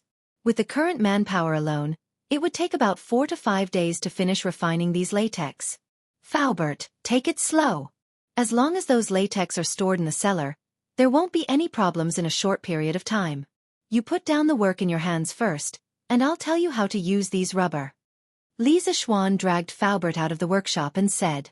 Faubert glanced at the blueprints in Li Zishuan's hands and said, Young master, let's go in and talk. He knew that Li Zishuan was probably going to invent something. In order to keep the technology confidential, of course, he couldn't talk about it directly outside. Okay. After a while, Li Zishuan came to Faubert's office. He walked to the table, spread out the blueprints, and began to explain directly. Faubert, I told you before that rubber is a very plastic material. As long as the conditions are right, you can make it into any shape you want. Next we have to do this. First we have to crush the flaky rubber that we refined and crushed. This is a crusher that I designed for you. Its principle is very simple. You should be able to understand it after looking at it for a while. Faubert went forward to take a look. After a while he was a little puzzled. Young master, we finally made the rubber as thin as paper. Why do you want to crush it? Isn't this superfluous? Li Zishuan heard this and laughed. Faubert, this isn't superfluous. In the beginning, we crushed the rubber into thin paper mainly to dry the water in it as soon as possible. Now, we're crushing it into powder to make it easier to heat up later and then form it. Look, this is a high-temperature steam generator that I designed. When the time comes, you put the crushed rubber into it and heat it up with a fire below. Then, the water inside will start to heat up. The heat will cause the rubber powder to melt. Then, pour it into the mold. After cooling, the rubber will become the shape you want. This was the first time that Faubert heard about the molding process of rubber. He couldn't help but listen with great interest. This rubber is so magical? I wonder what kind of rubber you want, young master? Li Zishuan chuckled and took out 2 blueprints from his sleeve. He said, After all, this is the first time that the workshop is using rubber to make products. Let's do something simple first. Faubert, get someone to make the mold according to this blueprint. When it's done, send it directly to Yunshan. Faubert couldn't help but go forward to take a look. He couldn't help but frown when he saw that there was only a big circle and a big ball drawn on it. What the hell is this? What use can it be? Young master, this. Chapter 827. Faubert, don't ask first. You'll know in the future. That thing in the back was just a plaything for people to amuse themselves with. The things at the front are more useful, but it's hard to tell now. We need to build something to carry it. The most important thing now is to build the crusher and the high-temperature steam generator. Li Zixuan saw Faubert's confused expression and knew what he was thinking. He quickly explained. Okay. This old man will arrange it now. These two machines aren't complicated. I'm sure they can be completed within 3 days. Faubert nodded and didn't continue asking. Oh right, Faubert. Li Zixuan patted his head and suddenly shouted, when you melt the rubber in the high-temperature steam generator, you can add a certain proportion of sulfur. As for how much to add, Faubert, you have to send someone to do an experiment. As far as I know, adding a different proportion of sulfur into the rubber will affect the hardness and wear resistance of the final rubber. The two things I want to make require a certain degree of hardness and wear resistance. Faubert, if you can't make up your mind, you can show me all the vulcanized rubber obtained from the experiment. I'll choose the most suitable one. The rubber extracted from raw rubber latex was called raw rubber. Raw rubber was a kind of linear polymer that was relatively soft and easily melted under heat. After adding sulfur, the rubber could be vulcanized under high temperature. A portion of the carbon-carbon double bonds in the raw rubber would open and form a disulfide bond with the sulfur. This caused the originally linear rubber to transform into a reticulated polymer structure. The vulcanized rubber would also have better physical properties. Raw rubber would crack under heat. Its mechanical properties were poor, its wear resistance was weak, and its texture was soft. After vulcanization, due to the cross-linking between the molecules, the melting point and strength of the vulcanized rubber would increase. Vulcanization of rubber was an indispensable step in the modern rubber manufacturing process. Vulcanized rubber was used in many industrial products, such as tires. Faubert didn't ask where Li Zixuan got all this information from, because he knew it would be a waste of time. His young master seemed to have been born with knowledge. He had too many secrets. Young master, will all the rubber in the future be processed like this? Faubert asked worriedly after pondering for a while. Li Zixuan thought for a moment and replied, most of them should be dealt with this way. What's wrong?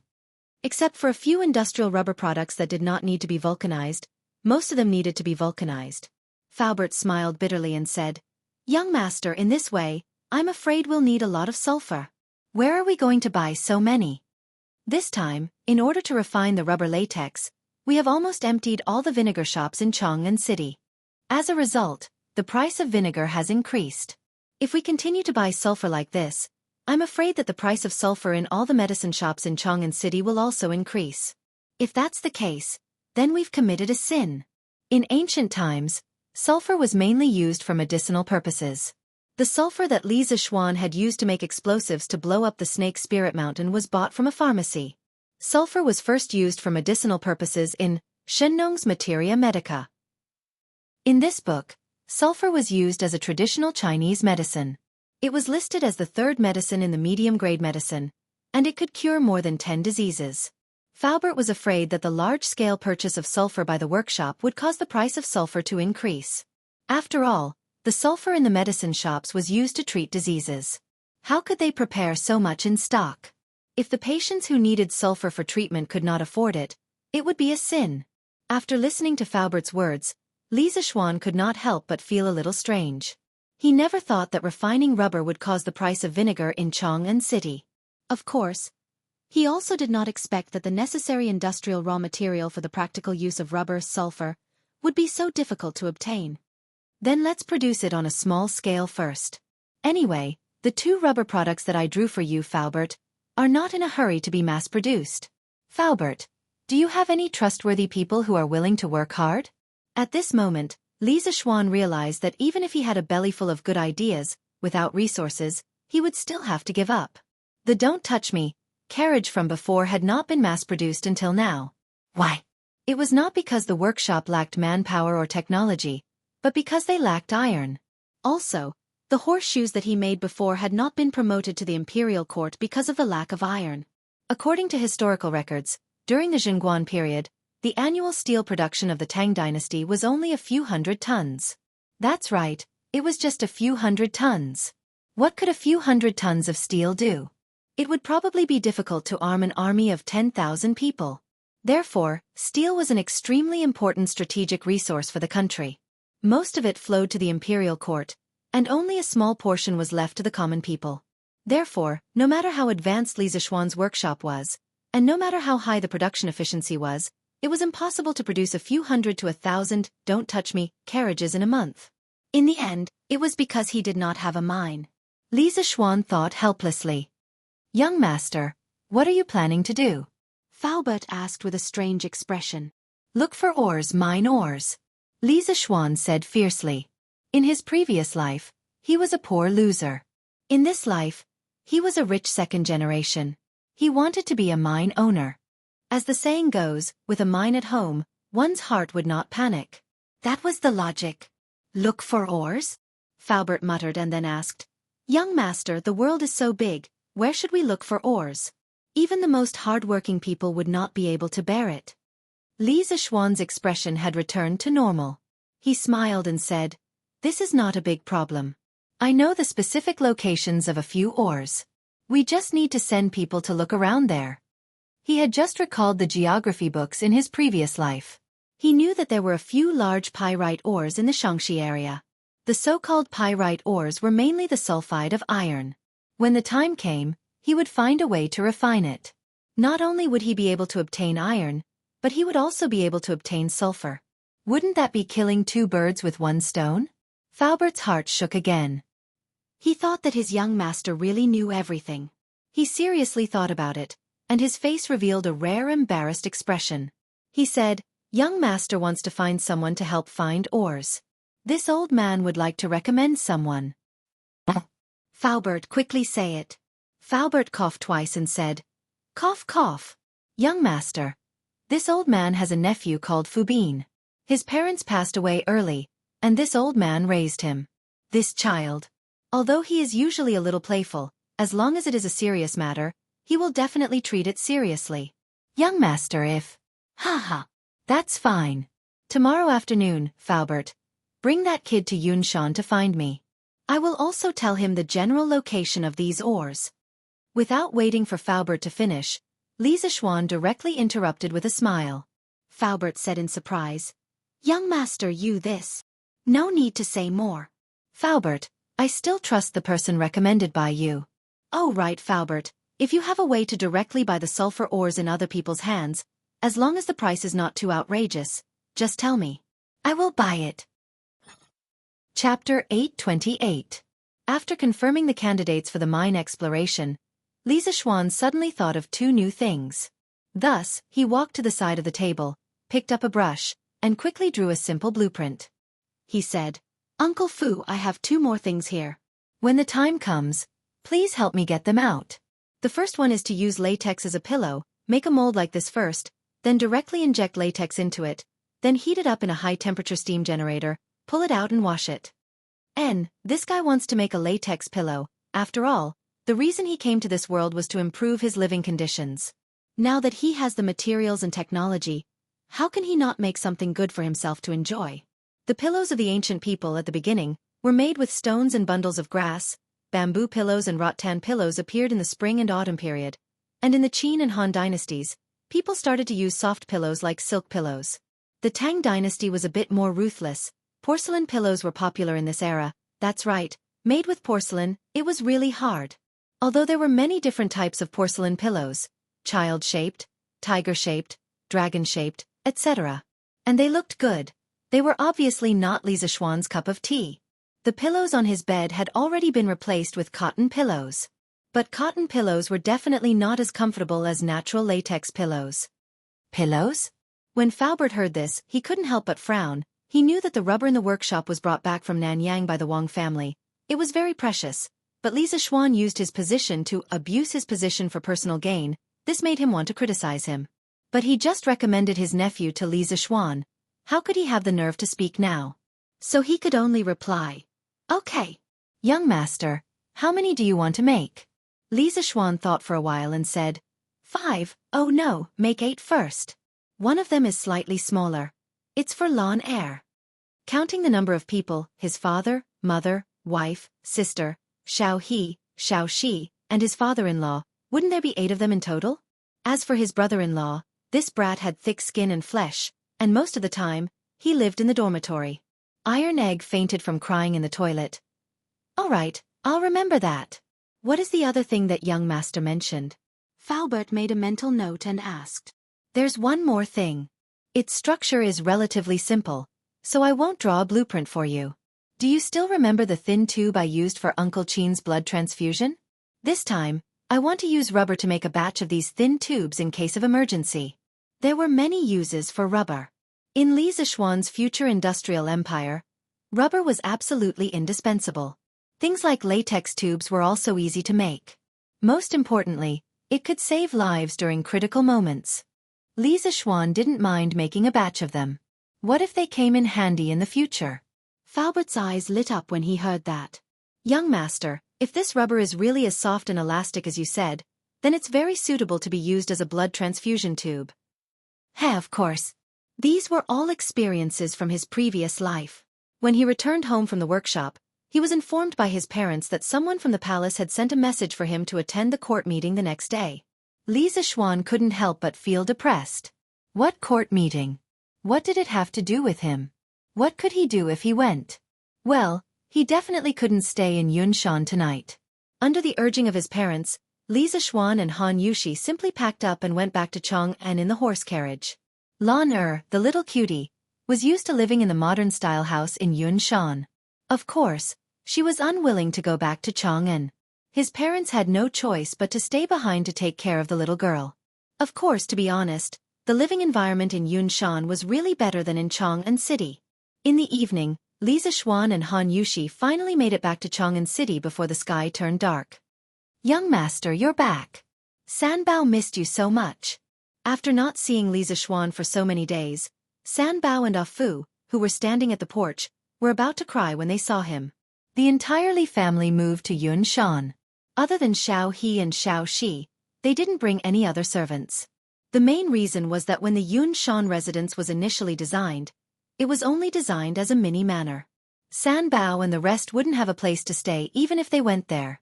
They couldn't possibly stay with the owner like Xiao He and Xiao Shi, right?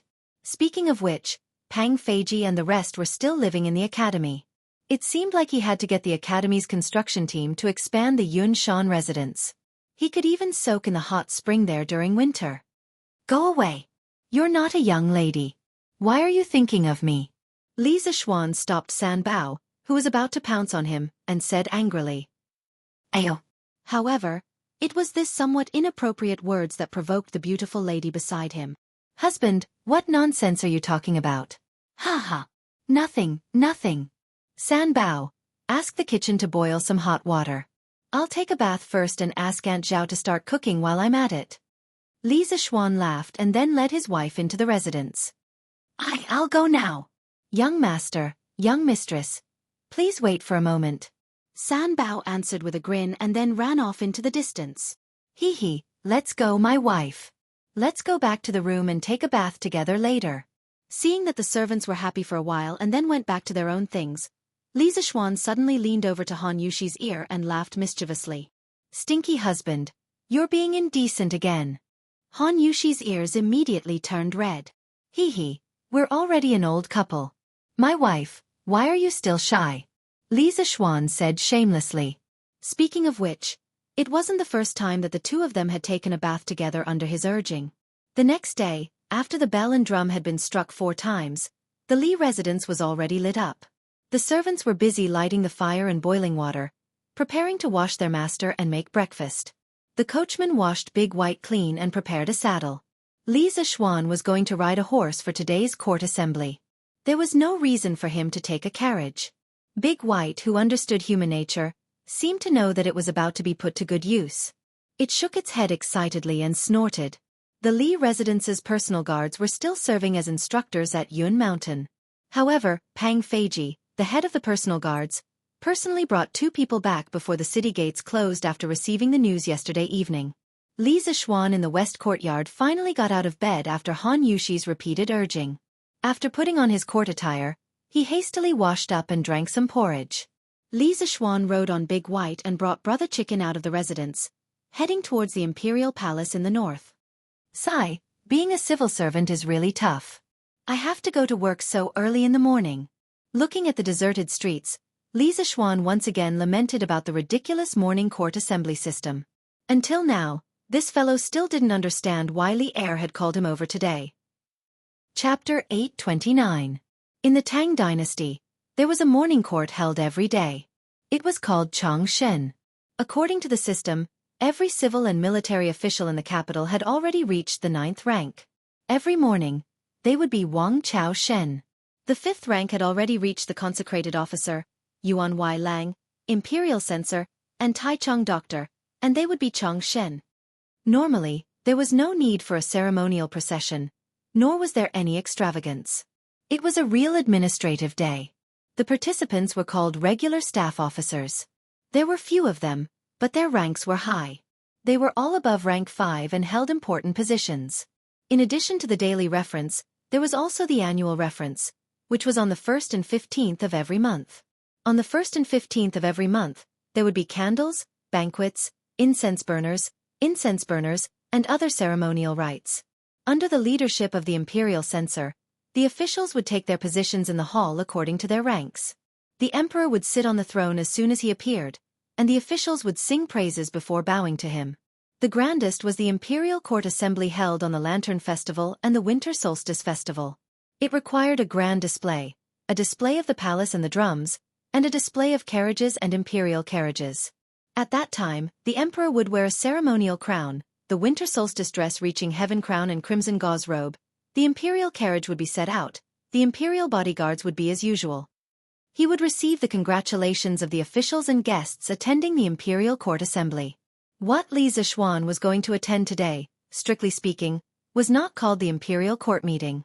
It was called the lunar palace meeting because today was not the lantern festival, nor was it the winter solstice. Today happened to be the 15th of October. Entering the imperial city, he saw that there was already a crowd at the bottom of the stairs of the Taiji Palace. Officials dressed in court attire of various colors were chatting in groups of 3 to 5. They were talking and laughing, looking very amiable. However, it was hard to say whether or not there was a knife hidden in his smile. In addition to the courtiers that Li Zixuan often saw in the past, he also saw a group of unexpected people today. A group of brown-skinned people. Aren't they the emissaries from the Southeast Asian countries who came back with Li Xiaogong last time? Hey! You're finally here? Out of everyone in the imperial court, you're probably the one who hates attending the imperial court the most. While Li Zixuan was still in a daze, Li Xiaogong walked over from the side and pointed at Li Zixuan with a smile. Your Highness. Li Zixuan came back to his senses and said awkwardly, "What are you talking about? I have always been very willing to participate in the morning court. It's just that the academy is usually too busy." "Hey, you brat," Li Xiaogong said with a faint smile. "Do you think this king doesn't know you? Before you say that, you better wipe the boogers off the corners of your eyes before you speak." When Li Zixuan heard this, he subconsciously rubbed the corners of his eyes, but, "Sigh. Your Highness, you also have boogers at the corners of your eyes." Li Zixuan pointed at Li Xiaogong's face and shouted in all seriousness. He really didn't expect that he, a transmigrator, would be tricked by Li Xiaogong, a person from ancient times. Li Xiaogong did not fall for it at all. He laughed loudly and said, "Haha, interesting. You're really interesting. All right, I won't joke with you anymore. I heard that you broke through again the day before yesterday. Not bad, not bad. The younger generation will surpass us in time. Right now, your martial prowess is catching up to the old generals of our generation. I reckon that even this king is no match for you now." Li Zixuan smiled and said, "Your Highness has been through hundreds of battles. I am no match for you." Hee. Li Xiaogong smiled but didn't deny it. "Your Highness, today's court session should be mainly for the envoys from the various countries, right?" Li Zixuan glanced at the Southeast Asian envoys in front of him and asked Li Xiaogong. It should be. Since the founding of the Great Tang, It's rare to see so many envoys from so many countries. Logically speaking, today's court session should be mainly for these envoys to present their tributes. Li Shaogong stroked his beard and smiled. Oh, that's good then. Li Zishuan sighed in relief. As long as they weren't looking for trouble with him, it was fine. The time has come. All civil and military officials, enter the court for an audience. As the two spoke, a eunuch walked out of Taiji Palace and shouted in a shrill voice. The officials immediately fell silent. They stood in line, lowered their heads, and walked up the stairs into Taiji Palace. After the courteous formalities, the court session finally began. Your Majesty, the fleet has not only brought back abundant resources for the imperial court, but also the friendship of the Southeast Asian countries toward our great Tang. These envoys have brought various gifts to your Majesty, and they hope that they can present them to your Majesty today to continue the friendship between their countries and the great Tang. Cui Shanfu had been in the imperial court for so many years, and for the first time, he was the first to speak at the court session. Li Er was elated to hear this. Haha, good. The various envoys have traveled thousands of li to the great Tang. Not only are they tired from the journey, they have also brought gifts for us. We are gratified. Beloved official Cui, make a record and return the gifts one by one. Cui Shanfu bowed and said, This subject obeys the decree. The Chamberlain of Dependencies naturally provided a translator to translate Li Er's words into the languages of the various countries. An envoy stepped forward and excitedly said after the translation, Envoy Piatu of Zhenla pays respects to His Majesty the Emperor of the Great Tang. On behalf of my country, Piatu presents 20 pairs of top-grade ivory, 2 leopards, 4 top-grade jade, and 5 kilograms of top-grade spices to Your Majesty the Emperor of the Great Tang. I wish Your Majesty the Emperor of the Great Tang good health and longevity. Li Er was pleased with himself, but he smiled calmly and said, I appreciate the kindness of the King of Zhenla. Piatu, how have you been in Chang'an these days? After the Zhenla envoy heard the translation, he immediately smiled and replied, Your Majesty, Piatu has been living very well in Chang'an these days. The prosperity and vastness of Chang'an are something that Piatu has never seen before. 10 Zhenla capitals are not comparable to it. Piatu hopes that the Great Tang can maintain friendly relations with Zhenla. In this era, as the largest city in the world, no one could resist the charm of Chang'an. Li Er smiled and said, As long as the countries are friendly to the Great Tang, I will be friendly with them. Piatu, rest assured. Thank you, Your Majesty. Piatu smiled and tactfully retreated. The second envoy came forward and bowed humbly, saying, The envoy of Funan Kingdom by Yin Che pays his respects to Your Majesty. I present 10 pairs of top-grade white jade, 50 high-quality tiger skins, and 2 tiger cubs to Your Majesty. I wish Your Majesty good health. The envoy of Piao Kingdom by Weiyu pays his respects to Your Majesty. In this way, the 32 envoys from the small Nanyang countries who came back with Li Shaogong came forward one by one to present their gifts to Li Er. Each gift list was very long, mainly because they were already shocked by the huge fleet of the Great Tang when they came. After coming to Chang'an, they were conquered by the prosperity of Chang'an. In the face of such a powerful country, of course, they would try their best to please. Cui Shanfu, who was suffering, was sweating profusely just by remembering the list of gifts. The courtiers stood by the side, each of them feeling proud in their hearts. The arrival of tens of thousands of countries was a sign of the coming of a golden age. Li Er, who was sitting on the dragon throne, was overjoyed and full of pride.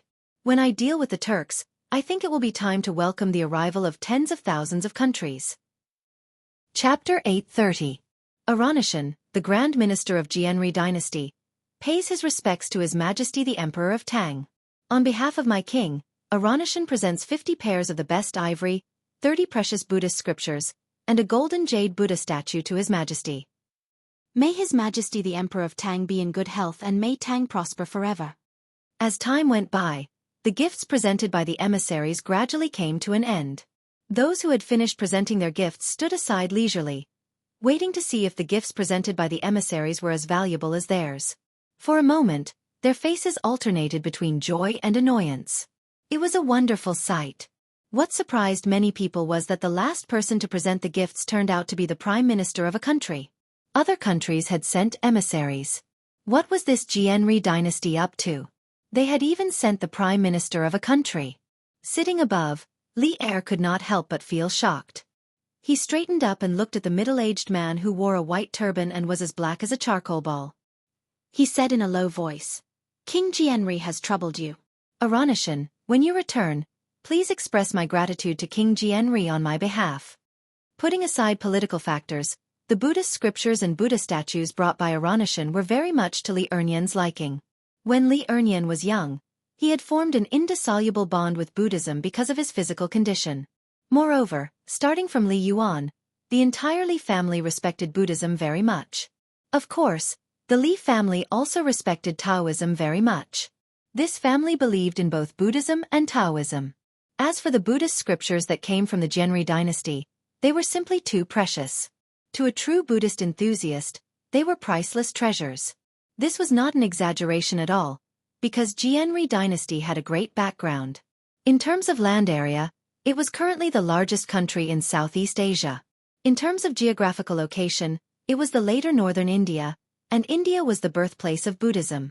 Oh, speaking of Jianri dynasty, there was one person who had to be mentioned. Chen Xuanzang. Counting the days, it would be next year. This guy would start to go to the west to seek scriptures. This was not journey to the west, but a real trip to the sacred land of Buddhism to seek the true scriptures. In fact, this year, Xuanzang had written to Li Er that he wanted to travel west to seek Dharma. However, Li Er did not approve of it. However, Xuanzang had already made up his mind.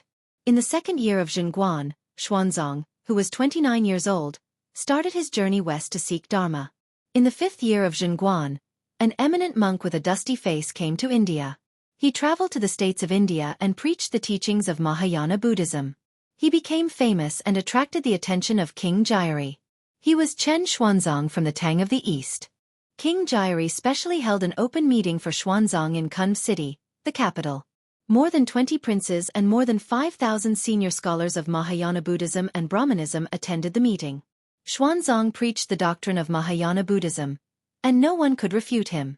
Therefore, he was given the title of Mahayana Heaven. After the meeting, King Jiari invited Xuanzang to ride an elephant around the world and preach. For a time, the China fever in India started. In fact, it was also an opportunity to unify the doctrines of Buddhism and eliminate disputes. "Thank you, Your Majesty. Aluo will definitely convey His Majesty's goodwill to my king. In addition, my king has entrusted you with a task, and I hope Your Majesty can agree to it."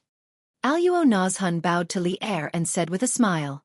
After hearing the translation from the translator of Honglu Temple, Li Er raised his eyebrows and said, "Please speak." Aluo Nazhun pursed his lips. Under the gaze of everyone in the hall, he slowly explained the purpose of his visit. "Your Majesty, my king admires the culture of the Tang Empire very much and is willing to build a good relationship with the Tang Empire for 100 years. I heard that Your Majesty has a virtuous princess, so my king sent me to propose a marriage to Your Majesty to build a friendship between the two countries." Silence. As soon as the translator of Honglu Temple translated Aluo Nashuan's words, the hall immediately fell into silence. The officials and envoys in the hall were all shocked. It was clear that they had not expected this. Li Chengqian, who was standing in front of the officials, was stunned for a moment and suddenly became anxious. No! There was one person who was faster than Li Chengqian, and that was Li Zishuan. This fellow was originally taking advantage of the time when the envoys were paying tribute and was secretly sleeping with his eyes closed. Who knew that someone actually dared to cause trouble and set their sights on Chang'e? How could he sit idly by and do nothing? God had mercy on him. Chang'e was only a 7 or 8-year-old girl. Although he did not know much about the bullshit King Jiari, he should be at least 30 or 40 years old. Bah, even if they were close in age, Li Zishuan did not want the princess of the Tang Empire to marry a foreigner. Marquis Yong'an, don't be rude.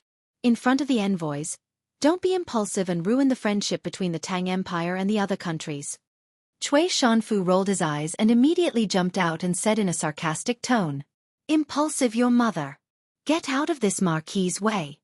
For some reason, Li Zishuan, who had never lost his composure in court, felt a ball of fire burning in his heart at this moment. When he saw that Cui Shanfu still didn't forget to dig a hole for him to jump into, Li Zishuan was instantly enraged. He slapped Cui Shanfu to the side, and before that old thing could complain, He fiercely looked at the translator of the Chamberlain of Dependencies standing to the side and said, "You are not allowed to translate what this marquis is about to say, or else you will be betraying the great Tang." Do you understand? Li Zixuan had been made a marquis at a young age and was skilled in both the pen and the sword. He was extremely famous in Chang'an. When the interpreter saw that Li Zixuan looked like he was about to eat someone, he did not dare to refuse and nodded his head like a chicken pecking at rice. In truth, when the foreign envoys had come to the Great Tang, they had brought interpreters with them. But today was a court session, and on such an important occasion, their interpreters naturally did not have the right to enter. They could only use the official interpreter from the Chamberlain of Dependencies. Your Majesty, please forgive this official for being rude just now. After explaining to the interpreter, Li Zixuan cupped his hands and said to Li Er, "Humph. You better give me a reason, or else I'll teach you a lesson." It was hard to tell whether Li Er was happy or angry as he spoke to Li Zixuan. After hearing Li Er's words, Cui Shanfu, who had climbed up from the ground, temporarily gave up on the idea of suing Li Zixuan. Li Zixuan raised his head and said firmly, "Your Majesty, the princess is still young and should not be married off to another country. Furthermore, this official believes that the Great Tang does not need to be married off to another country. Even if there is a marriage, it should be the other country marrying the princess to the Great Tang, not the Great Tang." Today, he had only wanted to be a bystander. But after encountering such a situation, he could no longer be a bystander. In the history books of his previous life, the Great Tang was the pride of all the descendants of the Yellow Emperor. However, there was a flaw in this otherwise perfect situation, and that was that the Great Tang's Princess Wenqing was married to Tubo. As powerful as the Great Tang was, it also accepted the marriage policy. Now, Li Zixuan would definitely not allow such a thing to happen again. Chapter 831. According to the history books, King Jianghu only began to send envoys to visit the Tang dynasty in the 15th year of Zhengguan, and he had never asked for the Tang princess's hand in marriage. Now things had developed like this because of Li Zixuan, the butterfly, who had flapped his little wings and caused the trajectory of history to deviate a little. If he had not urged the imperial court to organize a fleet to trade with the south, King Jianghu, who was thousands of miles away and was racking his brains to unify the entire Indian peninsula, would not have seen the powerful fleet of the Tang Empire, and would not have sent a minister to Chang'an to ask for a marriage. In the end, he wanted to get on Li Er's ship and quickly unify the whole of India. Ridiculous! What a load of nonsense! During the Western Han dynasty, Zhao Jun went out of the frontier and created the eternal story of the Han people and the Xiongnu. Why can't the Tang dynasty marry the princess to the Jianghu dynasty, and repair the friendship between the two countries for 100 years? Cui Shanfu flicked his sleeves and pointed at Li Zixuan, scolding angrily. Li Zixuan glared and raised his hand to beat him. Seeing this, Cui Shanfu immediately took 3 steps back and kept a safe distance from Li Zixuan. **T. Zhao Jun going out of the frontier is the greatest shame of the Han people for thousands of years, but you said it as if it was glorious. Li Zixuan resisted the urge to beat Cui Shanfu up.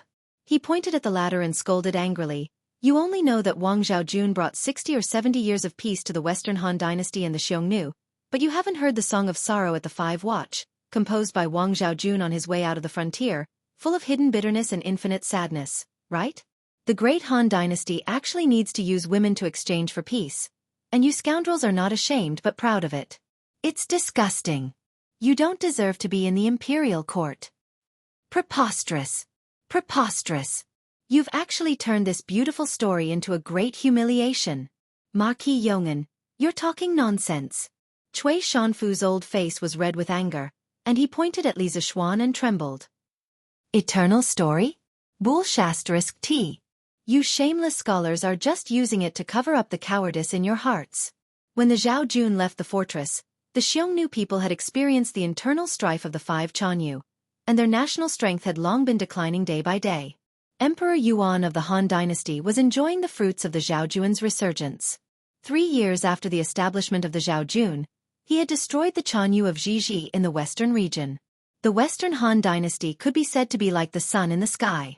Xianxia only came with the mentality of joy and fear. Why would there be a need for a political marriage? It was because some cowards were insatiably greedy and satisfied with the status quo. They wanted the so-called eternal peace, and then ruined the life of a good girl for no reason. A Xiongnu leader who had been beaten into submission had come to the suzerain kingdom to pay a court visit. Not only did he enjoy good food and drinks, he even brought home a beauty. Don't you think this is laughable? That was fine. What was even worse was that after Xianxia passed away, Lady Zhao went to court and became the emperor. She requested to return home but was rejected. She could only remarry Xianxia's eldest son. In the end, she lost all will to live and died by poison. The swords of the Han people are not used against foreign enemies, but they are used against the women of their own country. Don't you feel ashamed?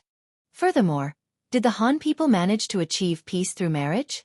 During the rebellion of the 8 princes of the Western Jin dynasty, the Xiongnu, Xianbei, Jia, Chong, and Di tribes took advantage of the chaos to rebel against the Jin dynasty. The Han people were almost wiped out by the foreign tribes. Reality proved that a wolf will always be a wolf and will never become a loyal dog. It is because there are many people like you that there is such a so-called eternal story to deceive the people and fool the world. Li Zishuan's eyes were red and he was crying tears of blood as he complained to Cui Shanfu angrily. The eternal story that had been glossed over for hundreds of years was exposed by Li Zishuan, revealing the bloody scars of history. All the officials in the hall were silent. Even the righteous defender Wei Zhang, who always liked to nitpick, did not say anything. Instead, he had a thoughtful look on his face. Unlike the end of the Ming dynasty and the Manchurian Qing dynasty, most of the officials in this era had strong ethnic feelings. It could only be said that everyone's ethnic backbone was still there. Cui Shanfu wanted to say something, but when he saw that none of the officials stood up for him, he immediately felt a little scared. This was because the Changyao Jin next to him was glaring at him like a tiger watching its prey. If he continued to speak, he would probably be beaten up again. Because the translator of the Chamberlain of Dependencies was stuck at this time, the envoys of the various countries could only see an extremely young official arguing fiercely with the official of the Chamberlain of Dependencies who had brought them here. But the sad thing was, they could not understand what the two were arguing about. They could only give the translator of the Honglu Temple a look, especially Alone Naz Hun of the Jari dynasty.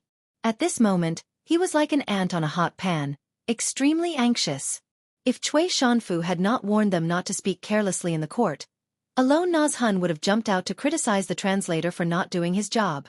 But after receiving Li Zishuan's warning, even if the translator of the Honglu Temple was criticized by Alone Naz Hun, he would definitely not dare to translate for the envoys.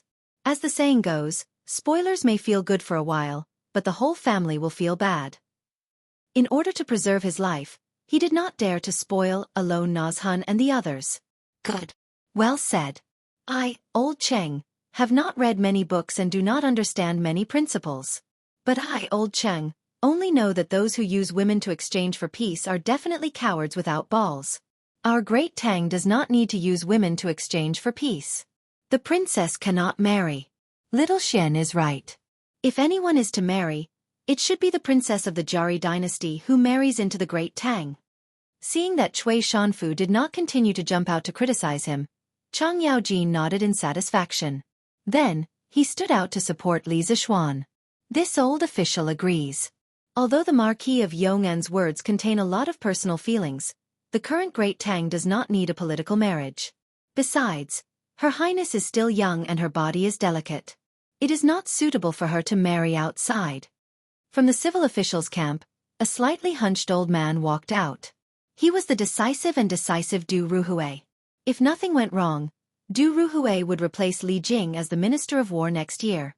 For a civil official to be able to become the Minister of War, it was enough to show that old Du was a very courageous man.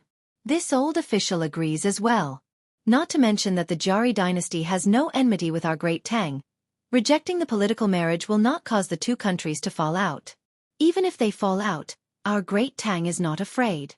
If they want to fight, then let's fight. The men of Great Tang are never afraid of war. Furthermore, Her Highness is of noble birth. How can she marry into a barren land? The commander-in-chief of this South Sea operation, Li Shaogong, also stood out to express his opinion. This old official agrees. Yuqi Jingda, Niu Jinda, Li Jing, and the rest of the military officials unanimously expressed their support for Li Zishuan. This old official agrees as well. It is not suitable for the princess to marry far away. After hesitating for a moment, Fang Xianling also expressed his opinion along with Zhang Sun Wuji. At this point, the civil and military officials had basically reached a consensus. That is, no political marriage, no marriage to the princess. Chapter 832. Your Highness, bad news. Bad news. In Jianghu Palace, a little palace maid hurriedly rushed into the palace and went up to the small attic where Jianghu lived. She said in a panic as she ran.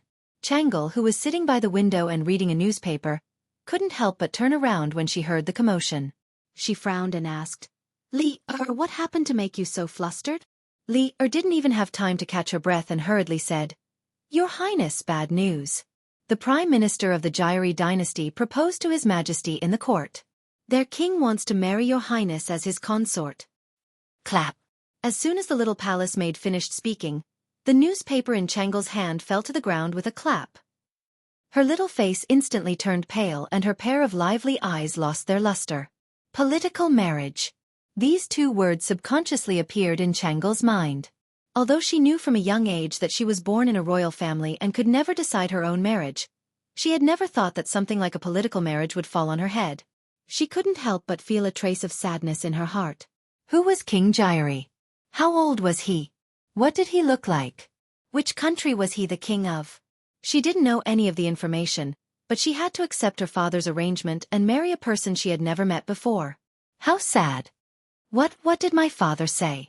After a long time, Jianghu, whose heart was in a mess, raised her head and asked with tears in her eyes.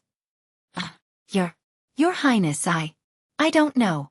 I heard from Xiao Luanzi outside Taiji Palace that King Jianghu wanted to marry Your Highness, so I immediately rushed over. When I came back, the Marquis of Yong'an was arguing with the Chancellor of the Honglu Temple? Hearing Jianghu's question, Li'er frowned and said with a bitter expression. Marquis of Yong'an? You're saying that Brother Xiao Xian also went to court today? Jianghu, who had just felt that the sky was falling and the earth was collapsing, heard the words Marquis of Yong'an from Li and immediately seemed to have found a faint light in the darkness. Her tone was not as desperate as before and seemed to have a trace of vitality. Yes, Your Highness. It is said that His Majesty personally issued a decree for the Duke of Yong'an to attend today's court conference. Li'er wanted to say that even if Empress Zhang's son came, she might not be able to help in such a big matter as the political marriage. Li Zishuan, the Marquis of Yong'an, had even less hope. However, when she saw Jianghu's expectant expression, she buried these words in her heart. A glimmer of hope rose in Jianghu's heart. She hurriedly said, Then, quickly go and find out what my father has decided. I don't believe. Father would be so heartless.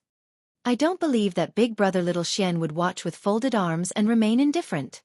Of course, the last sentence was only said to herself in her heart. Yes, Your Highness. Please wait here. This servant will go right away. Li'er responded and immediately ran down the pavilion. Jianghu walked to the window. A pair of magpies happened to fly over from the branches outside the window. They were playing with each other on the branches, chirping noisily. Seeing this, Jianghu thought with some sadness. Bird, if only I could be like you, and find the one I like, and live with him freely all my life. Taiji Palace. All the civil and military officials in the court had basically expressed their opinions. Now that things had developed to this point, they only needed to wait for Li'er's judgment. Great Minister Aluo Nazhun, my beloved daughter is still young and sickly. It is not suitable for her to marry far away. I have already felt the desire of King Jianghu and the Tang Empire to build a harmonious relationship for 100 years. However, the political marriage still needs to be discussed at length. Li'er looked at Aluo Nazhun, who was as anxious as an ant on a hot pan, and the other envoys who were watching the fun and didn't mind blowing things up. Hearing Li'er speak in person, the bitter official translator of Honglu Temple knew that he could finally return to normal work. He quickly translated Li'er's words to Aluo Nazhun and the other envoys. Boom! After the Southeast Asian envoys understood Li'er's decision, they couldn't help but whisper to each other. Some were surprised, some were angry, and some were gloating. Of course, most of them were gloating, especially the envoys from the neighboring countries of Gouda, Mud, and Wallaby.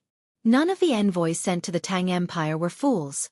Anyone with a little common sense could guess the reason why King Jianghu wanted to marry the princess of the Tang Empire. If King Jianghu really got his way, then the small countries around the Jianghu dynasty would be in danger of being wiped out at any time. Therefore, when they heard that Li Er had rejected Aluo Nashuan's request, they heaved a sigh of relief and couldn't help but feel happy. Your Majesty, if Princess Changle's body is inconvenient, the other princesses can do it. My king is very sincere in building a harmonious relationship with the Tang Empire. Aluo Nashuan's face was red. He paused for a moment and still spoke unwillingly. This old bastard, is there no end to it? At the side, Li Zixuan couldn't help but frown. If it weren't for the fact that this was not the right place, he really wanted to beat this guy up and then throw him out. We have said that the matter of the marriage alliance will be discussed at a later time. Aluo Nazhan, if there is nothing else, please take your leave. Li Er frowned. To be honest, he was also a little irritated at the moment. Yes, thank you, Your Majesty. Aluo Nazhan was the prime minister of a country. Although the translator of the Chamberlain of Dependencies had translated Li Er's words very smoothly and naturally, he could still hear the displeasure in Li Er's words. Therefore, he decisively retreated to the side and no longer spoke. After all, he had only come to propose marriage, not to make enemies. Moreover, the Tang Empire was a colossus. Their Jianghu dynasty couldn't afford to make enemies with it. Good. We are very pleased with the gifts that the envoys have brought us. Apart from the marriage alliance, if you have any other requests for the Tang Empire, you can speak freely here. After discussing with the officials of the court, we will take appropriate measures to resolve them. Li Er nodded and said to the envoys of the 32 countries of Nanyang with a smile. He had just rejected Aluo Nashuan's proposal, and now it was time to give some benefits. As the saying goes, give a slap and give a sweet date. As the monarch of the Celestial Empire, he still had to have this demeanor. After understanding the meaning of old Li's words, the envoys looked at each other, not understanding how sincere Li Er's words were. While the envoys were hesitating, a brown-skinned short man walked out and slightly cupped his hands to Li Er. Envoys of the Lini Kingdom reporting to His Majesty the Emperor of the Tang Empire. Our monarch hopes to exchange trade and goods with the Tang Empire. The Tang Empire has vast territory and abundant resources, and its army is good at war. Our monarch also hopes that His Majesty the Emperor of the Tang Empire can send troops to ensure the safety of the sea route. We hope that His Majesty the Emperor of the Tang Empire can reconsider. Chapter 833. Your Highness, good news. In Changle Palace, Li Er, who had just run out to scout for news, ran back. Unlike before, the little palace maid's face was brimming with an excited smile as she shouted while running. Changle had already come down from the attic. How could she still have the mood to quietly read the newspaper upstairs at such a crucial moment? Hearing Li Er's voice outside, she couldn't help but feel happy. She hurriedly stood up and looked towards the door. Your Highness, there's good news. His Majesty didn't agree to the Prime Minister's request for marriage. Your Highness doesn't have to marry to another country. In the blink of an eye, Li Er ran in and said to Changle with a grin. Speaking of which, if Changle really married to the Jianghu dynasty, as her personal palace maid, she would definitely have to accompany her. Thinking of the Prime Minister of the Jianghu dynasty who was as black as a coal ball in the imperial court, Li Er couldn't help but shudder. Now that there was such an outcome, she was sincerely happy for Changle and herself. Really? Imperial father really does love Changle. Hearing this, Changle's pair of beautiful eyes instantly glowed with a dazzling radiance. Leah curled her lips in her heart. She was clearly one of the insiders. However, there were some words that she wouldn't dare to say even if she had 10 times the courage. She could only change the topic and talk about something else. Your Highness, just now in the imperial court, the Marquis of Yong and scolded Minister Cui badly in order to prevent you from marrying. Hee, but the Marquis of Yong and really good scolding. Listening to those words makes this servant feel relieved. Hearing Li Er mention Li Zixuan, Changle's heart couldn't help but thump violently. She restrained the abnormal expression on her face and pretended to be calm as she asked. Oh. Li Er, quickly tell me, what did Brother Xiao scold in the imperial court? Yes, it's best if you tell me everything without missing a single word. Do you want to tell me everything? Li Er was instantly dumbfounded. Although she enjoyed listening to some words, how could it be so easy for her to repeat them without missing a single word? Li Er, quickly tell me. Changle urged impatiently. Oh. Li Er scratched her head and began to recall with a frown. Cui Siqing first compared Her Highness with Zhao Jun of the Western Han. Along with Li Er's narration, Chang'e finally found out how intense the debate in the imperial court earlier was and how much Li Zixuan had done for her. The dignified Dark Han dynasty actually needs to use women to exchange for peace, yet scoundrels like you actually don't feel ashamed and instead feel proud of it. Simply disgusting. An eternal story? Bull ****. You shameless scholars are just using it to cover up the cowardice in your hearts. The swords of the Han people are not used against outsiders, but you use them to deal with the women of your own country. Don't you feel ashamed? A wolf will always be a wolf. It will never become a loyal dog. It's precisely because there are so many people like you that there's such a thing as an eternal story to deceive the people and fool the world. Li Zixuan's hoarse shouts seemed to be ringing in Chang'e's ears. Chang'e couldn't help but be dazed. Brother Little Xian. Thank you. Thank you for working so hard for Chang'e. Taiji Palace. The emissary of Lini Kingdom's request for trade made the other emissaries restless. Emissary of Funan Kingdom, reporting to His Majesty the Emperor of Tang. Before I left, our monarch also said that he hopes to trade with Tang. Everyone in Funan Kingdom loves the porcelain and silk of Tang and hopes to use food and spices to exchange for them. Emissary of Zhenla Kingdom, reporting to His Majesty the Emperor of Tang, our monarch also hopes to trade with Tang. We can use food and elephants to exchange for goods with Tang. Emissary of Piao Kingdom, reporting to His Majesty the Emperor of Tang. The emissary of Lini Kingdom's request for trade immediately attracted many people to follow the trend. The Great Tang's southward fleet had not only brought the Great Tang rich profits, the imperial courts of the small countries that the fleet had passed through had also benefited greatly. This was because the fine porcelain and silk they had bought from the Great Tang could be casually resold in their own countries for astronomical prices. Therefore, these countries that had tasted the sweetness all hoped that Tang could give them a window of foreign trade, so that they could continue to profit domestically and maintain their leading position. Sitting at the head of the table, Li Er could not help but smile when he heard the requests of the emissaries. This was because even if these emissaries did not say anything, he had already planned to open up trade with Tang. In the end, it was the rich profits brought back by the fleet that moved Li Er's heart. Since sea trade was so profitable, why not carry it out to the end? Li Er, who was used to being poor, did not want to continue being poor. He had greater ambitions. Haha, good. Since all the emissaries want to trade with Tang, I have decided to set up a department of merchant shipping. In Guangzhou and other coastal prefectures, there will be specialized trading places. At that time, countries that want to trade with Tang only need to send caravans to the Department of Merchant Shipping. The Navy of Tang will also patrol the South China Sea to protect the merchant ships of your countries from pirate attacks. Li Er laughed heartily and revealed the plan that had been brewing in his heart for a long time. The Department of Merchant Shipping was originally a government organization set up in the ports of China during the Song, Yuan, and Ming dynasties to manage sea trade. To think that it would be brought forward 300 to 400 years in advance. This was truly an epoch-making matter. According to historical records, during the Tang Xuanzong era, there was already an emissary of merchant shipping in Guangzhou. Usually, the position was held by eunuchs. It was the predecessor of the Department of Merchant Shipping. Li Er had taken a step further and completed the work that his great-grandson wanted to do. Furthermore, he had done it even more thoroughly and directly set up the Department of Merchant Shipping. The Ming and Qing dynasties had repeatedly banned sea trade, and the one that was banned and abolished was the Department of Merchant Shipping. Thank you, Your Majesty. After hearing Li Er's decision, the envoys all excitedly saluted Li Er with a babble. Li Er chuckled and said, "Haha, emissaries, please go and rest first.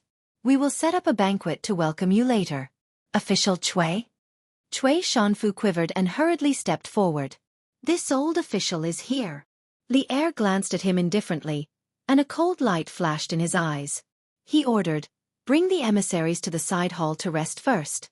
Treat them well, understand?" Actually, Li Er was very unhappy with Cui Shanfu because this old man had just compared his most beloved daughter to Wang Zhaojun and wanted to use this opportunity to marry Wang Zhaojun to another country. It would be strange if he was happy in his heart. If there was a good opportunity, he really didn't mind killing Cui Shanfu. This old official obeys the decree. Cui Shanfu didn't notice the cold light that flashed in Li Er's eyes and bowed with a businesslike attitude. Chapter 834. We wish to establish a left and right commissioner in the Bureau of Shipping to coordinate the maritime trade of the Great Tang. This position will be placed under the Ministry of Civil Affairs, but it will not be under its jurisdiction.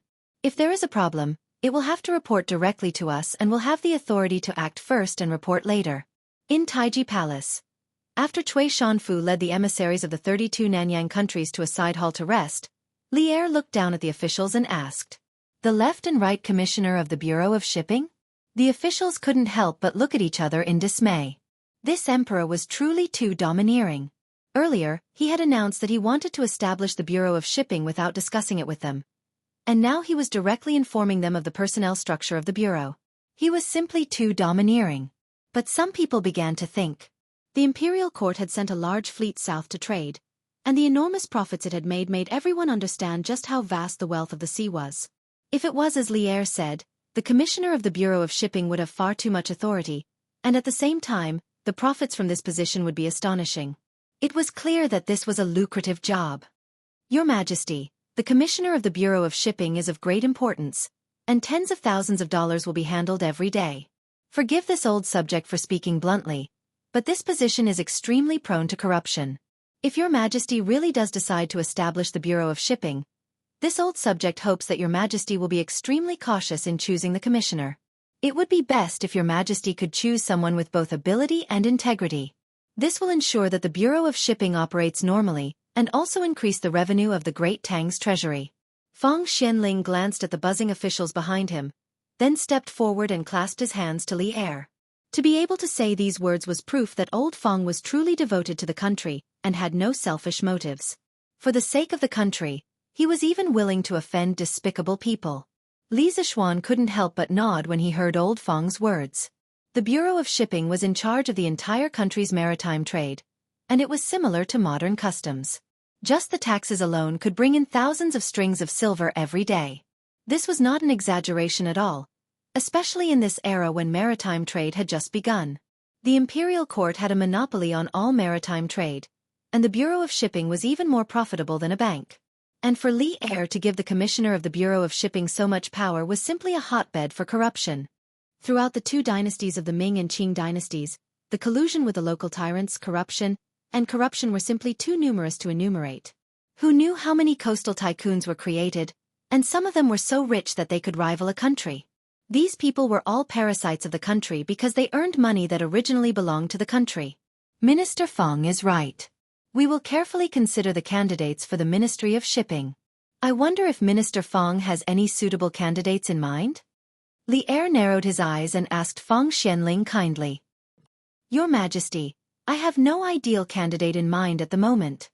Feng Xianling thought for a moment before replying.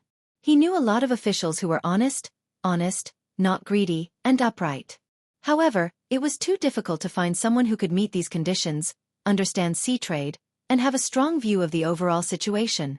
For the time being, he couldn't think of anyone who could take on this heavy responsibility. What about the auxiliary machine? Do you have a suitable candidate in mind?" Li Er nodded and asked as he looked at Zhang Sun Wuji, who was like an old monk in meditation. Hearing Li Er's question, Zhang Sun Wuji tidied his clothes and answered unhurriedly, "Your Majesty, Xuanling's concerns are extremely reasonable.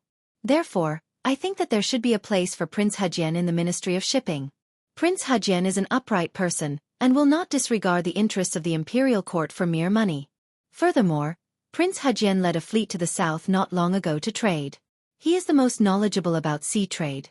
Therefore, I think Prince Hejian is the most suitable candidate." Surprise! Li Xiaogong, who was standing in front of the courtiers, couldn't help but feel surprised after hearing Zhang Sun Wuji's words.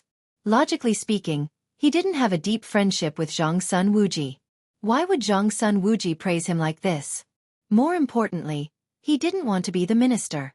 Because he was a member of the imperial family of Li Tang, he had to avoid suspicion. He felt that his current position was enough. If he went any further, it would be a bottomless abyss. He understood that he couldn't participate too much in the imperial court to avoid being disliked or arousing Li Er's suspicion. "Your Majesty, I also think that Prince Hejian is the most suitable candidate for the Ministry of Shipping." Hearing Zhang Sun Wuji's suggestion, Feng Xuanling's eyes lit up as he agreed. He didn't think of Li Xiaogong previously. Now that Zhang Sun Wuji said this, he instantly felt that Li Xiaogong was the most suitable candidate. Yes, that's right. Xiaogong is indeed suitable. Li Er's gaze turned and looked at Li Xiaogong. Just as he was about to speak, Li Xiaogong quickly stepped forward and cupped his hands. Your Majesty, the Ministry of Shipping is very important. I don't have much experience in sea trade and have only traveled a few more miles. It is really difficult for me to take up this heavy responsibility. I hope that Your Majesty can choose someone else. To others, this position was a delicious fat piece of meat, but to Li Xiaogong, this position was a hot potato. With his current status and reputation, there was really no need for him to do such things. Not to mention that it would easily cause him trouble. It was also very tiring to be busy every day. Moreover, he had just returned from the sea and didn't want to go to a coastal city for a business trip so soon. How good would it be to stay in Chang'an? Xiaogong, why are you so humble? I know your ability the best. Don't worry. I won't let you go to Guangzhou so soon. You have just returned from the sea, so you should rest well for a few days. It just so happens that the Ministry of Shipping has just been established and needs to be staffed with many officials. I appoint you, Xiaogong, as the Left Minister of Shipping and give you 3 months' time to organize the members and court officials below the 3rd rank. After the Ministry of Shipping is established, you will head to Guangzhou to be in charge of the nation's shipping matters. Li Er smiled and without any explanation, he transferred Li Xiaogong to the newly established yamen of the city shipping department. Li Xiaogong was completely speechless. Li Er was simply acting like a hooligan. Who would force the position onto someone who wasn't willing to take it? He was too unreasonable. Your Majesty, Your Majesty. Li Xiaogong knew that he couldn't reform someone who was purposely acting like a hooligan, so he could only accept this appointment. As for the right Minister of Shipping, I have decided to appoint Li Zishuan as the Left Minister of Shipping. What do my beloved subjects think? Li Er smiled with satisfaction and then used the same trick again. He extended his fangs towards Li Zishuan, who was leaning against the wall and half asleep. F***CK. Old Li, don't trick me. Your Majesty, I don't think so. I'm only 15 this year. I just celebrated my 15th birthday last month. My ability is limited and I'm afraid it will be difficult to convince the masses. Moreover, I've been prone to seasickness since I was young. If I go to Guangzhou, I might lose my life. Furthermore, I still have to teach and educate people in Yunshan and nurture talents for the Tang Empire. I really can't leave. Your Majesty. Chapter 835. Shameless, lying through his teeth. Shameless to the extreme. Li Er's mind was instantly filled with these words when he heard Li Zishuan's lousy excuses to evade the position of right supervisor of the Department of Shipping. If it weren't for the fact that he wanted to maintain his demeanor as a ruler, he would have already kicked Li Zishuan's butt. Water sickness? Seasickness? You're a Grandmaster level expert. You can fly for half a day without getting dizzy, so how could you get dizzy from this? Li Er felt that if he believed Li Zishuan's nonsense, then he would really be a retard. Bastard! Zhan saw that you had a good understanding of sea trade, so Zhan gave you the position of right supervisor of the Department of Shipping. You better not fail to appreciate kindness. Moreover, you don't have to stay in Guangzhou for long. You only need to help set up the internal system of the Department of Shipping. Li Er glared at Li Zishuan and said frantically. Li Zishuan inwardly curled his lips. Old Li said so much just to give him a job? Seeing that this young master has a good understanding of sea trade, Tiseske, Li Zishuan really wanted to say, please don't look down on me. Just treat me like I'm invisible. That's right, this fellow didn't want to improve himself. Now that he was the founding marquis, what else could he ask for? In any case, it was unlikely that his title would rise during Li Er's reign. As for the actual position, what did he need that for? He was already busy enough managing such a large academy. He just wanted to be an idle marquis. However, the latter half of Li Er's words surprised him. He didn't think that old Li would make such a big concession in order to poach him to the Department of Shipping. Your Majesty's praise is too much. This subject's talent is shallow and cannot be worthy of Your Majesty's attention. I hope that Your Majesty can choose someone else. He couldn't agree. Even if he didn't have to go to Guangzhou, he definitely couldn't agree. He couldn't make himself uncomfortable. Marquis Yong En, national affairs should be the most important thing. Since you have the ability, Why don't you use it to your advantage and serve the court? His Majesty trusts you so much. You should live up to His Majesty's trust. Feng Xianling couldn't stand it any longer. He turned to Li Zixuan and earnestly said. In truth, old Feng also felt that Li Zixuan was quite suitable for the position. After all, Li Zixuan was the first person in the entire Great Tang to propose the idea of organizing a fleet. Li Zixuan's teeths. Moreover, Li's wealth was so great that he probably wouldn't be tempted by the temptation of money. It could be said that apart from his age, apart from Li was the most was Li's. His court is dismissed. Li Er, who was sitting at the head of the table, was furious at Li Zixuan's stubbornness. He immediately announced the end of the court session. Li Zixuan, you stay. The rest of you leave. Li Er stamped his feet and added. F***CK. What's the meaning of this? I'm going to be done for. Li Zixuan was dumbfounded. He could act shamelessly in the court as long as Li Er didn't catch him red-handed. That was because Li Er had to take care of Junyi. But now, old Li didn't play by the rules and wanted to have a one-on-one talk with him. Wouldn't he be done for? Seeing this, the officials all cast a sympathetic and pitiful look at Li Zixuan. Then, they turned around and left the hall with smiles on their faces. Xiaoxian, in my opinion, you should obey my imperial father. Otherwise, when imperial father gets angry, forget it. You're on your own. When Li Chengqian passed by Li Zixuan's location, he whispered something to him before leaving without a word. Obey your imperial father? Obey your sister. Hearing such ambiguous words, Li Zixuan felt his chrysanthemum tighten.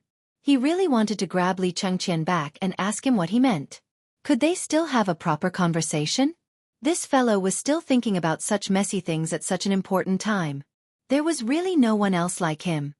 Marquis. His Majesty wants you to go to the Sweet Dew Hall. After Li Er, Li Chengqian and all the officials left the Taiji Palace, a eunuch walked out from the back of the palace and spoke to Li Zixuan. Li Zixuan replied unhappily. Then, he followed the eunuch to the Sweet Dew Hall. Speaking of which, he really wanted to sneak away. Cough, cough. This subject greets your Majesty. Not long after, they arrived at the Sweet Dew Hall. Li Zixuan was looking at the map on the wall with his hands behind his back. The eunuch who had led the way had long disappeared. Li Zixuan could only cough dryly and bow to Li Er's back. Do you know why I set up the Department of Trade? Li Er didn't turn his head and asked Li Zixuan with his back facing Li Zixuan. What's the matter? Li Zixuan couldn't help but feel a little confused. After a while he replied, the sea trade can bring a lot of income to the Great Tang. Your Majesty set up the Department of Trade to relieve the pressure on the national treasury. As soon as he finished speaking, Li Er seemed to have already prepared a question. He immediately asked, then do you know why I'm in such a hurry to fill the treasury? Why else? Isn't it because you want money? Li Zixuan cursed in his heart, but he replied, this subject doesn't know. Indeed, other than the reason in his heart, he really didn't know why Li Er suddenly liked small amounts of money so much. 3 months ago, Shui Yantua, Hueha, Baegu, and other tribes that had submitted to the Turks rebelled. Sheli Khan sent Tuli Khan to suppress them but failed to win. The rebel army flourished and Tuli Khan's light cavalry fled. Sheli Khan was furious and imprisoned him. Tuli Khan was resentful because of this. Just half a month ago, Tuli gathered his 30,000 troops and wanted to rebel against the Turks and return to the Great Tang. Sheli naturally didn't allow it. He personally led the remaining troops to encircle and suppress Tuli. At this time, Sheli was facing enemies from all sides. The Turks' civil war was raging. I wanted to take this opportunity to let the imperial court recover from last year's huge loss at the Wei River Alliance as soon as possible and accumulate the capital for a counterattack. When the Turks' civil war was at its worst, I would send troops to the Turks to avenge the enemy that year. The Department of Trade can quickly fill up the treasury of the Great Tang. That's why I value it so much. Do you understand? Li Er looked at the map on the wall and slowly explained some military information that Li Zixuan didn't know. Then, he turned around and looked at Li Zixuan with a burning gaze. The atmosphere in the room suddenly became heavy. Li Zixuan didn't expect that a small Department of Trade would involve the Turks. Was Old Li trying to trick him, or was he trying to trick him? Chapter 836. Your Majesty, Since the Bureau of Imports is of such great importance, we must be even more cautious in selecting candidates. This lowly subject is still young and lacks experience. It is difficult for this lowly subject to take on such an important post. Within Du Hall, Li Zixuan was silent for a long time before refusing. This wasn't because he didn't love his country, but because he felt that there was no need for him to personally take on this matter. With Li Xiaogong presiding over the Bureau of Imports, he could basically guarantee that no major corruption cases would occur. Other than helping to perfect the Great Tang's custom system, he really couldn't think of anything else he could do. In addition, he felt like Old Li was trying to trick him. The Great Tang's border situation had not yet reached the point where war could break out at any moment. Based on the normal course of history, Li Er would only send Li Jing and the others to attack the Turks in the 8th month of the 3rd year of Zhengguan. It was still too early. After all, the Great Tang still had to deal with the locust plague next year. Li Er's gaze abruptly darkened, and his face instantly lost its composure. Logically speaking, as the emperor, he was already giving a great deal of face to his subjects by personally advising them. However, Li Zixuan was still as stubborn as a dead pig that wasn't afraid of boiling water. He couldn't help but feel annoyed. Humph. Still young? Lacking experience? Brat, you've done so many things, but which one of them is something that someone as young as you can do? Based on what you're saying, shouldn't we also remove you from your marquis title? Since ancient times, has there ever been a 15-year-old marquis? Even Hua Tsubing, despite his illustrious achievements on the battlefield, was only made a marquis champion at the age of 20. Li Er walked down from above and stopped 5 steps in front of Li Zixuan. Li Zixuan was a little anxious at these words. It was fine if he didn't become an official, but he had to have a title of nobility. This sort of thing was the foundation of a feudal society where one would not be bullied. Cough, cough. Your Majesty is the sovereign of the 9 and 5, so your words naturally carry enormous weight. How can you take back a title you've bestowed? Li Zixuan awkwardly smiled. Humph. Li Zixuan angrily flicked his sleeves. If it weren't for the emperor's prestige, he would have stripped Li Zixuan of his title. Tell me, what do I have to do to make you willingly take up a position in the Department of Shipping? As long as the request is not too excessive, I will consider it. Since ancient times, there was no lack of officials begging the emperor to become an official. But now he, the emperor, actually had to beg his officials to become an official. This made Li Er gnash his teeth in anger. However, in his opinion, if he wanted to build the Department of Maritime Trade from scratch, quickly establish it from scratch, and quickly display its proper functions, he must find someone with a long-term vision, a free mind, and a true understanding of maritime trade to manage it. Although Li Zixuan had personally gone to sea before, in terms of ideas, he was far inferior to Li Zixuan. Letting Li Zixuan be the head of the Department of Maritime Trade and overseeing the overall situation, and then letting Li Zixuan be the second head of the Department of Maritime Trade and be responsible for formulating the specific rules and regulations. In Li Er's opinion, this was the most perfect personnel allocation. Your Majesty, I am greatly indebted to the Empire. As long as the Imperial Court needs it, I will do my part even if I have to go through water and tread on fire. This kind of thing where I haven't even done anything yet is definitely not something I can do, Li Zixuan said with awe-inspiring righteousness. Li Er snorted and said, You brat, don't take it for granted. If you continue to dawdle, don't blame me for being impolite. Your Majesty, I want a few mines. As soon as Li Zixuan finished speaking, Li Zixuan hurriedly called out. Mines? You brat. You want iron ore? Li Er's face suddenly became serious.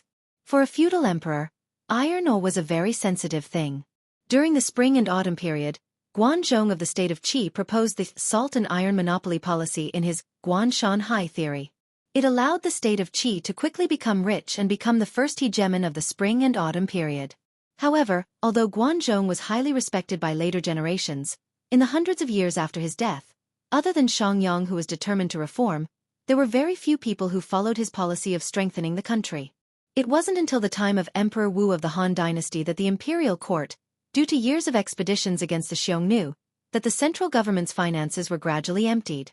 The rich people of China, smelting and boiling salt could make a fortune of tens of thousands of gold, but it wasn't for the urgent needs of the government.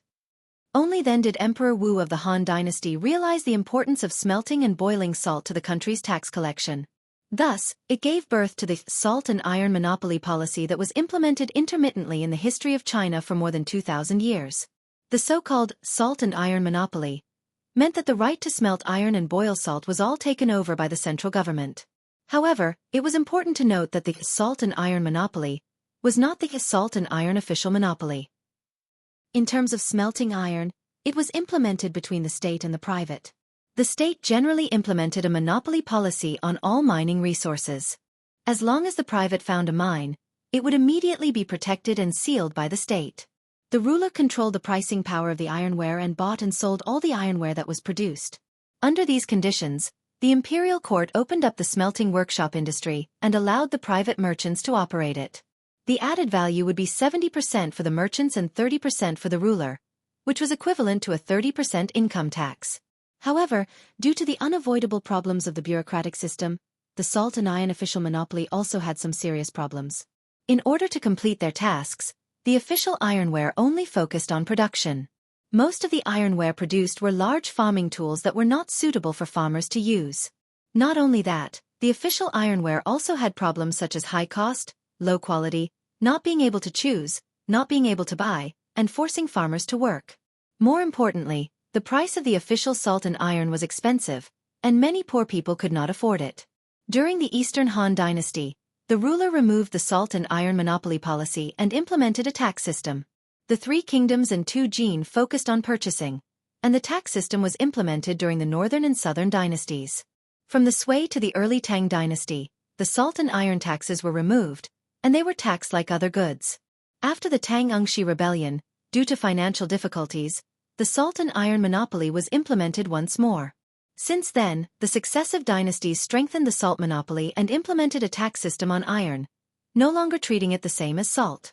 The salt and iron monopoly allowed the feudal country to gain considerable benefits, especially salt.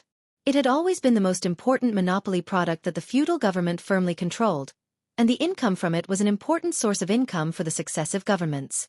Your subject not only wants the iron, but also a few sulfur mines. Your Majesty, please grant me this. Seeing Li Er's suddenly serious expression, Li Zishuan suddenly had a bad premonition, but he still braced himself and said. Previously, when he was in the workshop, he took it for granted that as long as he found the iron ore based on the memory in his mind, he would be able to own it. Later, when he went back and told his father, he found out that he was wrong. Today, he had such a rare opportunity to negotiate with Li Er. If he did not do so, he would be letting himself down. Chapter 837. Li Zishuan had taken the ownership of the iron ore in this era for granted, and he hadn't thought about the extraction of pyrite when he was in the workshop. The composition of pyrite was mainly ferrous sulfide. At that time, he wanted to extract sulfur and iron from it through a series of chemical processes. However, after he went home and calculated carefully, he found that it was easier to extract sulfur from pyrite, but it was too difficult to extract iron. It wasn't that it couldn't be extracted, but with the current conditions, it was very difficult to do so. Even if it could be done, the cost was too high. It wasn't worth it. Therefore, if he wanted to get a large amount of iron, he would need some magnetite, which was mainly made up of iron tetroxide. However, other than extracting sulfur from pyrite, there was also an extremely important industrial material. He would talk about this later. What do you need iron for? Li Er didn't care much about sulfur. Besides, the imperial court didn't have much control over sulfur, but iron was different.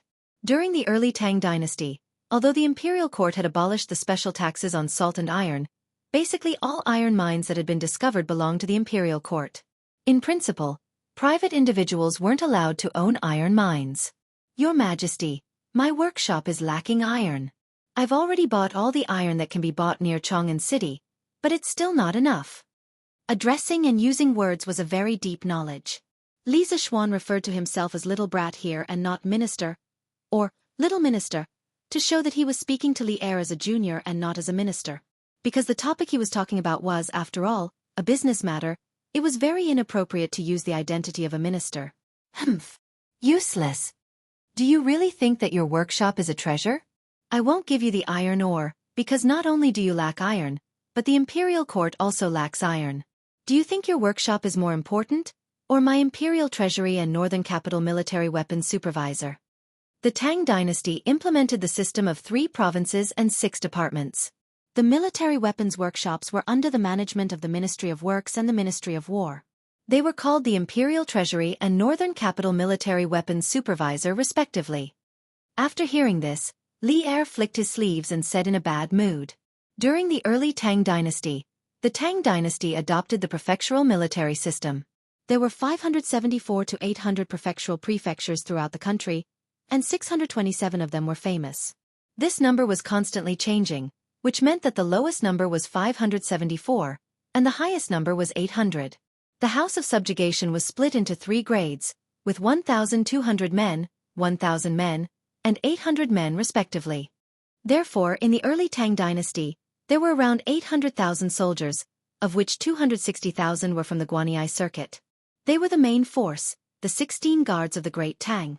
The weapons and equipment for these 260,000 soldiers were made by the Imperial Treasury and the Northern Capital Military Weapons Bureau. The equipment for the soldiers of the other prefectures were made by the local prefectures, but the metal they used was still provided by the central government.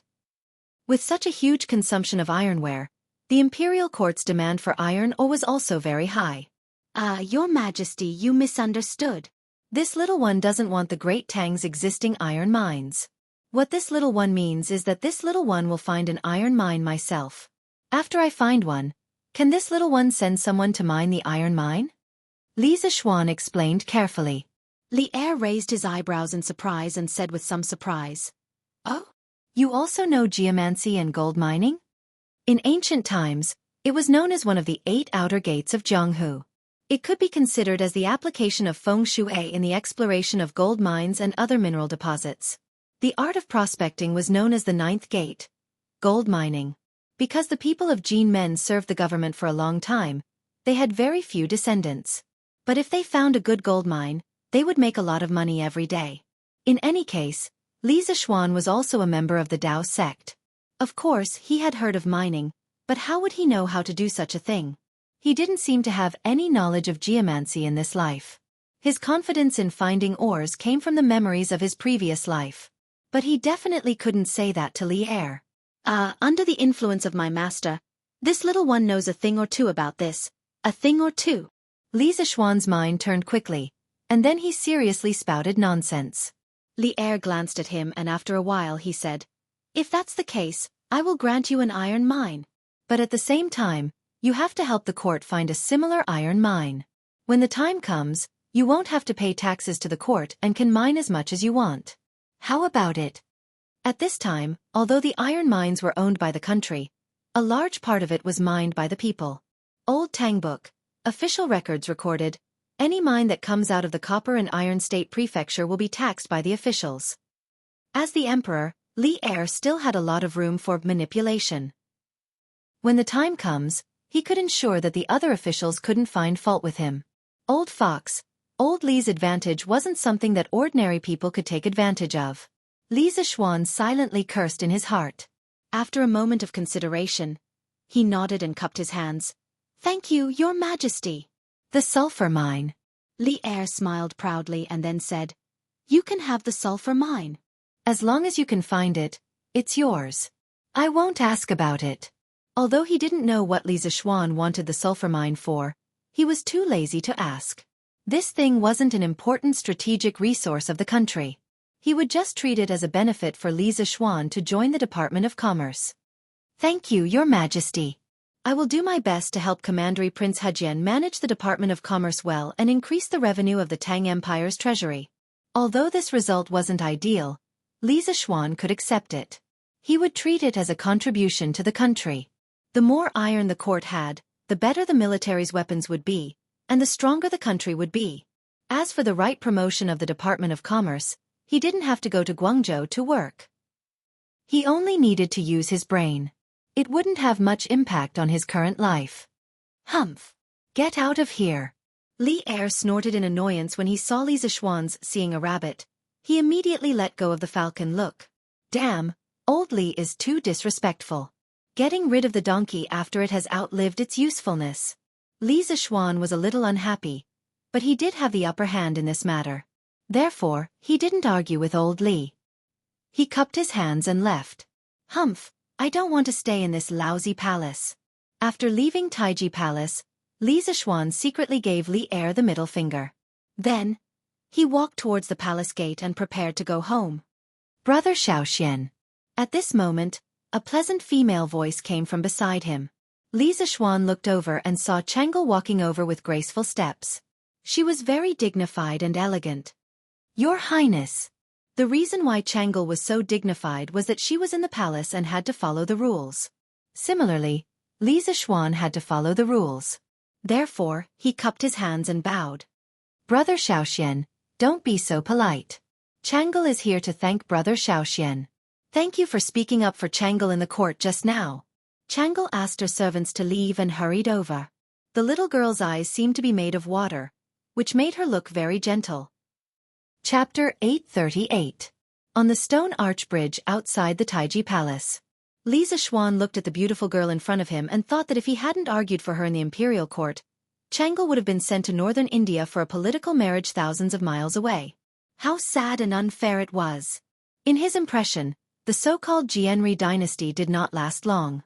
This was because in the history after Zhengguan, he had never heard of the Jianri dynasty. This meant that even if Chang'e married over, she would only end up with a sad ending. It was true. According to the historical records, in the 21st year of Zhengguan, King Jianri drowned in the Ganges River and didn't leave any heirs. At that time, the country was in chaos. Prime Minister Aluo Nazhun usurped the throne and the huge empire that was maintained by force collapsed instantly. Haha, Your Highness is too polite. What I did was just what a Han person should do. Li Zishuan smiled kindly. What he said was both right and wrong. In his previous life, Li Zishuan was a bit angry. After traveling to ancient times, he certainly didn't want his country to trade women for peace.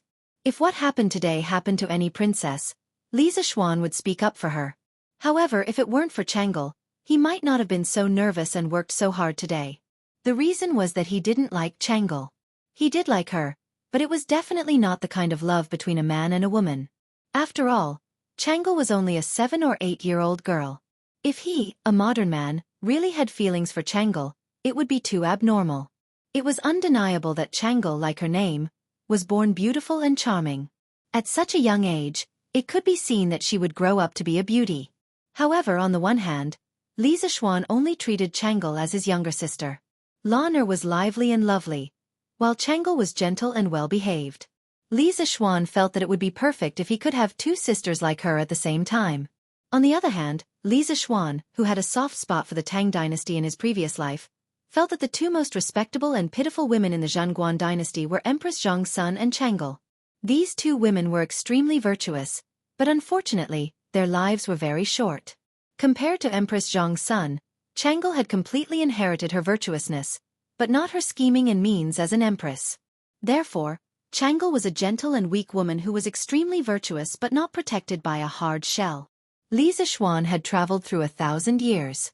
After seeing the real person, it was inevitable that he would feel pity and protect her. However, he was only treating her as his little sister and doting on her. He was not that perverted. This is what a Han should do. But why is it that out of all the civil and military officials in the imperial court, only you, Brother Xiaoxian, speak out for justice and argue for what is right? Chang'e muttered in her heart. After that, she looked at Li Zishuan with her watery eyes and said with a smile, "No matter what, Chang'e should thank Brother Xiaoxian." "All right, Brother Xiaoxian, you can go and do your work. Chang'e should go and find father." She also knew that there were many eyes and ears here. If she chatted with Li Zishuan for a long time, it was inevitable that people would gossip. "All right. Take care, Your Highness." Li Zishuan smiled and cupped his hands in salute. Li Zishuan kept addressing her as Your Highness so politely, which made Chang'e slightly dissatisfied. She felt that it was very distant, but in this situation, there was nothing she could do. She could only nod and sigh in her heart. Then, she turned and left. "Young master, you're back." When it was close to noon, Li Zishuan returned to the Li residence. San Bao hurriedly took over the reins and greeted Li Zishuan warmly with a smile. Where's Yushi?" Li Zishuan clapped his hands and asked casually. "Young mistress is in the kitchen right now." Young master, you can go and wash your hands first. The food will be ready soon. San Bao held Big White's hand and bowed. Li Zishuan nodded and walked into the residence. He thought to himself that his wife was really too good to him. Ever since they got married, Han Yushi had been making delicious food for him every day. She was simply raising him like a pig. If he didn't have martial arts in this life, he would definitely become a fat otaku again if Han Yushi continued to raise him like this. After a sumptuous lunch, the couple returned to the bedroom. Han Yushi asked, "Husband, is everything okay during the morning court today?" Han Yushi had never asked or cared about the matters of the imperial court. However, she saw that Li Zishuan was not in high spirits after returning today. She hesitated and asked. Li Zishuan thought for a while and replied, "Today, the main thing is that the small Nanyang kingdom is presenting tributes to His Majesty. It wasn't a big deal, but later, the Prime Minister of the Jedi dynasty proposed to His Majesty.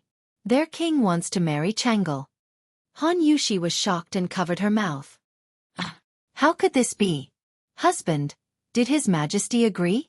She had always had a good impression of Changle. When she heard that Changle might be married to another country, she couldn't help but worry. Li Zishuan shook his head and sighed. "No, His Majesty is not muddle-headed. It's just that I have another task now." Hearing that Li Zishuan didn't agree to this marriage, Han Yushi couldn't help but breathe a sigh of relief. When she heard the second half of the sentence, she couldn't help but raise her head and ask, "Husband, did His Majesty arrange another task for you?" Li Zishuan nodded and roughly told Han Yushi about the matter of the shipbuilding department and the iron mine. After Han Yushi heard this, she whispered with a complicated mood, "Yes. Husband, the greater the ability, the greater the responsibility. His Majesty thinks so highly of you and has given you so many important tasks. Whether it's for the country or the people, you should treat them seriously. With me at home, husband, you don't have to worry." From a personal point of view, Han Yushi certainly hoped that Li Zishuan could foolishly do nothing every day and stay by her side. However, she knew that this was impossible. Her husband was so capable that he was destined to not be an ordinary person. Since the moment Yanhuang College was built, Li Zishuan spent less and less time at home. At that time, Han Yushi truly tasted what it meant to regret teaching your husband to seek the title of Marquis. "Thank you for your understanding, wife." Li Zishuan smiled. Han Yushi shook her head and asked again, "Husband, are we going back to Yunshan in the afternoon?" We'll go back to Yunshan after resting for a while. In the afternoon. Faubert still has something to do with me. According to yesterday's agreement, Faubert would bring his nephew for an interview this afternoon. He had to tell him the location of several magnetite and pyrite mines. At around 1 o'clock in the afternoon, Li Zishuan took his wife out of the mansion in a carriage and went to Yunshan. Naturally, San Bao and Fu were extremely resentful. They didn't expect their young master and young madam to leave after only staying in the mansion for a day. Such a master was extremely rare in Chang'an. Chapter 839. Young master, this is my nephew Fu Bin. When they returned to Yunshan, Faubert was already waiting outside the courtyard with a young man. Li Zishuan directly brought them to the study on the first floor. Faubert smiled and introduced the young man beside him to Li Zishuan. Li Zishuan nodded and then began to size up the young man. This young man was about 25 or 26 years old.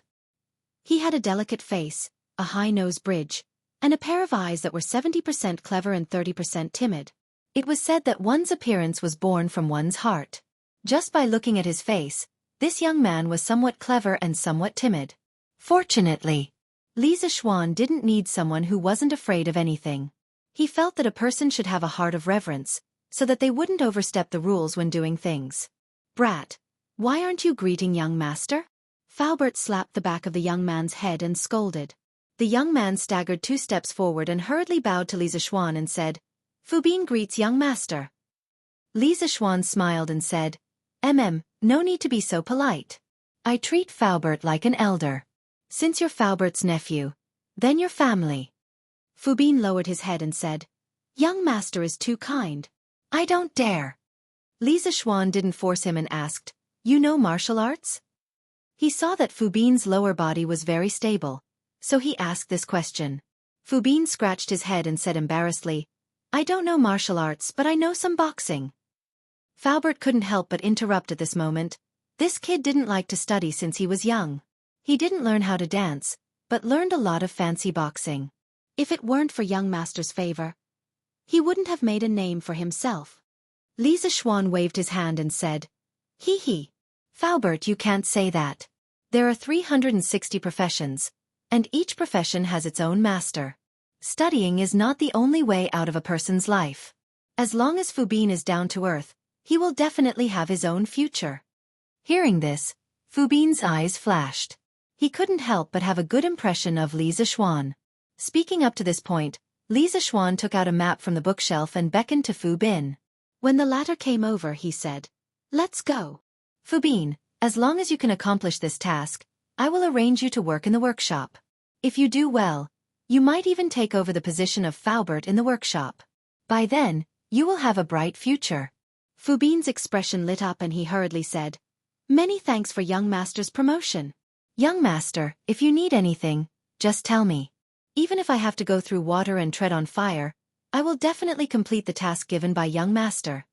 Li Zishuan smiled and said, "I don't need you to go through water and tread on fire.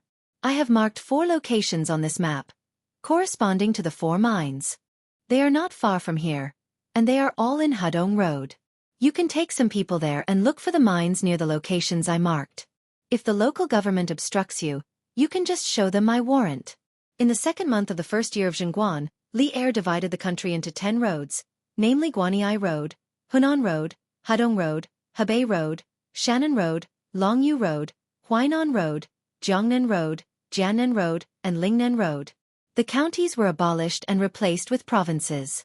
The 4 mines marked by Li Zishuan on the map were all located in Xianxia province, which was Hudong Road in the Tang dynasty. Among the 4 mines, there were 2 magnetite mines and 2 pyrite mines.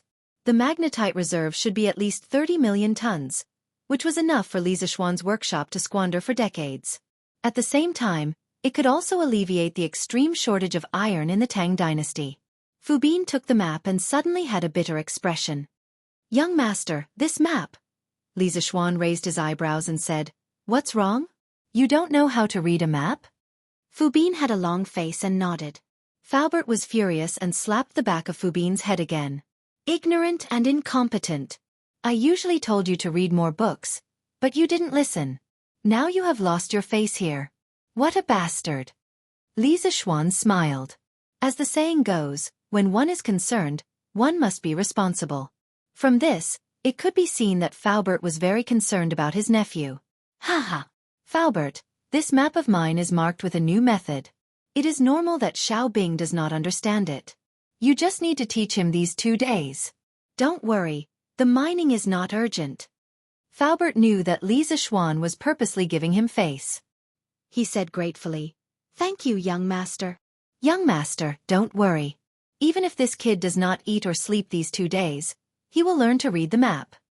He will not delay young master's work." "All right, it's not that serious. By the way, Uncle Fu, I have a few drawings here, and I've marked the detailed size requirements on them. They'll be used together with the thing I drew for you in the workshop last time. Can you make them for me recently?" Li Zishuan waved his hand and turned around to take out a few drawings from the bookshelf. He passed them to Faubert. Faubert took the drawings and glanced at them. "Young master, this is not a problem. Don't worry."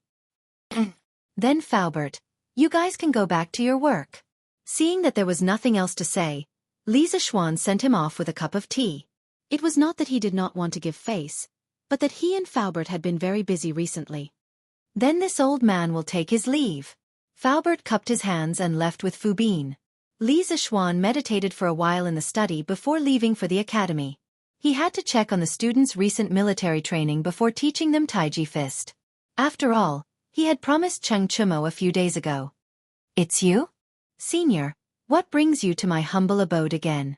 What Li Zishuan did not expect was that the moment he stepped out of the door, he met the uninvited guest from 2 days ago, the bearded guest who was beaten black and blue.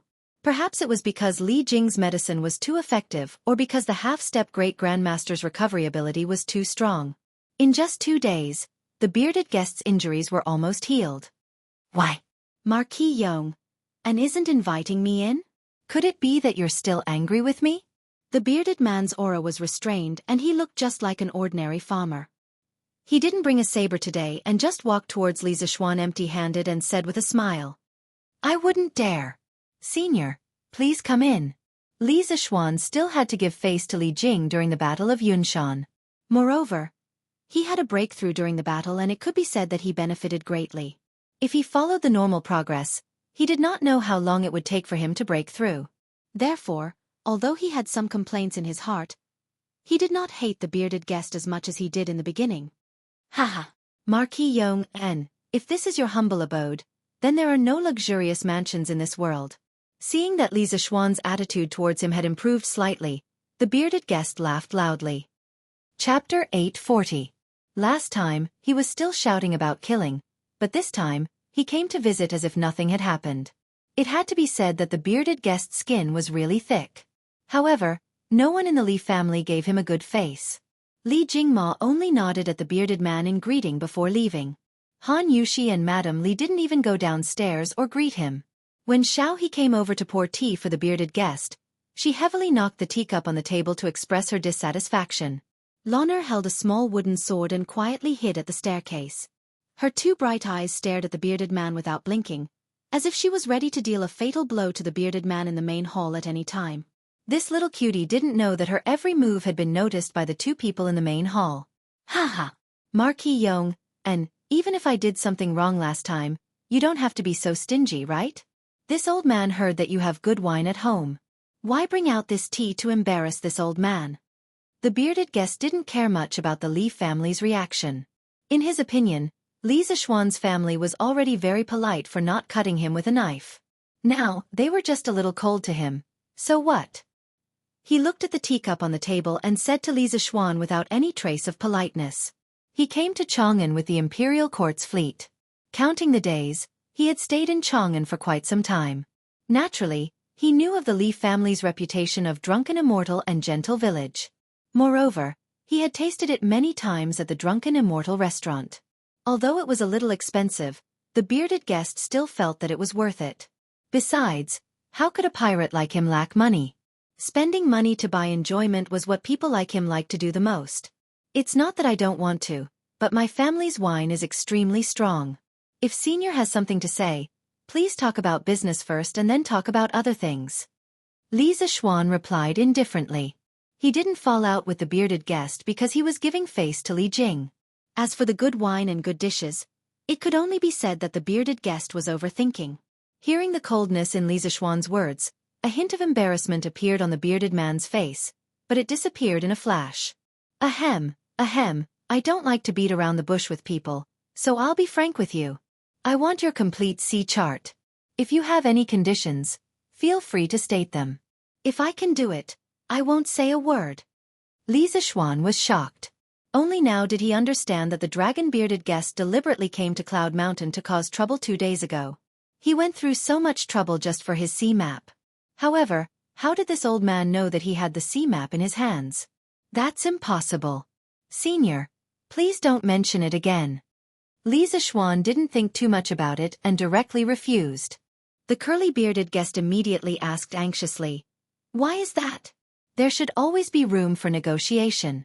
Marquis Yong, why are you so heartless? Feelings? Li Zixuan sneered and said sarcastically, 2 days ago, someone wanted to annihilate my entire family. Why should I care about feelings with such a person? I'm already giving face to Duke Wei by not sweeping him out of the door. When the curly-bearded guest heard this, his face turned green and white. The fight 2 days ago was a misunderstanding. I've already explained it to Marquis Yong and, although my words were inappropriate, I didn't have any ill intentions. Marquis Yong and, why do you have to take it to heart? Humph. Some people don't mean much to you, but to me, their lives are more important than my own. You'll never understand this. Li Zixuan stared at the curly-bearded guest and said word by word. The curly-bearded guest was speechless, and the hall fell into silence. After a while, Li Zixuan asked, "Senior, how did you know that I have a detailed sea map?" The curly-bearded guest suddenly thought of something and his eyes lit up. He was about to explain when he saw the servant girl who served him tea earlier walk over and said to Li Zixuan, Young master, there's a person called Meng Yuliang outside who wants to see you. Meng Yuliang? Li Zixuan muttered to himself. Only then did he remember that Meng Yuliang was Meng Wenhao's father. He just didn't know why he came over at this time. Let him in. Yes, young master. Xiao he responded, and then turned around to go out. The curly-bearded guest who was about to speak saw that Li Zixuan summoned Meng Yuliang without hesitation. He rolled his eyes and actually shut his mouth. Meng Yuliang pays his respects to Marquis. After a while, Meng Yuliang walked in. He saw the curly-bearded guest sitting in the main hall and a trace of joy flashed across his eyes. He then turned around and bowed solemnly to Li Zixuan. Uncle Meng, you don't have to be so courteous. Now that you're an official, you don't have to be so courteous. Li Zixuan helped him up and said with a pleasant smile, "Don't worry. Marquis, you're too courteous. You've done a great favor for my Wenhao, and you deserve to be courteous." Meng Yuliang said with a sincere face. Li Zixuan smiled and didn't insist. He pointed to the sofa beside him and said, "What's there to be courteous about?" Uncle Meng, take a seat first. Meng Yuliang paused and didn't sit down immediately. Instead, he turned around and faced the curly-bearded guest. He knelt on the ground and kowtowed. Today, Meng Yuliang knew that Benefactor was here and specially came to thank Benefactor. Once again, I thank Benefactor for saving my life. Get up, get up. How can a man kneel just because he wants to? It's just a small matter for you in our hometown. You don't have to worry about it for so long. The curly-bearded guest quickly stood up and helped Meng Yuliang up. Benefactor? Li Zixuan saw this scene and was a little confused. How could these two people who didn't have anything to do with each other have an intersection? What kind of drama is this? Uncle Meng, you know each other? Li Zixuan frowned and asked aloud. Meng Yuliang turned around and replied, Marquis, the fleet was attacked by pirates at sea. I was seriously injured and almost died at sea. Fortunately, Benefactor came to my rescue and saved my life. Hearing Meng Yuliang's words, Li Zixuan suddenly thought of something. After a moment of frowning, he looked at the curly-bearded guest and said in surprise, "Previously, Commandery Prince Hejian told me that when the army landed in Japan, there was a mysterious master protecting him. I didn't expect that person to be you. Haha. It's just a coincidence. It's not worth mentioning." Although the curly-bearded guest was proud, he still had an indifferent expression on his face. This old guy is really good at acting tough. Li Zixuan pinched his chin and fell into deep thought. He was now curious about how Meng Yuliang knew that the curly-bearded guest was with him. The curly-bearded guest had been staying at Li Zixuan's house recently. Ordinary people naturally wouldn't know his whereabouts. How did Meng Yuliang, who had no foundation in Chang'an, know? Chapter 841. Old Master, do you think Li Zixuan has agreed to Big Brother's request? Duke Wei Residence, Study Room. Hong Funu held her hair with one hand and swayed in front of Lord Li Jing as she spoke, wittily. Lord Li Jing held his forehead and sighed helplessly. Chuchen, I think you shouldn't have done that. Little Xian is also our junior. How could you scheme against him? When Hong Funu heard that, her eyes widened and she said loudly, Scheme? How did I scheme against him? I was only telling him the truth. Could it be that Big Brother didn't save that person called Meng Yuliang at sea? From the beginning to the end, did I make up any lies? So how can this be called scheming? Lord Li Jing was instantly speechless. He thought to himself that he really couldn't reason with a woman at any time. Forget it. Just take it as this old man owes that child a favor. Lord Li Jing sighed in his heart and thought to himself. Marquis, Benefactor, you two go ahead. If there's a chance in the future, Meng Yuliang will visit again. Cloud Mountain Residence. Meng Yuliang only sat for a while before he stood up and bid farewell.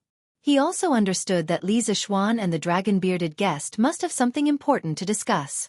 It wasn't convenient for him to continue disturbing them.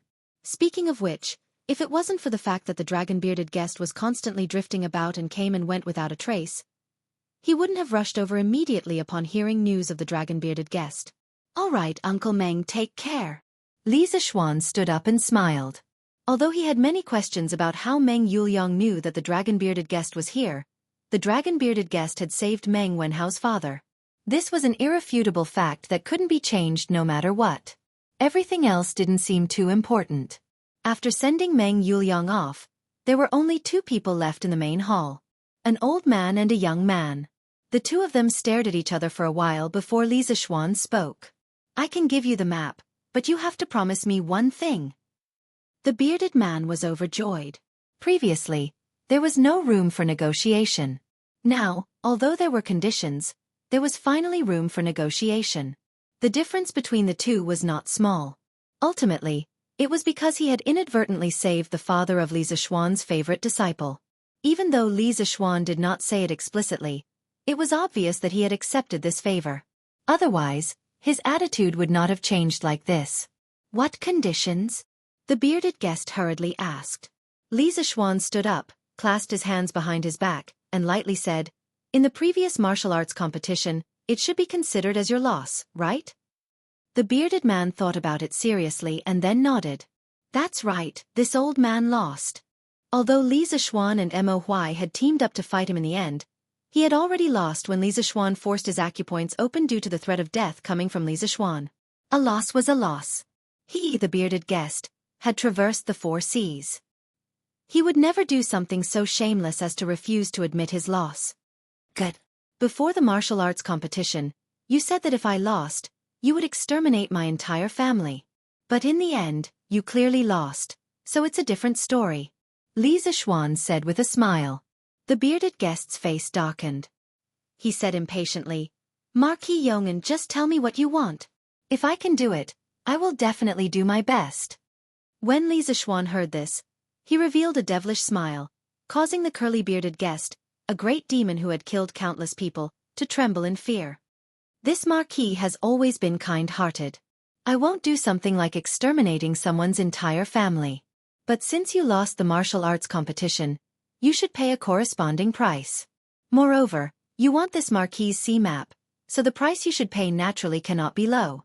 How about this? As long as you are willing to fulfill your responsibilities as a guard at Yanhuang College for a year, this marquis will hand over the sea map to you. In addition to this request, after you take this marquis's sea map, you also need to help this marquis find a few things overseas. Once you find them, you will send them back to Chang'an. How about it? Do you agree to these 2 requests? Be a guard for a year. The bearded guest's eyes widened. If it was someone else who said this to him, he would definitely smash that person into a meat patty with his fist. What kind of person was he, the bearded guest? He was the overlord of the sea. How could he be someone's guard? If this were to spread out, how would he be able to survive in the south? However, he had no choice but to agree. First of all, he did lose the martial arts competition that day. Logically speaking, Li Zixuan should be the one to make a request. Moreover, that sea map was truly too important to him. After wandering the sea for so many years, no one knew better than him how rich the wealth of the sea was. If he had the help of Li Zixuan's sea map, where in the world could he not go? Can you change the conditions? For example, this marquis can use money to buy this sea map. The bearded guest said unwillingly. As for the latter condition, he didn't think much of it. At most, it would just take some effort to find something. However, the first condition was asking for his life. As the island master of the 72 islands, he also wanted his face. Li Zixuan narrowed his eyes and said indifferently, Do you think this marquis is someone who lacks money? Just these 2 conditions, there's no way to change them. Senior, you also know that I originally didn't want to negotiate with you. However, now that you're unwilling to agree to my conditions, this marquis is powerless to do anything. 2 days ago, other than threatening Li Zixuan's family, the bearded guest also committed another crime, which was to disrupt the order of Cloud Mountain. Accordingly, he had to pay the price and set an example to the people who came after him. He had to let them know that no matter who it was, if they dared to cause trouble in Cloud Mountain, they must be punished. The atmosphere in the main hall suddenly froze. The bearded guest's face was gloomy. He tapped the table with his finger and didn't say a word. Seeing this, Li Zixuan didn't rush him. He waved at Launer, who was hiding at the stairs. The little girl put away the wooden sword in her hand and ran towards Li Zixuan with a smile. The brother and sister played a childish game of rock, paper, scissors in front of the bearded guest. They were very happy. After a long time, the bearded guest coughed heavily and said, Marquis Yongan, this marquis has thousands of brothers under me. This marquis is not someone who can do whatever I want. This matter is very important. Please give this marquis one day to consider carefully. Before sunset tomorrow, I will definitely give you an answer. Although his martial arts skills were basically unrivaled, he still had to listen to the opinions of his subordinates. Otherwise, what future could he have as a commander without an army? Fine. This marquis will wait for you for one day. Li Zishuan nodded. He didn't expect the bearded guest to not reject such an unreasonable request on the spot. It was really inconceivable. Then this marquis will take his leave first. The bearded guest cupped his hands and left. Of course, in the entire courtyard, no one sent him off. Chapter 842. The next day. Li Zishuan finally woke up early. After having breakfast in the courtyard, he went to Yanhuang College. Recently, due to various things, as the principal, he had not shown up at Yanhuang College for a long time. Mr. Li Gang had complained about this countless times. If this guy did not show up, Li Gang would probably come personally to catch him. Good morning, Mr. Li. Have you had breakfast yet? Coincidentally, Li Zishuan, the principal who often liked to slack off, happened to meet the vice principal, who had always been conscientious. Seeing Li Gang looking at him expressionlessly, Li Zishuan could only bite the bullet and go forward to greet him. Yes. Li Gang nodded and then walked forward with Li Zishuan while saying in a muffled voice, seeing that the military training is about to end, Yamacho, you have to arrange the teaching work of the academy as soon as possible. There are so many teachers in the academy, they are all waiting for you to say something. Li Zishuan replied, Sir, you are right. I will arrange the teaching work as soon as possible. In fact, he was groaning in his heart, because he had just received another job from Lier yesterday, and now the academy was about to get on track. With two things happening at the same time, it was estimated that he would be as busy as a dog in the next month. Oh, Mr. Yen and Mr. Wang came to me yesterday. They asked me to remind you not to forget about their bet last month. Seeing that Li Zishuan agreed, Li Gang felt a little relieved. Suddenly, he remembered something and suddenly said with some amusement. Li Zishuan was startled. Only then did he remember that Wang Ji and Yen Silu had a quarrel that eventually evolved into a bet. If Li Gang had not mentioned it to him today, he would have really forgotten about it. Sir, don't worry. I have always remembered this matter in my heart. I will never forget it. Li Zishuan lied through his teeth. Li Gang was old and shrewd. How could he not see that Li Zishuan was lying? However, he didn't expose her.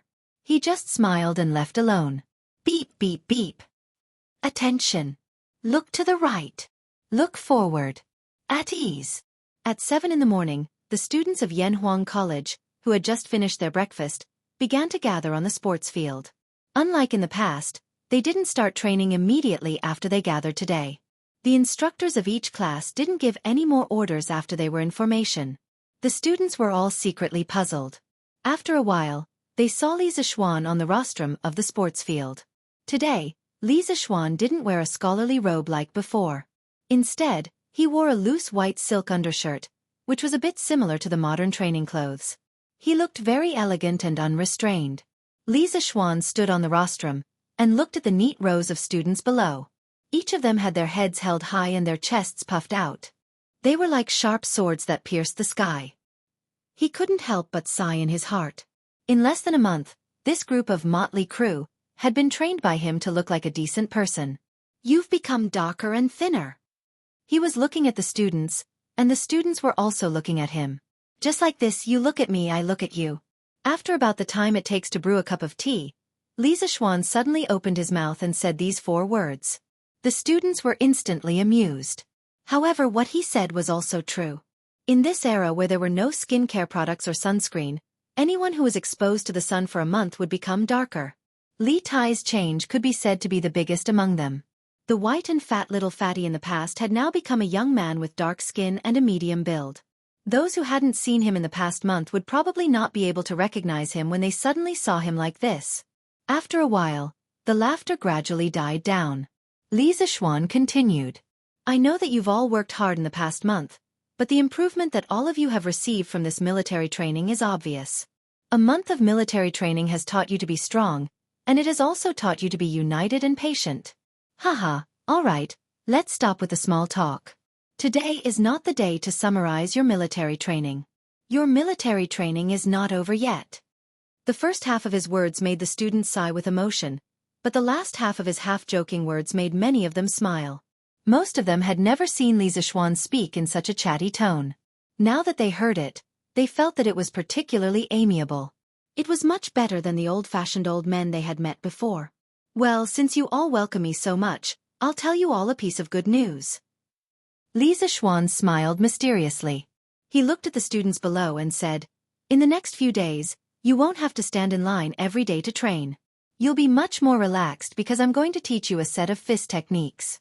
Whether you know martial arts or not, you can learn it together with me. This set of fist techniques is called Tai Chi. I hope you can learn it well because it's not just a set of fist techniques. It contains the Tao of heaven and earth." Fist techniques? Yamacho wants to teach us fist techniques? As soon as Li Zixuan finished speaking, the students exclaimed one after another. They didn't understand why Li Zixuan suddenly made such a decision. Of course, Cheng Chumo was an exception. This guy had known the news for a long time. It's good to learn fist techniques. It's better than standing in line every day. Yes. This is really good news. The students were extremely happy when they thought that Xianxia didn't have to train hard for the next 2 days. Quiet down. After a quarter of an hour, Li Zixuan shouted in a deep voice. Then he began to explain. "Before I teach you fist techniques, I want to tell you what Tai Chi is. The so-called Tai Chi is the process of the universe from the infinite to the Tai Chi, and the process of all things.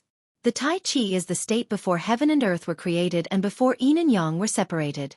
The Book of Changes once said, when Tai Chi existed, yin and yang were born. Tai Chi means that before heaven and earth were separated, primordial Chi was mixed into one. This Tai Chi contains the truth of heaven and earth.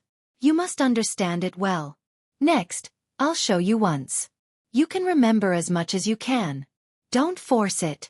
After that, Li Zixuan began to close his eyes and calm his mind. After a while, when his essence, Qi and spirit reached the best state, he opened his eyes. He drew a circle with his toes and his hands formed a circle. The robe on his body also slowly danced with the agitation of his body's Qi. He looked quite like an expert. Tai Chi Yin and Yang Xian Li Ming. Thousands of changes do not leave the principle. Defend and neutralize without bias. Only when you understand the loosening and tightening skills will you succeed.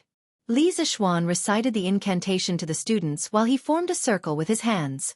His body and movements gradually stretched out. Now his strength had reached the middle stage of Grand Master. In addition, after so many life and death struggles, his understanding of Tai Chi was far from what it was before. The most intuitive manifestation was that his every move now contained a trace of Tao. Ordinary people and people at low levels naturally couldn't see the difference, but Qin Qiong and Mo Huai, who were on the side of the field, saw the clues. This. Every move is Tao. Taoism has existed for thousands of years. I'm afraid such a person is extremely rare, isn't it? Qin Qiong looked at Li Zixuan, who was dancing on the rostrum. He was so shocked that he almost pulled his beard off. He muttered to himself in a low voice. Mo Huai was also shocked. He felt that this scene in front of him was even more shocking than when he saw Li Zixuan break through to the middle stage of Grand Master the day before yesterday. Tao follows nature. This is Tao following nature. It's a great fortune for Taoism to have such a person. If this Tai Chi is practiced deeply, it can definitely be called the supreme fist technique. I didn't expect Yamacho to so casually make it public. What a pity. Qin Qiong had come to his senses at this time. He smiled and said, "Brother Mo, you worry too much. To reach Xiao Xian's level of mastery in Taiji fist, without the guidance of a master, it would be harder than ascending to the heavens. Others might only be able to grasp the form, but not the essence. Take this old man for example. After practicing for so long, I can't even reach 30% of Xiao Xian's mastery in Taiji fist. It can be seen that Tai Chi is not as easy to practice as it seems on the surface." Qin Qiong's words could be said to have revealed the secret. Tai Chi paid the most attention to the fist intent and one's own understanding. Among 100 people, there were 100 different understandings of Tai Chi. but only one or two of them could go a little further on the road of Tai Chi. General Qin's words are reasonable. I've learned a lot. When Mo Huai heard this, he felt relieved and cupped his hands with a smile. As the saying goes, the layman enjoys the show, while the expert appreciates the skill. The two of them saw the skill clearly, but the students on the sports field were watching the show. However, this show was not ordinary. In their eyes, Li Zixuan's every move was full of poetry and painting, as if it had a natural feeling. Just looking at it made people feel very comfortable. Simply put, it was pleasing to the eye. At this moment, all the students were deeply intoxicated by the Tai Chi concept that Li Zixuan had drawn. They couldn't help but hold their breaths. Their minds moved with Li Zixuan's moving fists, as if they were in another world. Every move was Tao. Qin Qiong was right. This was Li Zixuan's current Tai Chi realm. Not only could he immerse his mind into the realm of forgetfulness, but he could also guide the minds of the people around him with lower martial arts realms into his Tai Chi realm to comprehend the great Tao of heaven and earth contained in the Tai Chi realm. However, Li Zixuan himself didn't know all of this. At this moment, he had entered the realm of forgetfulness and couldn't hear or see what was happening around him. He only subconsciously performed the Tai Chi in his mind. Li Zixuan was Tai Chi, and Tai Chi was Li Zixuan. After practicing Tai Chi for Qin Qiong at the Qin family, he finally merged with Tai Chi again to form a complete ball. Tai Chi had already fused into his body, accompanying the beating of his heart and even accompanying his breathing. There was fog around Li Zixuan. His body emitted heat, and the heat and fog condensed together. At this moment, a flock of birds flew over from the forest on the west side of the Cloud Mountain. They stopped in the air above the rostrum, and actually started to dance with Li Zixuan's movements. Not a single bird made a sound during the process. Tao followed nature. Li Zixuan had really merged himself with nature. He penetrated his mind into every moment of his movements. He was light but not floating, soft but not soft. He was relaxed and heavy at the same time. It was as if he was floating in the water, floating in the Yangtze River.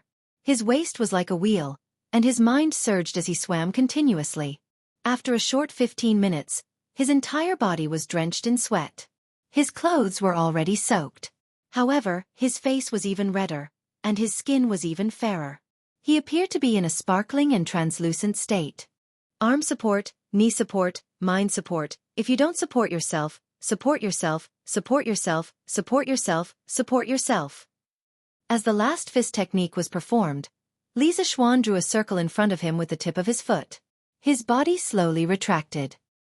He stood at attention and gently exhaled a mouthful of turbid air. This set of Taiji fist made him feel extremely satisfied. At this moment, the birds in the sky seemed to have just woken up from their sleep. They scattered and flew in all directions. The students below the stage were all still in a state of intoxication. When Li Zixuan came back to his senses and saw this, he just smiled and didn't say anything to disturb them. He hoped that the students would be able to realize something from his high-level demonstration. Taiji. Light but not floating, soft but not soft. It is relaxed and heavy at the same time. What a magical fist technique. This little kid is full of secrets. Why have I never heard of such a profound fist technique in the Jianghu before? Under a big tree outside the sports field, a bearded man looked at Li Zixuan on the rostrum of the sports field and whispered to himself. That's right, this guy was the bearded man. He was the person who almost became the head of security of Yanhuang College. Needless to say, he must have snuck in while hiding from the college's guards. If Pang Feiji and Mo Zhong knew about this, they would definitely be pissed to death. Of course, no one would have thought that this famous pirate in the Jianghu would actually come to Yanhuang College to secretly learn. Wow! This Taiji fist looks really good. No, I have to learn it well. No, I think it's mainly because Yamacho is good at it. If it was someone else, they definitely wouldn't be able to do it to this extent. Taiji is the birth of yin and yang. I seem to have thought of something unusual from this Taiji fist. After half a quarter of an hour, the students on the field began to come back to their senses. Suddenly, there was an endless wave of exclamations. Chung Chumo scratched his head. His mind had just been brought into the Taiji realm by Li Zixuan. Then, he wandered around the Taiji realm and came back. He had some enlightenment in his heart, but he couldn't tell what it was. His realm was a little loose, but it was not enough for him to break through. He was in the temporary boundary between breaking through and not breaking through. To put it in layman's terms, it was like wanting to take a dump but couldn't do it after squatting for a long time. However, Cheng Chimo wasn't too discouraged. This was because he had learned so much just by watching Li Zixuan practice Taiji Fist once. If he completely learned Li Zixuan's Taiji Fist later on, with so much enlightenment, wouldn't it be easy to break through? Chapter 843. How about it? Do you want to learn Tai Chi? Looking at the stupefied students below, Yi Zichen said. Li Zixuan put his hands behind his back and smiled. Yes. The students were silent for a moment, then suddenly burst into a tsunami of cheers. Li Zixuan looked so cool when he was practicing Tai Chi just now. Young people were all hot-blooded, and they all worshipped heroes. Although many people did not see the battle between Li Zixuan and the bearded man on Yunshan 2 days ago because they were on holiday, they more or less heard about it when school started yesterday. Today, they saw Li Zixuan's super high-level and magic fist technique demonstration with their own eyes. In their hearts, they had already regarded Li Zixuan as a hero who excelled in both the pen and the sword. Since you all want to learn, then do your best. All the instructors of the academy will follow suit and learn. In the future, you will be in charge of teaching the students of each class. This was not because Li Zixuan was lazy, but because he still had a lot of things to do. He could not teach Tai Chi every day here, so he said this. Yes, Yamacho. In the academy, usually no one would call Li Zixuan Marquis. When Pang Feiji and the other instructors heard this, they were all extremely excited. In fact, even if Li Zixuan didn't say it, they had already made up their minds to secretly learn it. Now that they could learn it openly, it couldn't be better. Okay, now we will start teaching Tai Chi, all of you. Pay attention. After loudly reminding, Li Zixuan moved his left foot out, held his hands in a circle, and slowly recited the formula. Tai Chi Yin Yang Xian Li Ming, thousands of changes, thousands of transformations, but does not leave the sect. Defend and neutralize without bias, understand the loosening and tightening technique, then you will succeed. The students below followed suit, imitating Li Zixuan's movements and saying in unison, Tai Chi Yin Yang Xian Li Ming, thousands of changes, thousands of transformations, but does not leave the sect. Defend and neutralize without bias, understand the loosening and tightening technique, then you will succeed. Their movements were neat and uniform, and their chants shook the sky. The Yanhuang College teachers outside the field were all shocked by this spectacular scene. This Taiji fist is soft and gentle, the movements are not hard to remember, and the posture is generous and proper. In this old man's opinion, it is quite suitable for us old arms and legs to practice. Li Gang squinted his eyes. He was somewhat attracted by Li Zixuan's Taiji fist demonstration.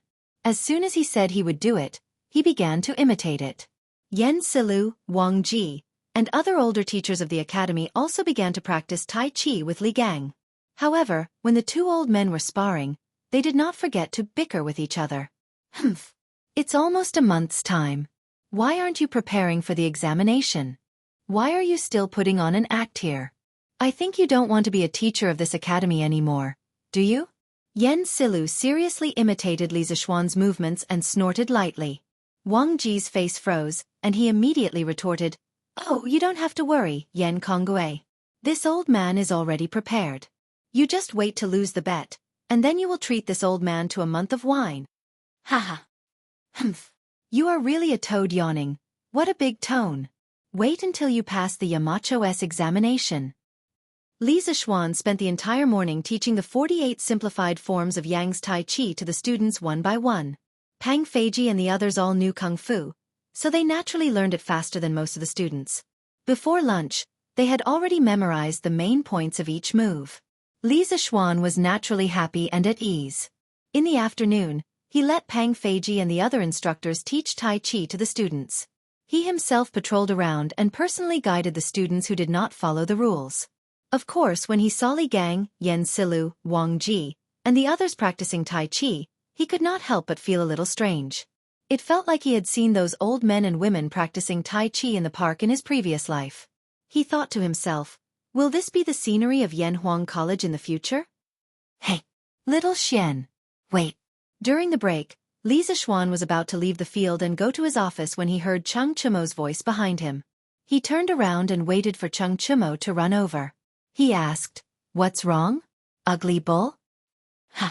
Nothing big. I just wanted to ask, little Xian, are you busy?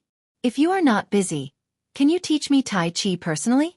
Xianxia scratched his head and asked embarrassedly. Why? Isn't Uncle Qin teaching class 1? Why don't you learn from anyone? Li Zishuan said unhappily. What he meant was, don't be unreasonable and don't bother me. I am very busy. Xianxia, of course. Of course, he did not understand Li Zishuan's meaning. He straightened his neck and said, No, I feel like I am about to break through, but Pang Feiji and Uncle Qin's Tai Chi is not as good as yours. Little Xian, please help me. If I don't break through soon, my dad will definitely not let me off easily. Li Zishuan looked at Xianxia suspiciously. He did not expect Xianxia to show signs of breaking through after watching Tai Chi for an entire morning.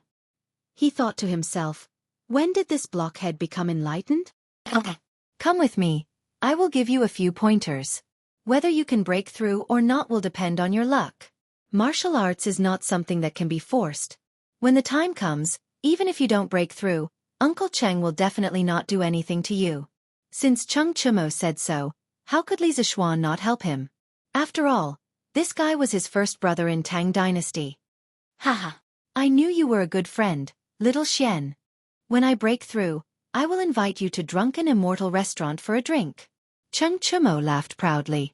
Li Zishuan looked at this shameless guy in annoyance. Invite me to Drunken Immortal Restaurant for a meal? Do I need you to treat me to a meal at Drunken Immortal Restaurant? He was so King shameless. Master, can I go with you? Since the place where the two of them were talking was not far from Class 1's resting area, Iron Egg had already noticed the two of them whispering and followed them. When he heard that Li Zishuan was going to give Xianxia special treatment, he quickly asked. Not only did Xianxia want to break through, he also wanted to. Haha. 1 is teaching, 2 is still teaching. Come with me. Li Zishuan smiled and turned to walk out of the sports field. Xianxia and Iron Egg naturally followed.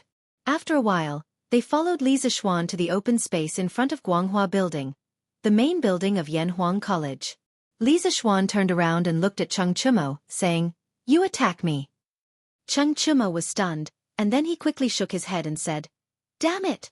Little Xian, do you think I'm stupid? You are now at the Grand Master middle stage. You want me to attack you?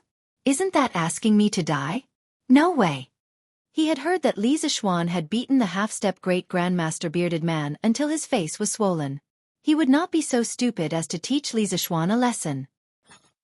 Chapter 844. In front of the main building of Yanhuang College.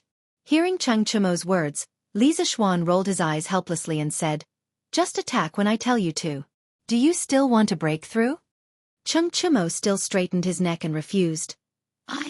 Although I want to break through, I don't want to get beaten up for no reason. Li Zishuan was furious. Useless. Don't worry, I'll use my body refinement realm true qi to take your attack. Stop wasting time and attack. Remember to watch my movements carefully. Xianxia was overjoyed when he heard this. Normally, he would not have the chance to fight Li Zishuan on equal footing. Haha. This will do. Little Xian, take this. Xianxia clenched his fists and concentrated his true qi in his dantian. After a roar, his whole body pounced on Li Zishuan and his fist flew directly towards Li Zishuan's chest. Speed, strength, angle.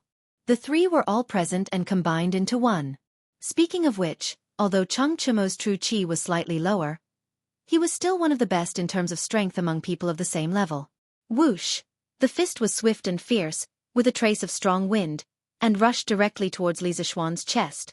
Iron Egg held his breath and stared at Li Zishuan without blinking. He wanted to see how his master would deal with this aggressive punch. Of course, he was not worried that his master would be hurt at all. In his eyes, his master was invincible, no matter who came. When Xiao's fist was 3 inches away from Li Zishuan's chest, Li Zishuan stretched out his hand, and then stretched out his palm and gently flicked it. Li Zishuan did not even use his true qi, but Xiao seemed to be out of control.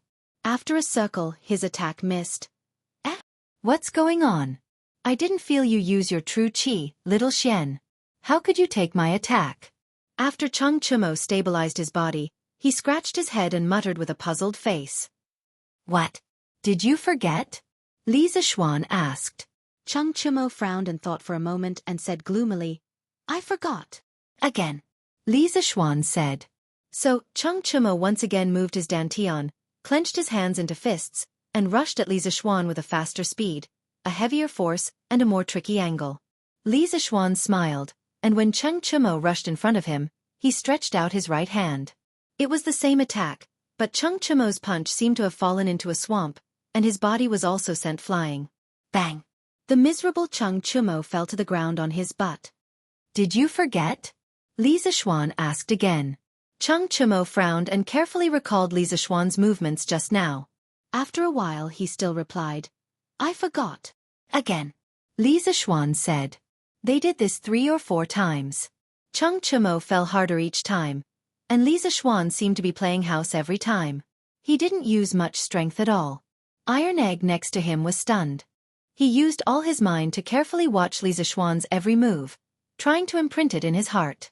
Did you forget? After countless times, Li Zishuan looked at Cheng Chimo lying on the ground and asked again.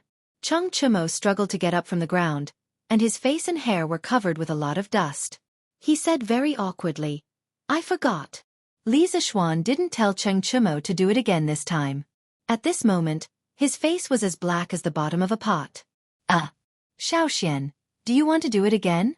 I can definitely remember it. Seeing Li Zishuan's ugly face, Cheng Chimo felt a little guilty and asked weakly, Do it again, your sister. Do you think you're Zhang Wuji?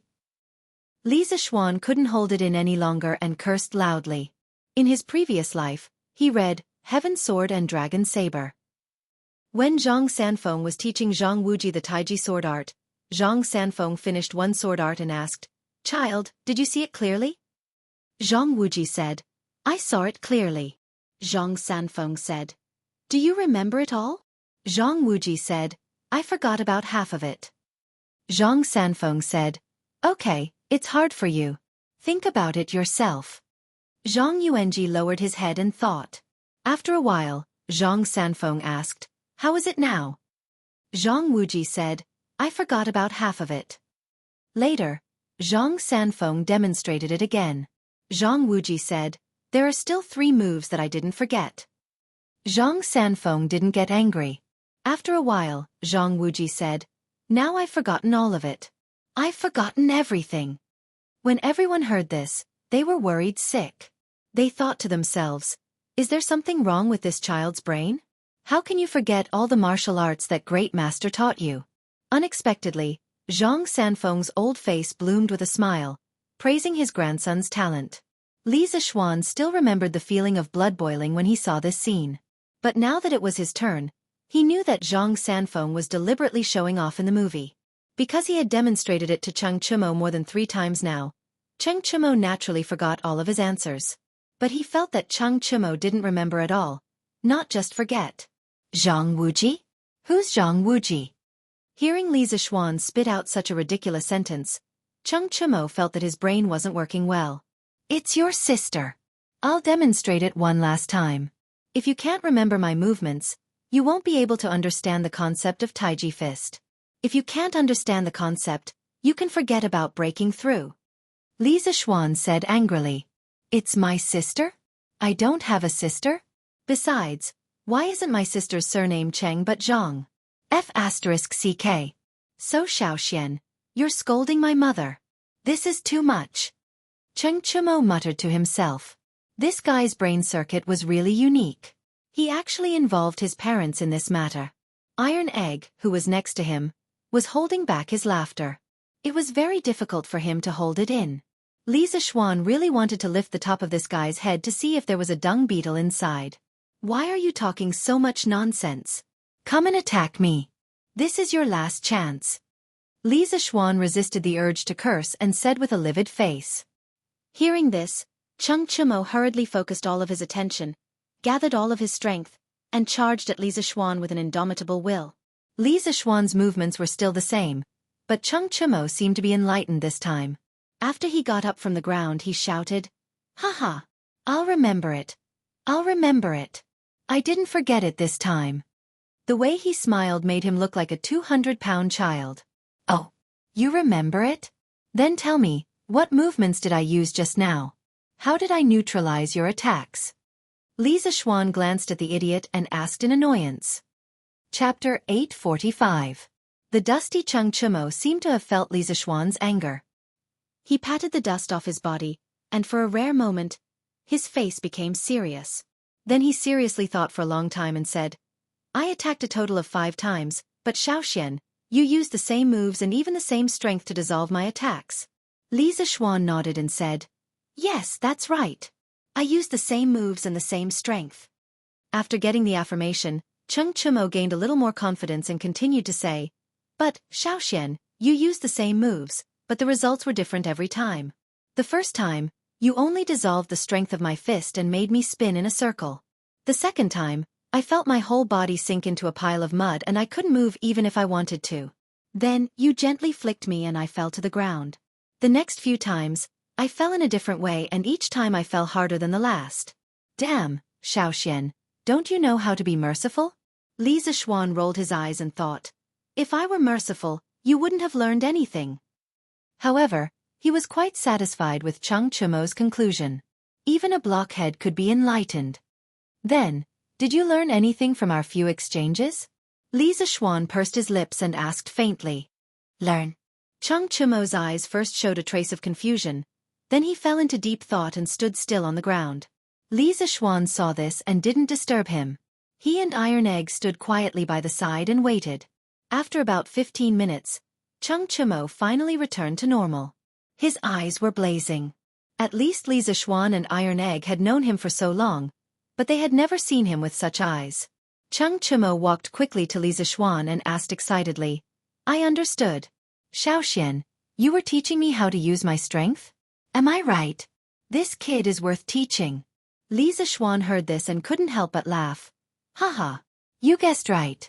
I didn't expect you to be enlightened. In fact, if you only talk about strength, there are very few people who can beat you in the same realm. But although you are full of strength, there is no strength in your body. It's like writing. You have to use ink evenly, the thickness is appropriate, and the density is fine. Only then can you become a master. If you don't know how to use strength, even if you have the best ink and paper, the words you write will only be like a dog's scratch. Ugly bull. Do you understand? The number of times Cheng Chumo was serious today was more than in the previous month.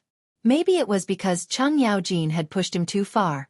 After listening to Li Zishuan's philosophical words, he pondered for a moment. After a while, he nodded and said, Xiaoxian, I understand. In fact, you borrowed my strength to hit me. I was wondering why you didn't use any Xianxia at all. Li Zishuan praised. Yes.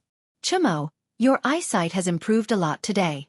Tai Chi emphasizes using softness to overcome hardness, borrowing strength to fight strength, and Taoism emphasizes the balance of yin and yang. Chumo, your brute strength is the yang of Tai Chi. What you lack now is the yin of Tai Chi. In other words, what you lack is the knack of using your strength. After you understand this, go and learn Tai Chi. I believe you will definitely gain a lot. Cheng Chumo had been with Li Zishuan for so long, but he had never received such praise before. He couldn't help but grin. Hee. I also think that my brain is working very well today. Since you said so, Xiaoxian, I will go back and learn Tai Chi from Uncle Qin now. Yes. Go. I have taught you everything that needs to be taught. As long as you put your heart into it, it will not be difficult for you to break through. Li Zishuan nodded. Cheng Chumo saluted Li Zishuan, then nodded to Iron Egg and turned to leave. Master, Iron Egg's lips moved. He wanted to say something, but stopped. Li Zishuan smiled and said, You boy. What's wrong? Are you moved? Do you want to break through as soon as possible? Iron Egg nodded embarrassedly and said, Yes. In fact, Li Zishuan was extremely unqualified as a master. When Iron Egg lived in the Li Mansion in Chang'an City, Li Zishuan often arranged some training tasks for him. Although it was very tiring, at least there was someone to guide him. However, after Yanhuang College opened, Iron Egg began to live on campus.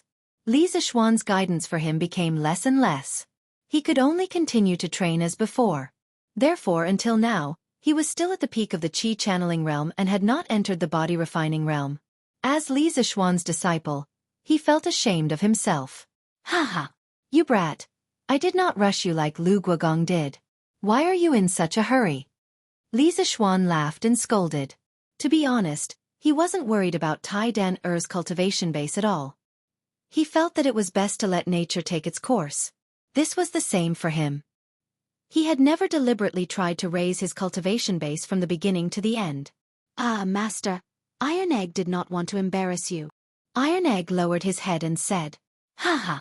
I have never cared about other people's opinions. Cultivation, let nature take its course. Everyone's life is only a few decades.